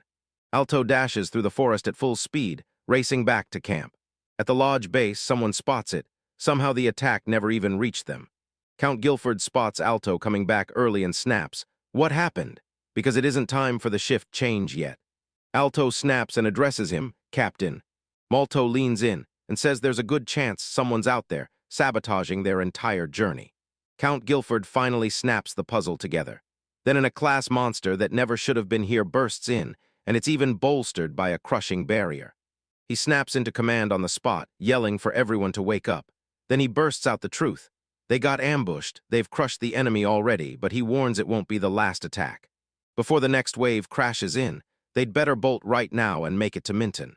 He slams down the order to advance on Minton right now, and the guards snap to action, scrambling to mobilize the whole camp. The squad finally reaches Minton Castle, and from above those battle-ready walls and fortified buildings scream for attention, while the whole town sprawls out beneath them like a hidden battlefield. Duke Minton swings open the door in ornate ceremonial robes stitched with crosses, greeting them like royalty and thanking them for showing up. One of the group members thanks the Duke for taking the time to meet with them. Duke Minton fires back that there's no real honor at all in His Highness visiting a worn-out provincial lord like him, then waves them to sit down instead of standing there and talking. Duke Minton admits things have gotten messy lately. He lays it out. Monsters have moved into the dead mines and twisting tunnels where those magic stones were pulled from the earth, and now the townsfolk are paying the price. Somehow, the adventurers just barely made it through last time. But over the past few months, the monsters have gotten way stronger, and now extermination is falling apart. They keep showing up again and again, but every attempt crashes. No progress, just dead ends. He says they even went to the city's Adventurers Guild for help, yet nothing ever changes. The Duke mutters that if these monsters defend like yesterday's hellhound, the average adventurer won't even survive one exchange. Charlotte suggests handing the royal guards the job of exterminating the monsters. Alto snaps to it. This is just another deal dressed up as honor. Step in, trade the right favor, and they'll fold him into their faction, which everyone calls noble negotiation, at least until someone blurts out the obvious. Charlotte promises she'll send the 7th Royal Guard, commanded by Captain Arthur, one of their deadliest, most skilled squads. But Duke Minton frets that pushing it would rip away the safety of her own precious Royal Guard. Charlotte steadies him and tells him it's fine. This time, they've got more than enough people to spare. Duke Minton promises to station some of his castle soldiers by the princess's side, and someone quickly rushes in to thank him for the offer. Then someone blurts out that would still thin out their escort, and Charlotte snaps, "What do you mean?" They explain it fast, because the 3rd Royal Guard is already posted here, so the numbers aren't an issue at all. Alto tells them he truly values their cooperation. He tells them, tonight we rest and recharge. Then tomorrow we strike fast and crush that monster.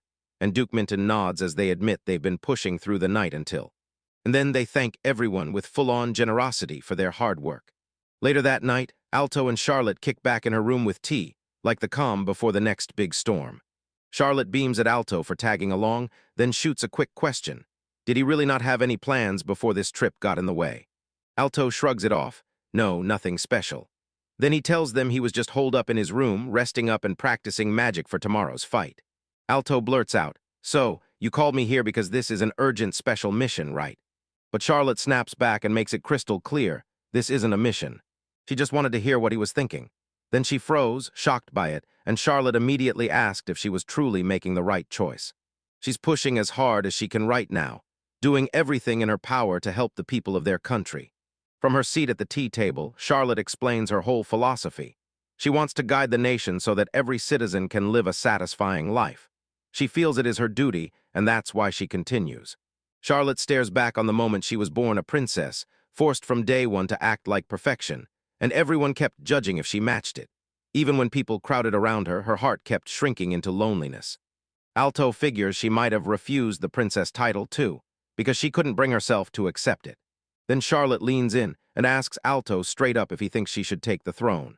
Alto suddenly realizes this question would usually get judged as lesma, straight up, depending on how he answers and what the test wants from his subject. But before he can move, the princess hesitates. Because she's not just royalty tonight, she's Charlotte, a girl standing right in front of him, waiting for his answer as a person, not a title. Alto admits, straight up, that right now he barely understands anything about the throne or the kingdom. Charlotte snaps back that he's the eldest son of a big-name family, trained and raised like one, and then demands, "So what, you've got a clearer answer than that?"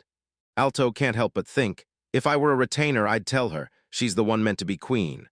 Alto says he knows the right answer, no question, and he understands it all too well because he's the one who got kicked out of his own home. He tells them straight up, positions and officials can be swapped like pieces on a board, and if things speed up, even a king won't last because he'll be replaced in just a few years. Charlotte stares at him in stunned silence as Alto leans in, driving his point home. Nothing beats the real person. No shortcut can replace them. Charlotte shuts her eyes and smiles, reliving the moment Alto lost the Marquis family's support, and how he started believing he was nothing but dead weight. Then she remembers her childhood friend stepping in, telling her the truth and flipping that idea on its head. Alto tells her that whether or not she inherits the throne, it doesn't change the fact that Lady Charlotte's actions saved him, just the same he's sure many of the citizens feel the same way. He tells her feelings are pure and noble, and demands she trust what she's done, then lift her chin and stand tall with confidence. Charlotte thanks Alto for being straight with her, then admits that honesty has made her like him even more. Alto just nods and vows he'll work his hardest to earn that trust. Later, Charlotte tells him she'll be counting on him for tomorrow's hunt, and Alto fires back that they'll succeed, no matter what. But the second he walks out, Charlotte panics, then realizes she totally lost control and actually blurted out that she likes him. The next day crashes in, and monsters have popped up in both tunnel locations. The unit instantly splits into two groups to deal with the chaos. Frankie and Alto step up to control the southern tunnel, while Charlotte and Mia take off to do the next move. And Lily charges through the eastern tunnel. The mission kicks off with orders to move fast, but hit every detail perfectly.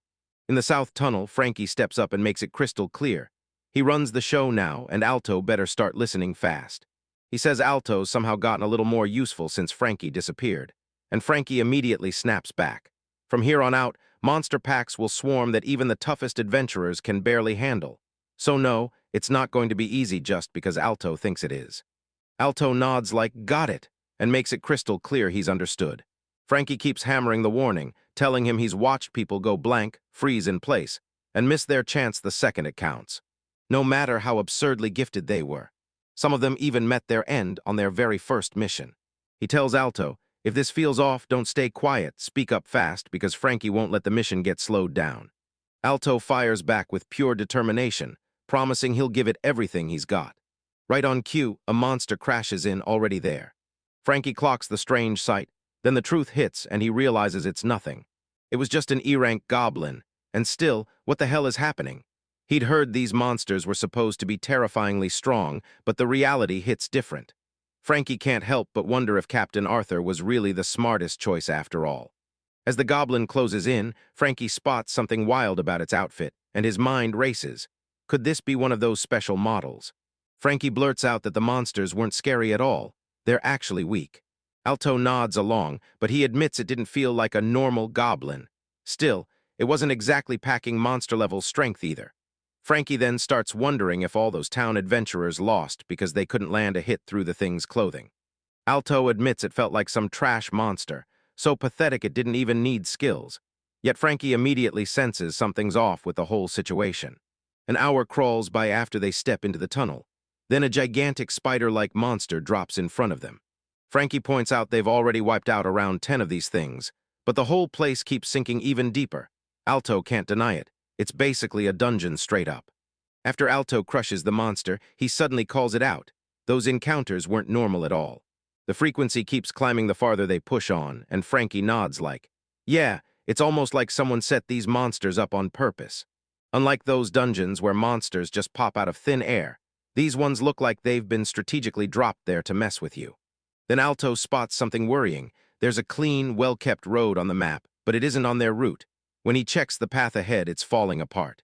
Suddenly, Alto whips around and tells Frankie, there's more than one monster up ahead, and this time they look downright unstoppable. But Frankie shoots back, perfect. We've been small fry until now, and I finally get to show off. Alto nods like a switch has been flipped, and Frankie grins. The stronger they are, the more he's going to love tearing them down. This mission?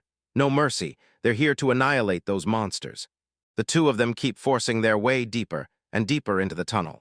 They come face to face with a colossal monster, and Alto clocks it instantly.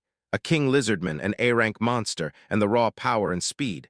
It's on a whole different level than any normal lizardman. Frankie sizes up their boss-tier foes for a mid-scale dungeon. He says hellhounds are a rank due to how well they work together, but these monsters are A-rank all by themselves. Then Alto snaps his gaze forward and realizes 7 of them are already waiting in the tunnel. Frankie blurts out, "Are you getting cold feet, Alto?" But Alto fires back that he can jump into the fight right now, if Frankie says the word. Frankie fires off a warning, telling him he's gotta already know about it. But he couldn't drop his guard for even a second once the battle kicked off. Alto clenches his resolve as the King Lizard men start closing in. Meanwhile, Frankie stomps forward, promises this ends in one shot, and rips out Dragon's Breath, pure blazing power. Frankie swings with a brutal attack and a top-tier skill that's meant to smash through any barrier. Then he declares, this is the end.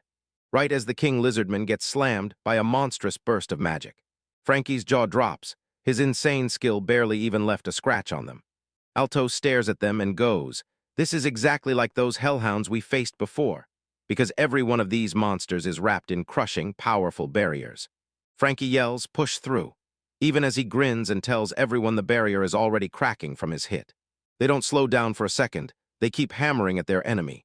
Cracking through the magical defenses, they surged into brutal close-quarters combat with the King Lizardmen. Then Alto and Frankie slam through the King Lizardmen with explosive fury, every strike cracking down with brutal impact as they carve the monsters apart. The fight rages on, and then, bam, more enemies flood in from ahead as Frankie clocks the next wave barreling straight for them. The fight rages on as more King Lizardmen crash to the ground. Frankie shouts that this is nothing he can't handle. Then his smile fades when he realizes there are still 5 more waiting. He blurts out Alto's name, demanding to know if he's okay. But he can't shake the thought that even if the Alto's the top of the class, this feels way too intense for a rookie. Suddenly, the last of the King Lizardmen buckle and collapse into a heap. Frankie's eyes bulge with pure shock as Alto calmly admits he's pretty sure that's every last one of them. Frankie just freezes there, stunned, trying to figure out who the hell this guy even is. Alto doesn't even blink at the gap in their aptitude scores. Alto spots more monsters up ahead, then snaps to check the map. He spots an A-rank monster posted right in that spot, and now there's no doubt they'll be forced to reach the deepest part fast. Meanwhile, Frankie's fired up and swears he'll teach Alto how to deal with a terrifying foe hell, and if it goes that far, he'll even push for an S-rank. The two of them push deeper into the tunnel system, not backing up for a second. They finally burst out into a huge open chamber that swallows the sound of their footsteps. A blazing circular hole, high overhead pours in light from the outside world.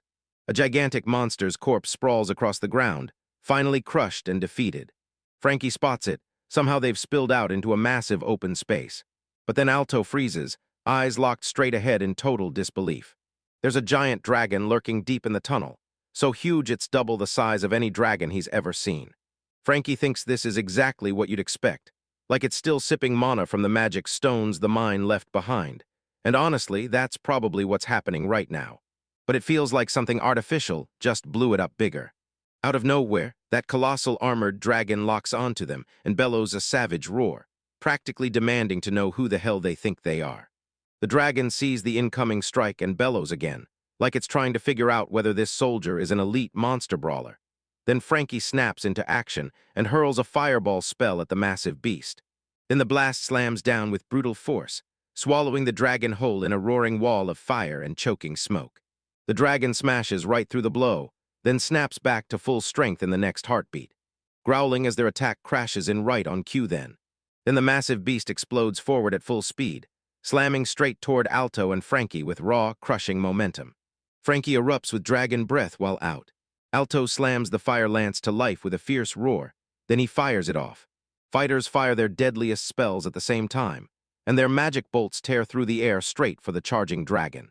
Two devastating spells collide on their mark, and their combined magic detonates against the dragon with a brutal, earth-shaking blast. But when the smoke finally thins, Alto's right. No wound, not even a scratch on the creature, just like he predicted, and he's left staring at the dragon's insane, unbreakable defense. Meanwhile, the dragon jeers at them, snapping that fools like them can't hurt it with attacks like that.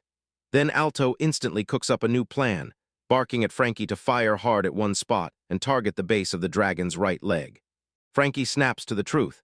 If this plan works, they can smash both the barrier and one of its legs. Alto gives a sharp nod and confirms he's got the plan down. The two fighters sync up, then launch their assault together, with Frankie screaming, "Fire away," and the Alto immediately answering back. As they both drive their focused attacks into the exact same target point, they unleash concentrated assaults, and every impact hammers the dragon's leg. But Frankie snaps out in pure frustration that this thing is brutally too tough, and Alto throws out a sharp curse, because even with their focused attack, they still can't crack that barrier. Suddenly, Frankie spots the dragon winding up its counterattack, and the whole world tenses, because it's about to strike, and screams at Alto to throw up defensive magic with every ounce of power he has. Frankie's scream tears through the chaos as the dragon's brutal counter-strike crashes down on them, pure, crushing power. Then the explosion erupts and swallows everything in sight. A brutal blow tore through the hexagonal barrier patterns, smashing them apart like glass. Alto gets blasted backward with a brutal hit, and Frankie screams, "You good, newbie." Alto shakes off the impact, eyes blazing with fierce focus as he realizes this power isn't just stronger. It's on a whole other level, and he has to crush it before the barrier shatters for good. Alto tightens his grip, gathers dark energy into a roaring sphere, and hurls a brutal counterattack straight at the dragon. Alto keeps dodging the dragon's vicious strikes, while Frankie hangs back in the distance, locked on the fight. While chaos erupts, explosions pound the whole area and someone shouts at the rookie to catch up. Frankie snarls in rage, realizing he's stuck too far away to reach the fight and help. Explosions keep ripping through the air as the dragon slams its assault, and Frankie finally spots it. The barrier is gone. Alto realizes one more hit means death, so he blurts his spell names at lightning speed, unleashing an ice wall, then snapping a fire lance right after. The fused spells crash into the dragon and leave a wake of total destruction. Finally, he shattered through those defenses with a barrage of explosive hits. But then the dragon unleashes a thunderous roar at Alto, demanding his full attention and warning him not to dare ignore it. Those massive eye glares burn with menace as it lunges in pure fury.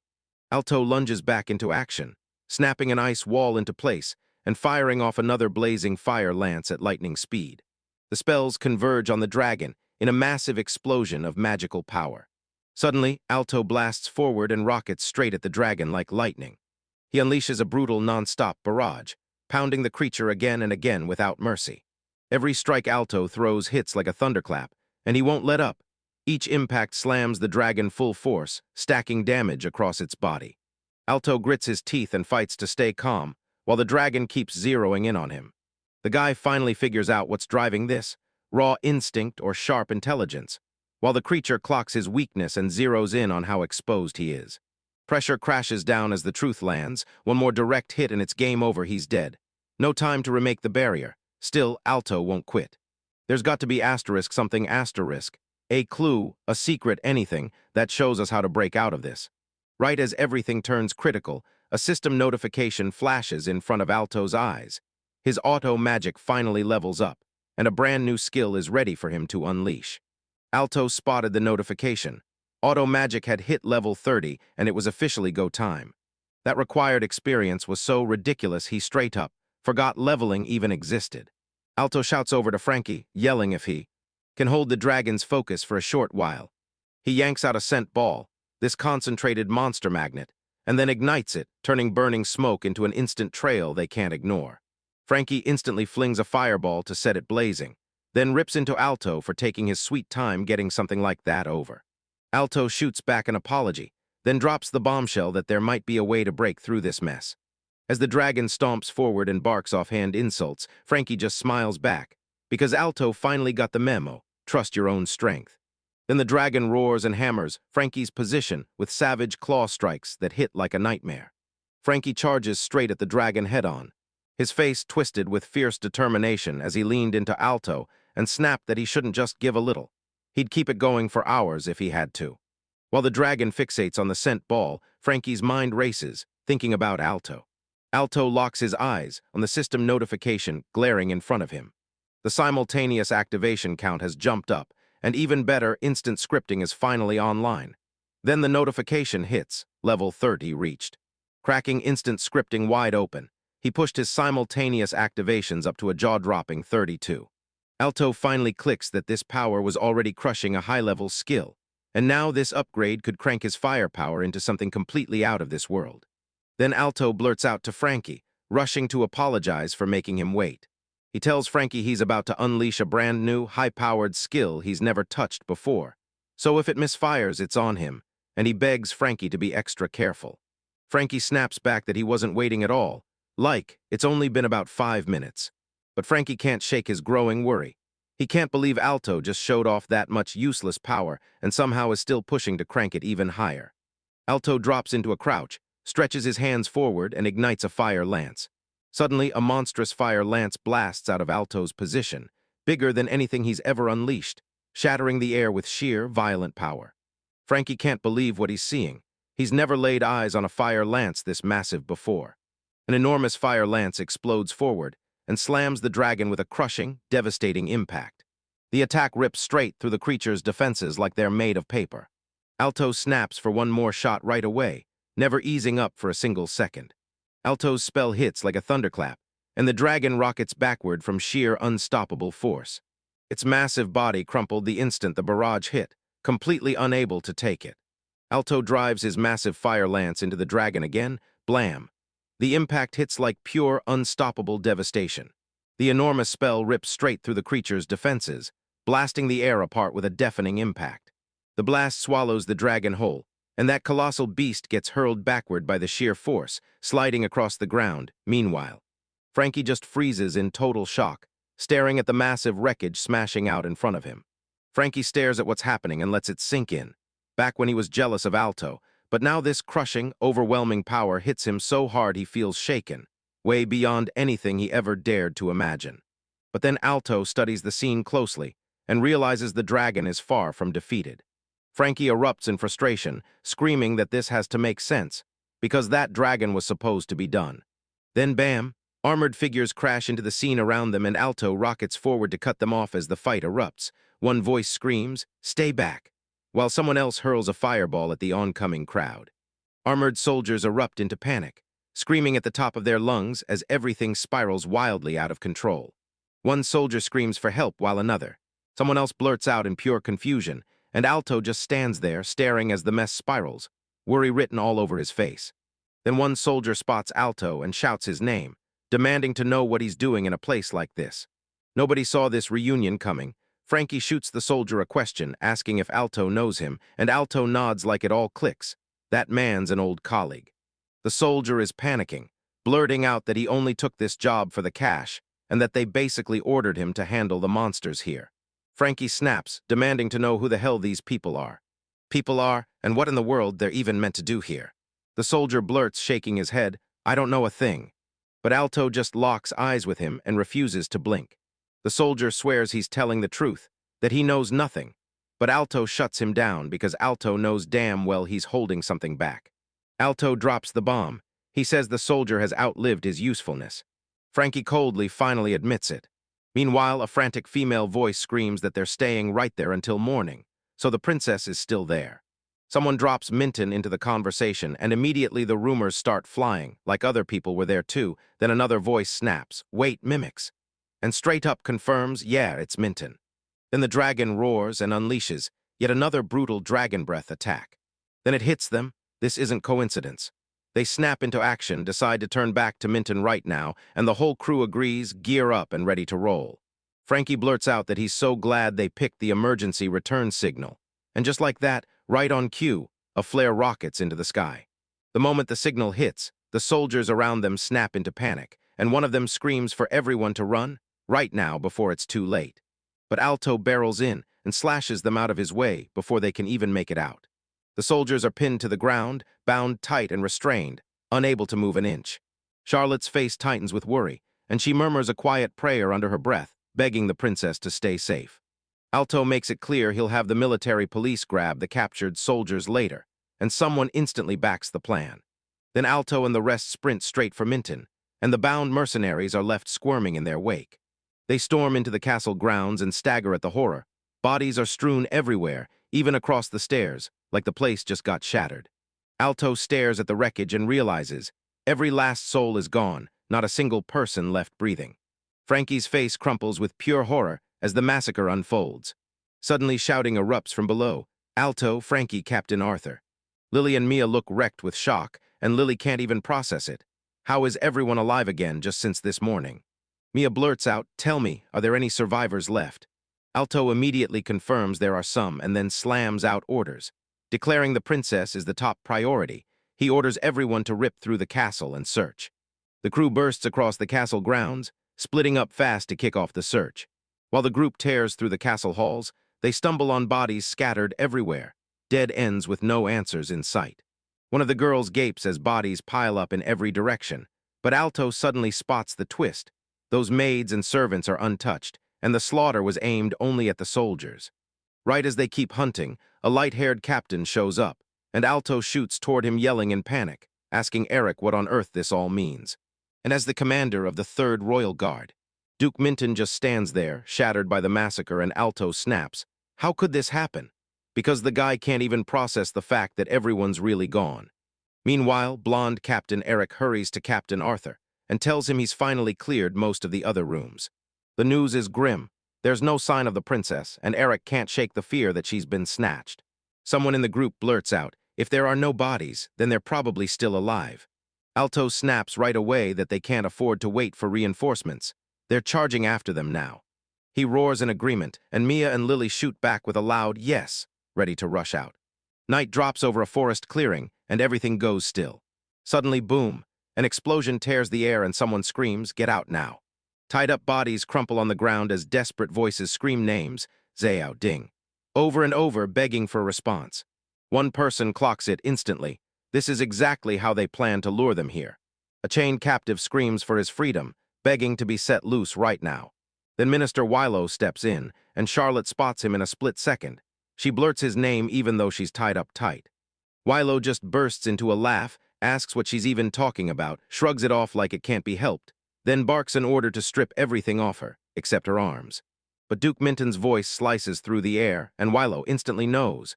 His shout just outed him as he yells for Princess Charlotte. Wilo coldly delivers his speech, and then reveals it. The princess, the second most powerful person in this country, is now kneeling before him, soaked in blood. Charlotte demands to know why Willow has turned to pure violence. Duke Minton grins with wicked delight beside her, and when O'Comely starts talking, she insists this isn't some reckless move. Every step was mapped out long before. He spills the truth. This is the whole reason he could drag her out here, deep in the mountain where she never stood a chance. Wilo flings his arms wide and declares, dead serious, that this plan won't be complete until Charlotte is finally dead. Charlotte still ties herself up and fires right back. because if all he's after is her death, he should have just finished the job at Minton Castle. Willow snaps at her to slow down, then grins as he swears he'll kill her the right way, properly. Charlotte demands an answer. Why did he drag every Mint and Castle kid into this mess? Before Willow can lay a hand on Charlotte, he points to one ugly problem first. A guy so dangerous he's already setting his sights on Arthur of the Royal Guard too. And he announces to Charlotte that she's about to become his hostage. Then Charlotte's eyes go wide with pure, jaw-dropping shock. Charlotte begs Willow to stop, but he refuses. He keeps driving forward, and now Arthur has already stepped in again and again to ruin his noble plans. Someone nearby watches it all and finally admits the damage they've taken is beyond measure, and Willow doesn't slow down. Then Charlotte finally gets it. Willow's not just aiming for her, he's coming for Captain Arthur too. She blurts out, "Did you set all this up so the prince's faction could march on without a hitch?" Willow nods and says he's the kind who prepares like everything depends on it. Then he adds, with a tense edge, that there's still a ton left to figure out before this is over. Willow chuckles and admits, "Yeah, even I gotta say it, this was a perfect plan," because once Charlotte finds out the monsters have people suffering. He knew she'd clear out Arthur's squad for good, and while that happened, Alto and the others were caught taking positions right nearby. So while O gloats that he attacked the moment the nuisances were gone, everything suddenly slides forward way too easily. Carriages rumble through the forest while Willow keeps jeering at them. He's convinced they're already convinced there's no time left to summon backup, calling it pathetic, just a hollow justice fantasy with one lone squad. Willow wears a smug grin, sneering that it's downright pathetic. They dragged themselves all this way just to become monster fodder. But Charlotte fires back, declaring they're proud knights, not some nobody like him. And then she presses him hard, asking if he really believes everything will go exactly according to his plan. Charlotte gets slammed hard, and a sharp scream tears out of her as pain erupts. Willow snaps at her to shut up and quit mouthing off, dragging her down by calling her a little brat. But the moment Charlotte's mouth opens, he chills the room, saying he can end her right now and she's only breathing because he's letting her. Charlotte's face gives way to pure heartbreak, flooded with tears as she takes the abuse. Meanwhile, Arthur's squad rockets through the forest on horseback, tearing after the trail Willow's forces left behind. One of the female knights snaps at the captain, warning him that something feels seriously wrong. Even with no rain in sight, the wheel tracks they're chasing stand out sharp and crystal clear. Alto squints at the dirt and figures out the truth fast. Those tracks were left on purpose. The squad suddenly clocks it. Someone's baiting them right into a trap. Someone shouts that Willow left razor-straight, glaring clues on purpose, daring them to chase the trail. And Alto digs in deeper, realizing this only makes sense if Willow isn't just trying to kill Charlotte, because if that were the whole point, there'd be no reason to snatch her and then hide the mess so carefully. With everything stacked against them, Alto doesn't just think they're aiming for the princess. He believes they're gunning to wipe out the 7th Royal Guard too, and that's why her life is on the line. Mia and Lily steel their hearts, bracing for whatever comes next. The chase barrels them straight to a fork in the road, and the Shinwa tracks split, running down both paths like a taunt. Frankie clocks it, the enemies trying to rip them apart and separate every last one of them. They weigh both routes. One ends at a mountain hut made for hiding, and the other just dumps them on a lonely mountain trail that goes nowhere. Alto figures it out fast. Most of the time, the enemy's hiding on the right path. Frankie locks in the plan. He and Alto charge down the right route, while Mia and Lily dart off to scout the left. Mia quickly blurts out a sharp yes, confirming every order with pure excitement. Alto snaps that they need to rein it in, and yeah, his stomach churns about sending just the rookies, but he can't deny they've got the talent. He orders them, if you spot the princess, light up the sky with a massive fire lance, then the rest of the squad storms there right away. They nod and confirm they've got it. As they head down the left path, the female knight grumbles that the princess probably isn't here. This route's basically just a glorified game trail now. But then Alto spots brand new wheel tracks etched into the grass, and he yells out that he's finally found them. Pushing through the thick vegetation, Alto catches a flicker of light out in the distance. Alto ignites his fire lance and blasts the signal, letting everyone know the princess has been found. Charlotte bolts through the trees, still trapped, still in the clutches of Duke Willow and a masked figure, while Willow shouts at them to stay back, insisting the real culprit is the one who isn't Arthur. He shrugs and says it doesn't even matter, because he was already set to wipe them both out anyway. Alto's jaw drops as he spots the minister. Pure shock hits him like a punch. Willow insists the whole thing changes only on one point. who steps up first and who gets left standing for last. Charlotte roars at Duke Walo, blows the whistle on his actions, and demands, "Do you even know what you're doing?"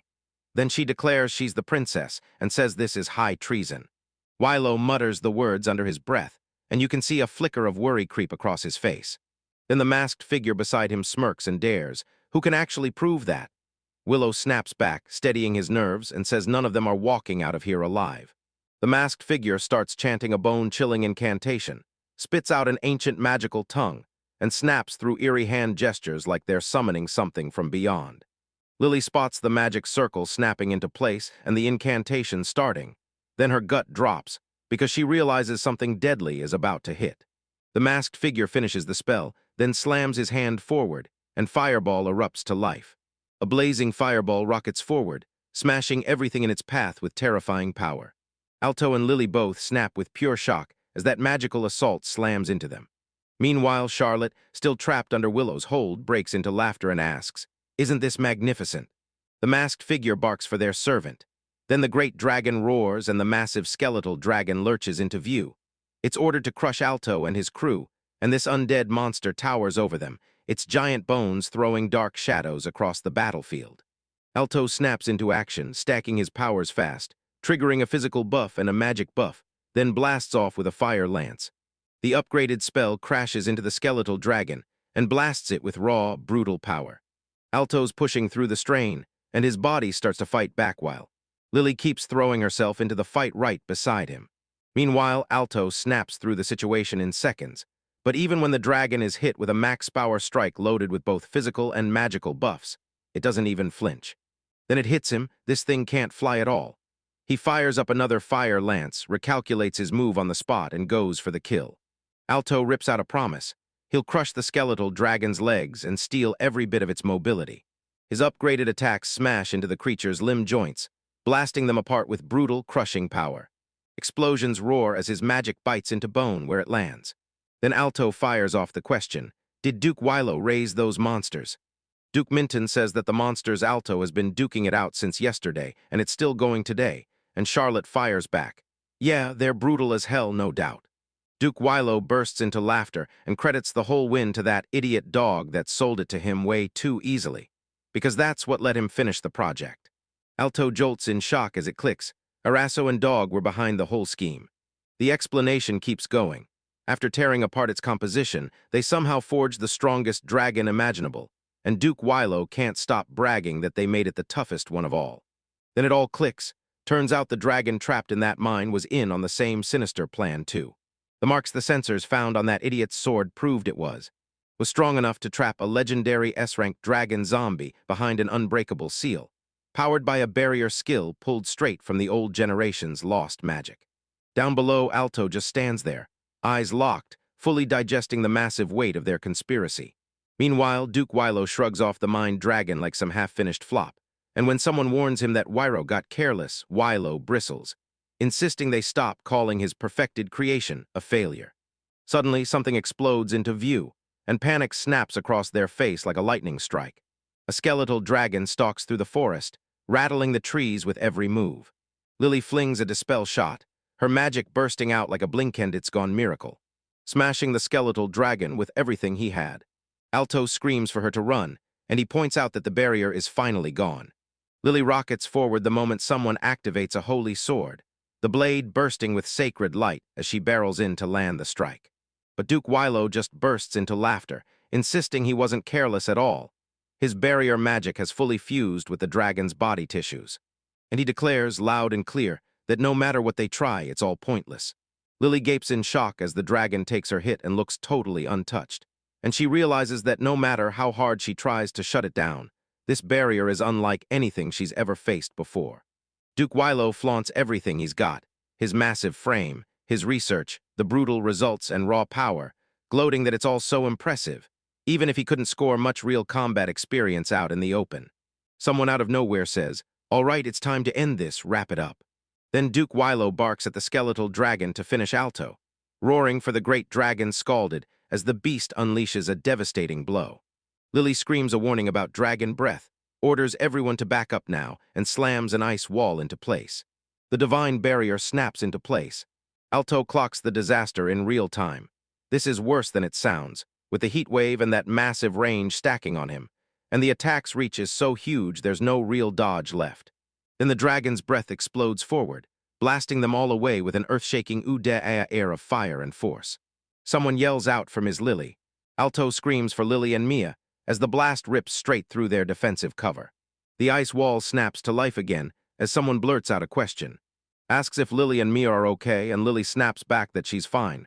Sure, she's taken a hit, but she's still standing. Then someone snaps Alto out of checking on them and pushes him to hunt down a faster, smarter way to deal with this. They reminded him, smashing that hellhound's mouth, hitting its weak spot and watching the damage finally land. Alto gets labeled a cost-efficiency nut, but the moment it's said, he starts tearing it apart in his head. He remembers how they crushed the dragon zombie by going straight for its core, the one weak point that sealed its fate. So yeah, even this has to have at least one soft spot you can exploit. Alto clocks the truth. Splitting the pursuers into two teams keeps the dragon from being totally untouchable.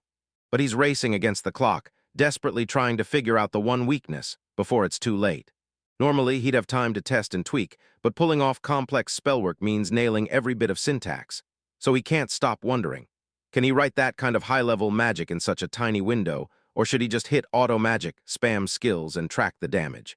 Then it slams into him, his brand-new power, instant scripting, something he's never even tried before. That's why he's switching to a brand-new method, when he hasn't tried yet, the kind that might finally crack the problem. Alto flips on instant transcription, launches those fireball spells to blast the opponent all over, then clocks the damage from every hit, zeroing in on the exact spot where the flames hit hardest. Magical words and furious calculations start popping into existence at lightning speed. Alto realizes the thing that used to take him hours is happening in the blink of an eye, almost instantly. Alto triggers the weakness scan. An observer spots him blasting 30 two-shot bursts non-stop, again and again. Then Lily snaps that he's basically turning the dragon into a walking target, peppering its whole body from every angle at once. But someone shrugs it off as nothing but a storm of numbers. Sure, sparks are flying, but they won't even graze the dragon. Duke Wyloskov swears that no matter how many times those sparks come crashing in, they won't amount to a single hit, not even a massage. While the scan data blitzes through every impact point on the skeletal dragon's gigantic body, the system finally spots the weak spot that matters most, the base of its wings. Alto slams the fire lance into action, locking onto the weak spot he just uncovered. The concentrated magical spear rockets straight into the dragon's wing base with pinpoint precision. The fire lance hits with brutal precision. One strike after another slams into the dragon's weak wing joints, and the damage explodes fast and hard. Lillian and Mia stare as the attacks shred the creature's defenses like they're made of paper. The assault keeps pounding. Then the holy sword bursts to life, and Ice Lance crashes in right after. The combined magical barrage keeps smashing the dragon's weak spots again and again, landing every spell on the exact spot it needs to hit for maximum damage. Then the dragon crumples to the ground, and someone in the crowd screams. They erupted in pure joy, celebrating Alto's win like it was the best moment of their lives. Duke Wylo just freezes in shock, swearing it can't be real. No way this is happening. While the masked figure screams in agony as the undead dragon collapses under them. Duke Wylo snarls, cursing up a storm, swearing this isn't how it was supposed to go. Everything has already gone sideways. Lily launches an ice shot straight at Duke Wylo, and the Duke roars as the attack crashes into him. He screams at them, demanding to know what the hell they're doing. Then Lily steps in and Ice Hand clamps him down completely. Meanwhile, Alto barrels over to Princess Charlotte, grilling her with, "Are you okay?" Charlotte lies there, battered and worn out, barely scraping the words together. Then every week she gasps out Alto's name. Alto barrels to her side, breathless, and tells her she's safe now, then demands to know if she's hurt anywhere. Charlotte stretches her hand toward him, shouting his name again. Lily and Mia stand there, frozen in total shock, their faces lit up like they just witnessed the craziest thing on earth. Alto is just as stunned as Charlotte clutches him tight, bombarding him with endless thanks. Alto's mind spins with panic, praying he won't get hit with Lisma just charges for everything that just went down. But he shoves the thought away and tells her anyway, because all that matters is one thing, the princess is safe.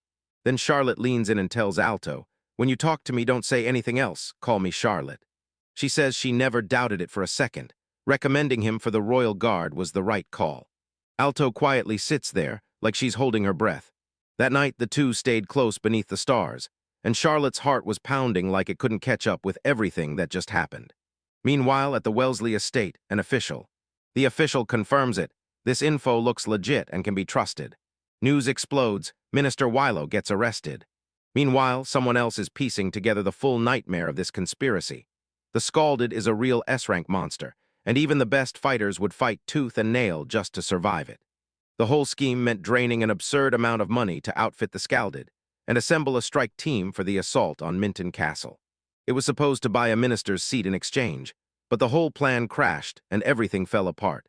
The plan was simple: wipe out the princess and Alto, then someone rushes in to tell their master who took down the Scalded fighter. After the enhancement, the monster should have been unstoppable, so strong that even Arthur and a few others couldn't punch through it. Then the servant leans in and blurts out that his name, somehow, really is Alto. The master screeches in terror the moment he hears that name, and his composure shatters on the spot. Meanwhile, the officials keep arguing in circles. Minister Huro is locked up as the mastermind, and he's reportedly saying absolutely nothing about any other crimes, while someone leans in and tells the master that atonement probably won't mean a thing. But the master roars at them, barking, "Don't be fools." Even if the case crumbles in court, the fact that he's been cozying up to the minister will still bite hard in the public eye. And if that faction falls apart, his dream of becoming a minister is done. Right then, a random voice cuts in and shouts, yanking everyone's attention away. At the Wellesley estate, Alto's father slams into his desk, buried in paperwork, and pure frustration burns in every line of his face. He grumbles that nothing's going right and lets loose bitter curses at the situation. But then his face snaps into focus when he realizes, boom, there's the perfect stepping stone right in front of him. So once it's gotten this bad, he cuts ties with the prince's faction, because he's done staying loyal. A few days later, inside the royal palace, Princess Charlotte strides back in an elegant, flowing dress that turns heads the moment she steps through the doors. Eric, the captain of the 3rd Royal Guard, steps forward and welcomes her back. Charlotte drops into a deep bow and blurts out a flood of apologies, begging forgiveness. But Eric asks her to lift her head. Charlotte explains that the 3rd Royal Guard was wiped out protecting her. As the one who must unite and lead the people, her condolences have been properly. Charlotte wears a worried look, but someone reassures her that the guards were only doing their job, being knights, and that protecting her is the biggest reward they can ever earn. Charlotte's face says it all. The words slam into her like a freight train. Then someone corners Arthur and asks if he did okay saving the princess, only for the truth to hit hard. It wasn't him at all. It was the rookies who crushed the Scalded and pulled the princess to safety. Another observer leans in, bragging that this year's rookies are absolutely crushing it, then turns to Arthur. "Tell me you see it too." Arthur nods hard. "You really nailed it. You did a magnificent job." Then Charlotte makes it crystal clear. Without them, Wilo would have ended her life, and someone jumps in, saying this kind of rescue deserves a medal. The official calls everyone off for now, saying they all need to rest. Then someone else steps up and announces, "All right, I'm making my report now." And they're ordered to rush back and spill every single detail about Arthur. Alto stands shoulder to shoulder with Lily, Mia, and the rest as they all erupt with enthusiasm. Alto, Charlotte, and Mia stride away from the palace side by side. Lily keeps her eyes on them and yells for Alto, and someone notices just how much they pushed themselves. But it looks like today they might finally earn some real rest, and Lily's worried face stays locked on Alto as he walks out with the others. Then Alto suddenly gets stopped in the palace courtyard by a sharp-looking man, ponytail, glasses, and dressed to impress. Alto's sprawled on the ground, staring up as the man looming over him, his father, Marquis Wellesley. Marquis Wellesley tells Alto, "You didn't just survive those hardships, you fought your way through them and earned real respect." He announces that since Alto's in the right place now, he'll let him go back to Wellesley's proud house. Alto just freezes, staring up at his father like he can't believe what he's seeing. Alto snaps to his father that coming back is off the table. No exceptions, Marquis Wellesley. Meanwhile, way off in the distance, Lily and Mia stare as the whole clash plays out, while Alto keeps talking, saying he's got comrades who finally believe in him, so he's done with the Wellesley family for good. Marquis Wellesley roars at Alto, demanding to know how much longer he plans to stay this ungrateful. Alto flashes a calm excuse, then strides away from his father before the tension can explode. Later on, Lily corners Alto and tells him he's finally cutting loose from that family for good. Alto just gives a quick, simple nod, like that's all it takes. Then the story whips into an ornate palace chamber, and Prince Richard Charlotte sprawls on a grand, jewel-studded chair. He leans down, fixes the man kneeling in front of him with a cold stare, and tells him, straight up, that he's genuinely impressed the guy has the nerve to show up at all. Marquis Wellesley drops into a deep bow before the prince in that lavish room. The prostrating man finally cracks and admits he totally underestimated just how ruthless and powerful the 7th Imperial Guard really is. Prince Richard leans in and demands to know, was that man to blame too for Wilo's brutal blunder? The man blurts out that Duke Wilo botched the operation, yet somehow Duke was the one who handed over Skull dead. Prince Richard drops the news that he heard the preparations were way more than enough. The man says that Rookie Knight's arrival changed everything. His name is Alto, and the princess picked him after recommending him.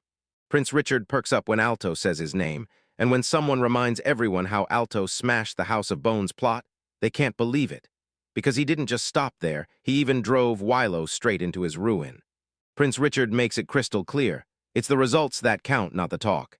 He shouts that the princess is still breathing, and that the throne's rightful claim is starting to tilt toward her. He leans in and demands to know how the man plans to end this whole mess. The dark-haired man leans in and keeps reporting to Prince Richard, spitting out one brutal truth. The princess has to be killed, even if she's just a commoner now. Down in the lower part of the chamber, a blonde noblewoman brushes him off and says talk is cheap. So the man snaps back that when it comes to the Wellesley family, nobody digs up intel like him, because Alto used to be the oldest son in his own house. She stared him down and told him, I won't trust a word from you until I see results with my own eyes, then demanded he prove he's worth it. The man dips into a deep bow, confirms he's got it, and vows to kick off the preparations right away. Then just a few days later at the Wellesley estate, someone storms in demanding answers from the master. So is it really true? The dark-haired man shoots back, no worries at all, then grins and says he actually needs to stir up a little trouble. But Marquis Wellesley explodes in protest, roaring that if they move forward, the country could tumble into chaos they can't rein in.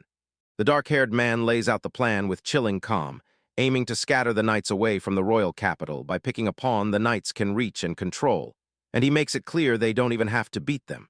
Because once they've served as bait, the knights are nothing but a distraction.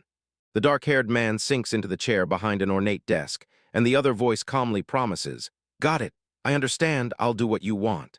Just a second later, someone crumples right at their desk, so a servant snaps to attention, spots it, and shouts, my lord, what's wrong? Later, Marquis Wellesley leans in and wishes the dark-haired man luck as he gears up to leave for battle.